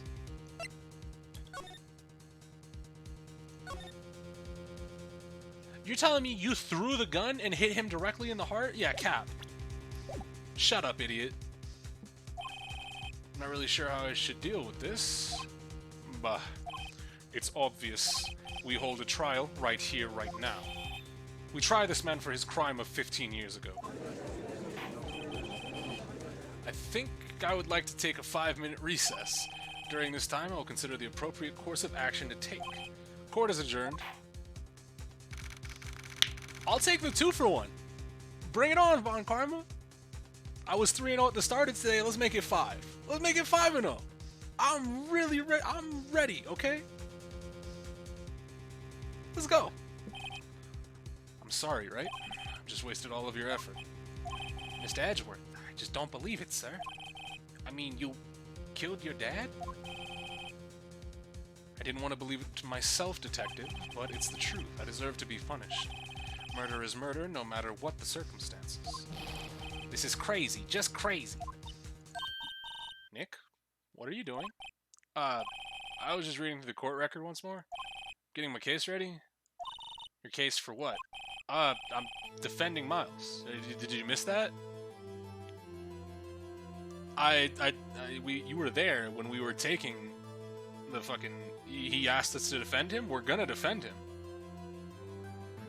That's the nigga right there. That's my nigga right there. What are you talking about, pal? He just admitted to it. He confessed that he did it in court. I'm sorry, Edgeworth, but I don't believe your nightmare. What? It's just a dream. It's not real. The truth is right here in this court record. In any case, tighten your belts. The real fight is just beginning. I'll prove you're innocent. Trust me. Right. December 28th, District Courtroom, Courtroom number 3, 2:30 p.m. Now then, I would like to resume our trial. Judge, Miles Edgeworth has admitted his own guilt. He has confessed his crime. Let us begin by hearing his testimony. Then, though pointless, let the defense do their cross-examining. The statute of limitations on the DL6 incident runs out today. Though it is unconventional for me, I'd like to run this one by the book. I see. Does the defense have any objections? No, Your Honor. Von Karma, you knew this was going to happen from the very beginning, didn't you? Very well. Will Miles Edgeworth take the stand? Will the witness state his name and profession? Miles Edgeworth, real nigga. Mr. Edgeworth. 15 years ago, you mistakenly killed your father, Gregory Edgeworth. Is this correct? It is correct. Then testify about this matter to the court. When Edgeworth was telling me about his dream yesterday, I noticed something. One detail didn't quite fit. That will be the key, but only if I can get it to work. Please, please. DL6 incident. That day I'd gone to the courtroom to absorb one of my father's trials. As we went to leave, an earthquake struck, trapping us in the elevator. My father and Mr. Yogi lost their composure and began to argue. Just then something heavy fell at my feet. I picked it up and threw it at Mr. Yogi. I wanted them to stop fighting. A moment later, there was a single gunshot and then a scream. It was a terrible scream. I remember it to this day. That's all. And until now, you thought this memory was a dream. We were stuck in that elevator for 5 hours. The oxygen in the elevator had ran out, and I lost my memory of the events. The same claim Mr. Yogi has made. Very well, Mr. Wright. Your cross-examination, please. Yes, Your Honor. DL6 incident. So, single gunshot, right?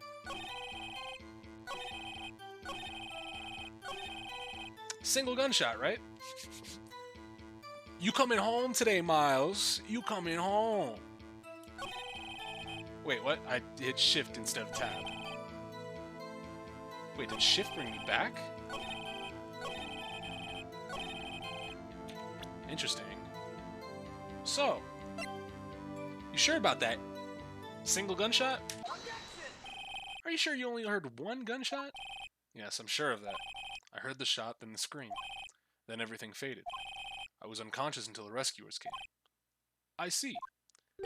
No, Your Honor, unfortunately you don't. Look at this file one more time. This plainly contradicts the witness's testimony. You do enjoy dragging that file out, don't you? I don't accept this evidence unless you can tell us what page it's on. Well, I mean, it's on the victim data, idiot.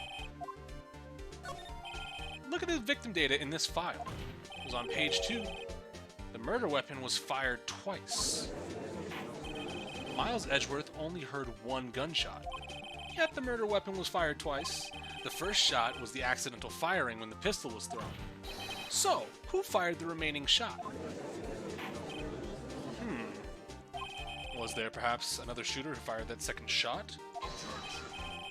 Your Honor, I'm sure you're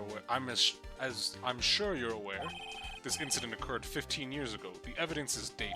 The pistol did fire twice. However, we do not know when that second shot was fired. It might have been fired the day before the incident. There is no proof the second shot had anything to do with this incident. What? I see. You have a point, Mr. Wright. The murder weapon was fired twice, as we have heard. One of those shots was fired by the defendant, a boy at the time. Do you have any proof the other shot has something to do with the case? Well, I mean, yes.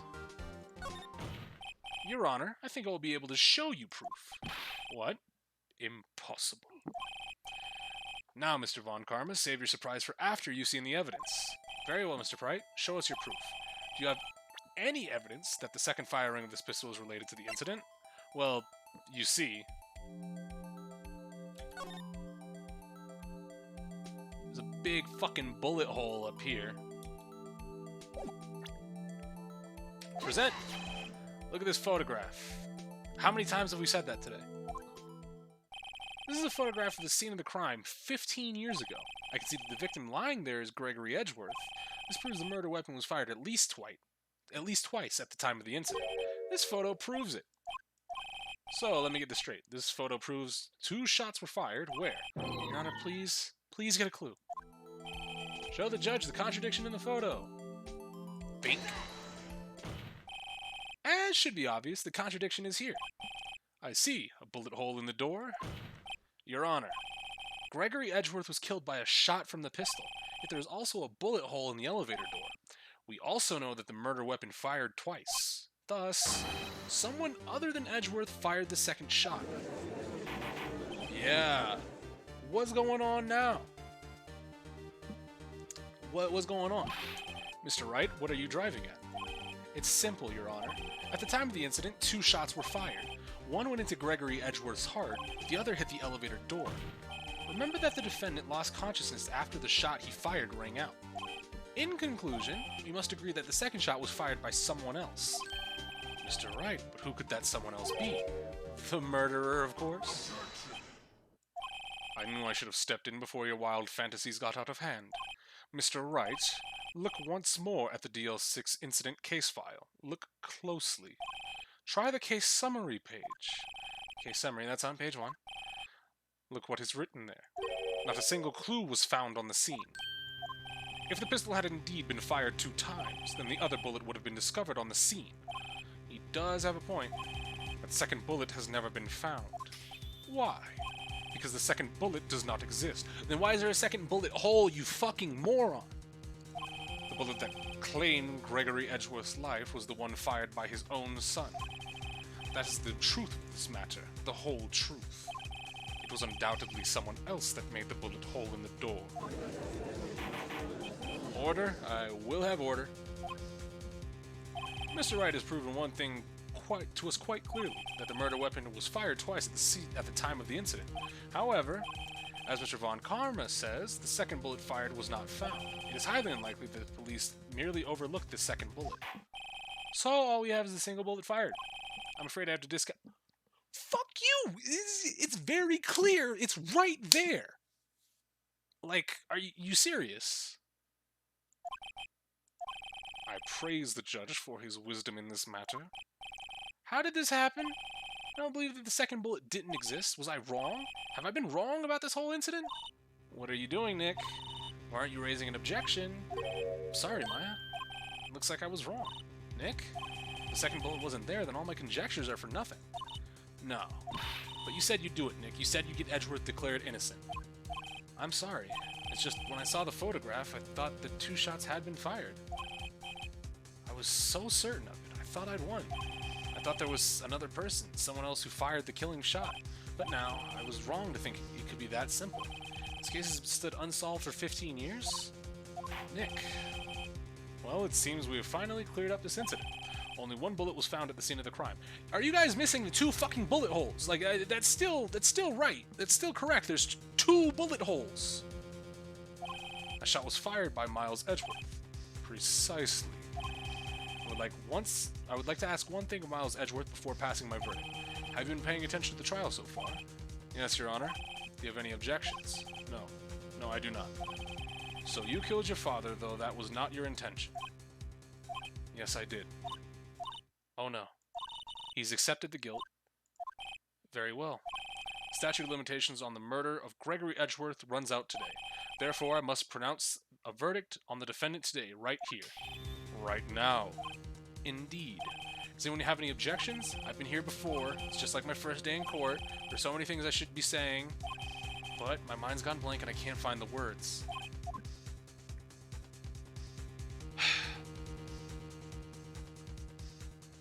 I have an objection. Your Honor, I object. Mr. Wright, on what grounds do you object, Nick? I don't know, his case is perfect. Oh no. It must exist. The second bullet... What? What did you just say? Nothing? The second bullet must exist? But where? Someone took it. It seems waiting is not going to produce us any answers from Mr. Wright. Wait, Your Honor. The second bullet. It, existed? What? But we just heard proof that it did not exist. I realize that, Your Honor. I'm really grasping here. It's just someone took it from the scene of the crime. That's what happened. But who? The murderer. The murderer? Then tell us just who is this murderer? I'm still thinking about that one. So the criminal took the second bullet, but why? Huh? First of all, how would they have found it? It's not easy to find a stray bullet, Mr. Wright. Was there some pressing need for the murderer to search for that bullet? Well, I mean, the murderer didn't need it. You wouldn't have spent the time to look for that stray bullet. Oh, shit! So, follow me now. Because it's going to sound like Crazy Man theory. The bullet is inside Von Karma. That's why it was never found. That's why he went on vacation. He didn't go on vacation. He went to recover from being shot. I haven't got a clue. I do. The murderer had no reason to take that bullet. If you don't want to admit it, you don't want to admit it, but it's true. That's like, I don't know if you know that sprite where he's fucking like scratching at his right arm or his left arm, but that could be where the bullet is. Had to take it. Had to take it. The murderer. What does that mean? You're thinking too normal. Think crazy. Don't think why the bullet was taken. Think why the bullet had to be taken. Mr. Wright? Yes, Your Honor. I have no idea what I'm doing. Well, the murderer had no intention of taking the bullet from the scene. But the murderer had to take that bullet. Had to? What do you mean? Well, for instance what? Maybe the bullet hit the murderer. The bullet hit the murderer. Just saying, for instance. I mean, if it hit you, you would have to take it with you, wouldn't you? It's not like you could perform surgery right there. You know. Wait a second. I was just talking off the top of my head, but what if that's really what happened? Let me get this straight. So, at the time of the murder, the murderer themselves was shot? No, his right. Remember how we look at the sprites? Oh yeah, because it's flipped from the opposite side of the courtroom. Like when the judge bangs his gavel, Phoenix is always on the right side of the screen, but in the delivering the case, it's his we're on the left side of the screen. It's perspective. We're in the perspective of the judge when we're looking at Phoenix and whoever the prosecution attorney is. So yeah, it is his right arm. So I just got to think of the sprites as reversed, thus leaving only one bullet at the scene of the crime. Yeah, that's how I guess it would work. Like here, let me see if I can't. Properties, let me show the cursor for just 1 second. So this should show up, right? There is a problem with that. Those two people rescued from that elevator, Miles Edgeworth and Yanni Yogi, were both unharmed. So that would mean the murderer came from outside, yes. So this, we're on this side of the camera's on this side, but we view it whenever the judge bangs his gavel from this side. Okay. That's all I wanted to show.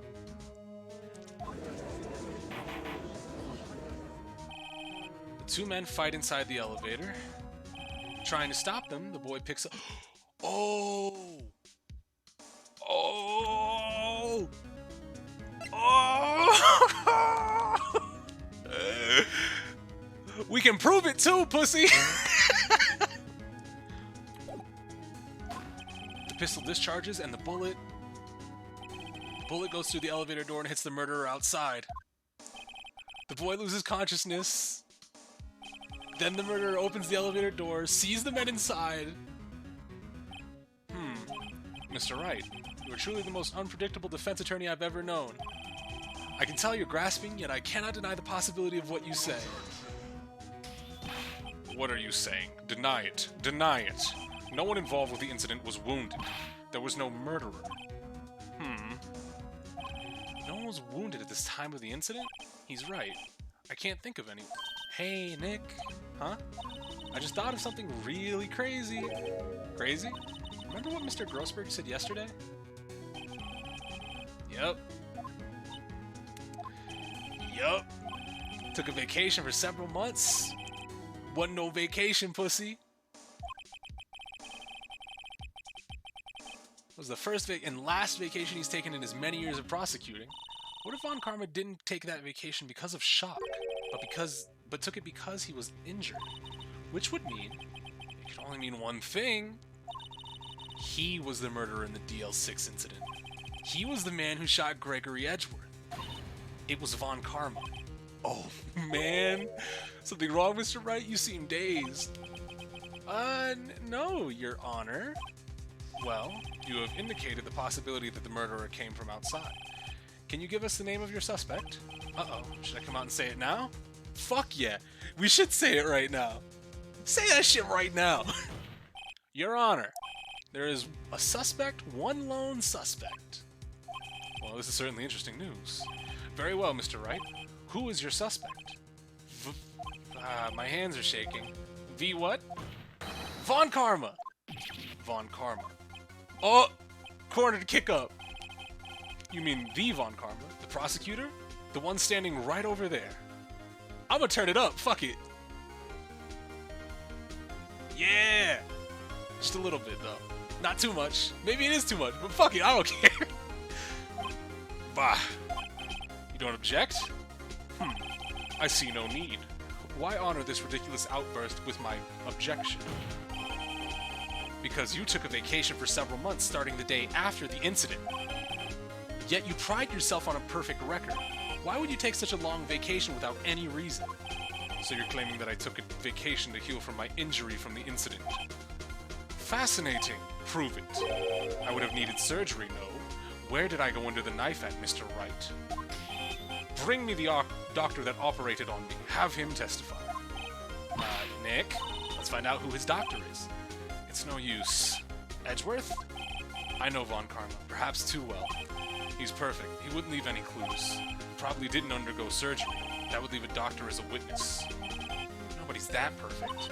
So what, Nick? Did Von Karma pull the bullet out by himself? Hell no, he didn't! He did absolutely not pull that shit out. You can't just pull bullets out by yourself. Wait, what does that mean? That bullet has to be somewhere. But where? Well, Mr. Wright, can you produce evidence that I was shot? Well, how about you come over here real quick? Alright, Von Karma, I'll prove it. And I'll even use evidence. I know how you like it so much. What? The evidence that proves Von Karma was shot is... Von Karma is perfect. He wouldn't risk surgery, leaving an evidence trail. So then, I ask, where is that bullet now? And I think it unlikely that Von Karma performed surgery on himself. You don't mean... I do. There is the possibility that the bullet is still inside Von Karma. Is that even possible? For all these years? Well, there's only one way to find out. We could use this metal detector. Well, Von Karma, I'm gonna run this over you and see what we find. Huh! I refuse. You refuse. But refusing this means you acknowledge that the bullet is still inside you. Order, order, order. Your Honor, the defense requests that we be allowed to use the metal detector. Judge, I call for a suspension of this trial. This is clearly an invasion of privacy. That statute of limitation runs out on this case today. It was you who said we had to end it right here, right now. Enough. I permit the use of the metal detector. Let's go. Mr. Von Karma, you will submit yourself to testing. Nick, what does this mean? I don't know, but we gotta give it a shot. Fuck you! It reacted. Something's inside his right shoulder. The bullet. Mr. Von Karma. You. It was you. I was afraid this would happen, and so I remained silent. Indeed, there is a bullet in my shoulder. However, it has nothing to do with this No, you're not getting out of this one. You're not getting out of this one. Nope. What? I was shot in the shoulder long before the DL6 incident. I claim the bullet in my shoulder has no relation to DL6. We got you, pussy. We got you, pussy. Let's go ahead and pull it out and see. Let's see. Let's see if they match. Let's see if they fucking match. Prove? I have no obligation to prove anything. It is Mr. Wright who must prove something here. Not I. Mr. Wright, well, can you prove it? Can you prove the bullet in Von Karma's shoulder was from DL6? Of course he can't. You don't have any evidence of the DL6 case. That's because you took it out of the records room yesterday. With no proof, you cannot convict me of any crime. So sorry, Mr. Wright. No, I'm the one who's sorry, Mr. Von Karma. What? You were close. 1 day away from freedom. But you see, I have proof. What? Who would have thought you would dig your own grave trying to convict Edgewood? I can link that bullet in your shoulder to the DL6 incident. And here's my final proof. Sup, pussy? That's... a bullet. Where did you get that? This is the bullet used in the DL6 incident. This was taken from the heart of the victim, Mr. Gregory Edgeworth. The bullet is preserved quite nicely with all the ballistic markings intact. Ballistic markings? You may recall the term. It came up in the first trial 2 days ago. Fingerprints of a weapon. You're done. You're done, son. We have 2 bullets in our possession. One, the bullet removed from Gregory Edgeworth's heart. The other, Mr. Von Karma, is the bullet buried in your shoulder. We could analyze both bullets. Then if the markings matched, we would know that both bullets have been fired from the same gun. The very same pistol, in other words, the murder weapon that killed Gregory Edgeworth. Mr. Von Karma. You will let us remove the... Oh! Not will you. You will let us remove the bullet from your shoulder. Then we'll compare the ballistic markings to those on this bullet and solve this case once and for all. Well, Mr. Von Karma? Oh! That scream. I've heard that scream before. Wait, I know. Yup. Oh, yes. Stop breathing my air. Get away.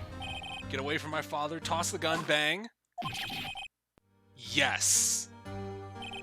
It's that scream I heard in the elevator 15 years ago. Von Karma, it was you who screamed. Mr. Von Karma. Oh! So, it was you. Oh! You and your father are my curse. Your father shamed me with a penalty on my record, and you left a scar on my shoulder that would never fade. I'll bury you. I'll bury you with my bare hands. Bro, he is pissed. I was careless. I'm sorry, but you will have to be penalized. I've covered for you in the past, but not this time. Edgeworth. It was a shock like none I had ever known.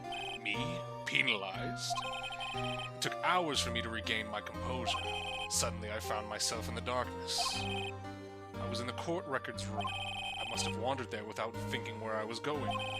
The room was pitch black. The lights must have gone out. I went out into the hall and felt my way to the elevator. I pressed the button, but nothing happened. Then there was a noise. Oh! I was in pain. A horrible burning pain in my shoulder. Just then the lights came back on. The elevator door opened before my eyes. I saw 3 people lying inside. Or 3 people inside, all lying unconscious from oxygen deprivation. Much to my surprise, a pistol lay at my feet.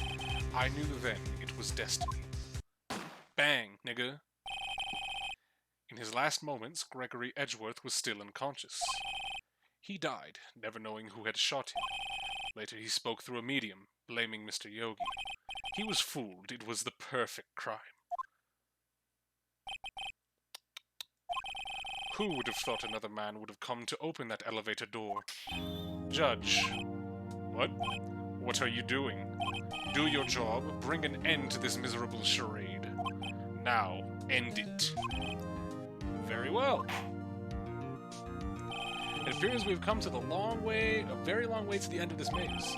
15 years later, Mr. Miles Edgeworth? Yes, Your Honor. You were innocent. You are innocent. As you said, it was all a nightmare. Yes, Your Honor. This court finds the defendant, Mr. Miles Edgeworth, not guilty. 5-0. 5-0. Suck my dick, 5-0. That is all. This court is adjourned. December 28th, 5:38, District Court, Defendant Lobby 2. Nick, we did it! Did you see his face? That Von Karma looked even paler than usual. He pretended to be all cool, but inside you crushed him, Nick. Crushed. I gotta say, I'm impressed. It was pretty close, though. I was sure we'd had it. I know, I was on the verge of tears the whole time myself. But now it's all just a good memory. So it's finally over, Edgeworth. Right. Yeah? I'm not sure how to say this. I know. Try thank you. I see. Thank you, right. You're welcome. I think you'd have done better than that. I'm sorry. I'm not good at this sort of thing. Got a lot to learn, Edgeworth. She's got you there. Whoop! Amazing, pal. You pulled through just like I thought you would. I'll never forget this. I owe you one, pal. And tonight, let's party. Dinner's on me. Yeah, my salary went down a bit this month, but who cares? See, Mr. Edgeworth, you should take a lesson from Detective Gumshoe. That's how you say thank you. I see. Ahem. Whoop! I feel foolish. Don't worry, take it a little at a time. You'll get used to it. It's been 15 years since I've seen Edgeworth this unguarded. Hey, y'all. A lot of... Y'all were great in there. Thank you. Yo, Edgeworth, congrats.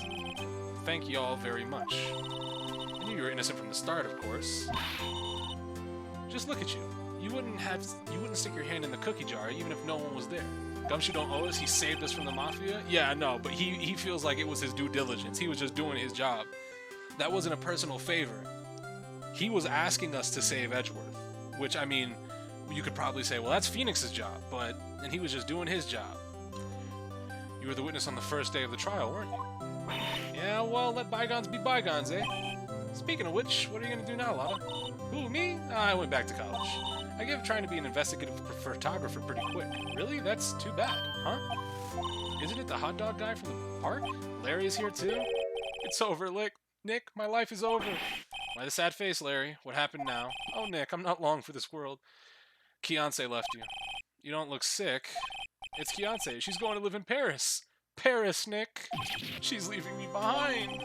Should have seen that one coming. Yo, Edgy. There you are. Yes, here I am. Congrats, Edgy. Here's a little gift from me in celebration.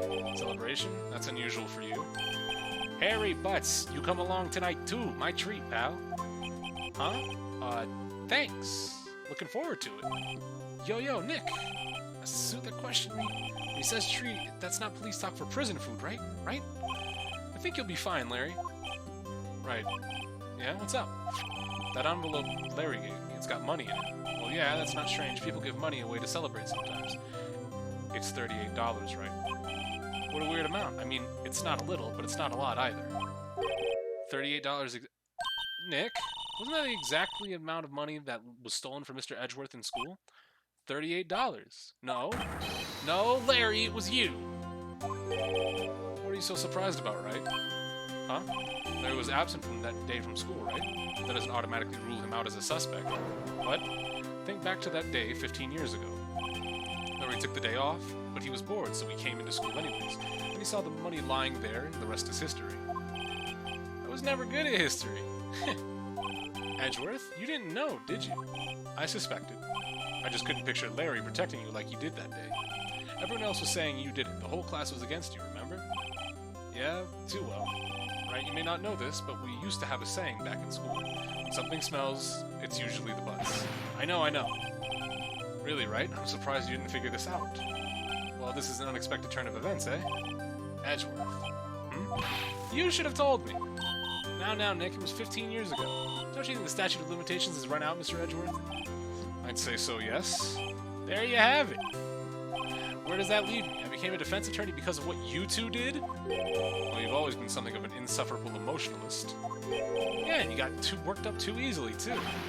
Death! The death sentence for both of you. I mean, if only I had known, I'd never become a prosecutor. Same goes for me, only the other way around. For the longest time, I thought I might have killed my own father.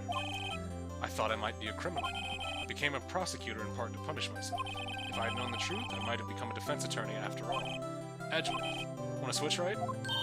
Hey y'all, line up, I'll take a photo. Hey, photo time, let's go! And after that, dinner on me! Detective Gumshoe took us out on the town that night. We celebrated Edgeworth's newfound freedom, even though Edgeworth himself was still in detention. What? Let him out! December 29th, 5:02 a.m., Wright & Cola offices. Oh, I went a little overboard yesterday. My head hurts. Huh? Still only 5? Maybe I should go back to sleep. What's this, a letter? Good morning, Nick. You were really impressive yesterday. Seeing you made me think about what I'm doing here. I'm a spirit medium in training, of course. I wanted to help Mr. Edgeworth too. I wanted to help you, but I couldn't. I was useless. So I've decided to go back to my training. Become a full-fledged spirit medium, for starters. I couldn't say it to your face, so I left this letter. Goodbye, Nick. Goodbye? What time is it? First trains for the mountains have already left. To the station. I guess I'm too late. Hey! Nick? Maya? So, you're leaving, yeah? It's hard being a spirit medium who can't talk to spirits. And I think you'll do fine without me, Nick. It'll be good, okay? Huh? Wait, what? I never could have saved Edgeworth without your help. Huh? On the last day of the trial, I heard her. I heard Mia's voice. You heard my sister? Yes, only her voice, but still. It was at the very end when I thought we'd lost everything. Well, that's my sister for you. Detective Gumshoe helped, and Mr. Grossberg, and even Larry. I'm the only one who couldn't help. I was useless, Nick. But you were the one who stopped Von Karma, Maya. Huh? I didn't do anything. All I did was wander around in a daze. Sorry, but I have evidence that you helped. Evidence? Show Maya some evidence to cheer her up. Oh, boy. We gotta use the bullet again. You grabbed onto it. You weren't useless. A bullet? Von Karma was convinced he had taken all the evidence pertaining to DL6. But you were the only one who rescued the last piece of evidence we needed. This was the bullet that put an end to Von Karma, and you were the one who gave it to me. Thanks, Maya. I couldn't have done it without you. Don't cry. I'll be back soon. Huh? Going to complete my training and come back. Okay, I'll be waiting. Of course you will. You can't run that office by yourself. You're hopeless. I don't know about that. You better get on that fucking train, idiot. See you soon, Maya. Aww. Thanks, Nick. And so my story ends. Time to turn a new page. And say goodbye to the novice defense attorney that I once was. Now a new story begins. With the same old crazy cast of characters. Don't think you graduate. Oh! Objection! Ah! That's sick!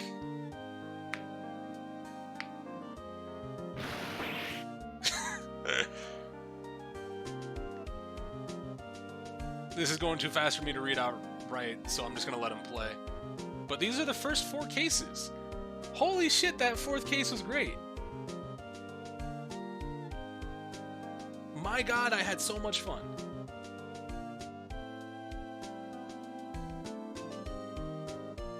Yeah, it's going super fast. I wonder if I can click through this. I can't. It looks like we're stuck here. But yeah, no, this is really good. The 5th case? Yeah, the 5th case I'll play. I'm not saying I'm not gonna play it, but your game settings are fucked up. I don't know if it's even fucked up. I think it's just running at 60 FPS. I can read it mentally, but I can't read it out loud. Except for that. That one was too fast.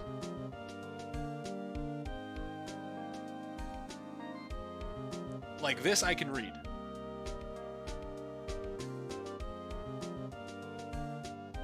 Case 5 is pretty damn good too. Well, I enjoyed myself up through to 4. I'm down to do 5 tomorrow.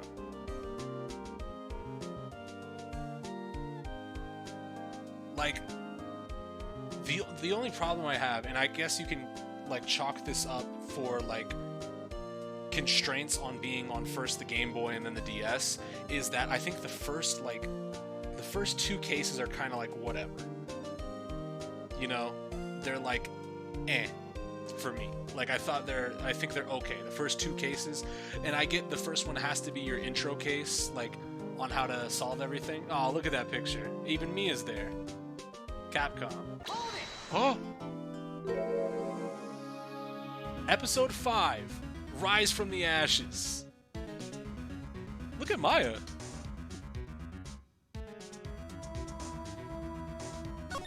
That was a pretty cool cut-in from the credits to, hey, there's another case, idiot. But that's pretty sick. But yeah, no, obviously case 1 is your intro case showing you the mechanics. But case 2, I feel like it was still kind of holding my hand pretty hard. And I kind of would have wished to have a little bit more complexity. Like going from case, like the step up from case 2 to case 3 and then to case 4, it's like a slight step and then like a fucking spike up in the air. Like the logic jumps. Like I want the next game make the first case like case 3, and obviously I haven't played case 5, but we're going off of what the base game was right now. So for the next game, I would say make the first case like case 3 and then slowly build your way up to that case 4 again, right? If case 5 happens to be the same, I would say keep it in line with it. Make case 5 really good too, or if case 5 is really good too, make everything on par with case 4 from now on, right? But you still have to have your intro case just in case some people are coming back into it. They're playing it, fresh off of not having any memory recently of the series. and they have to ease themselves back in. So make the first case like case 3, and then if everything else follows how case 4, and potentially I've been told good things about case 5, if case 5 is also really good, you keep that pace for the rest of the game. But no, for what it is right now, case 4 is sick. That's a really good case.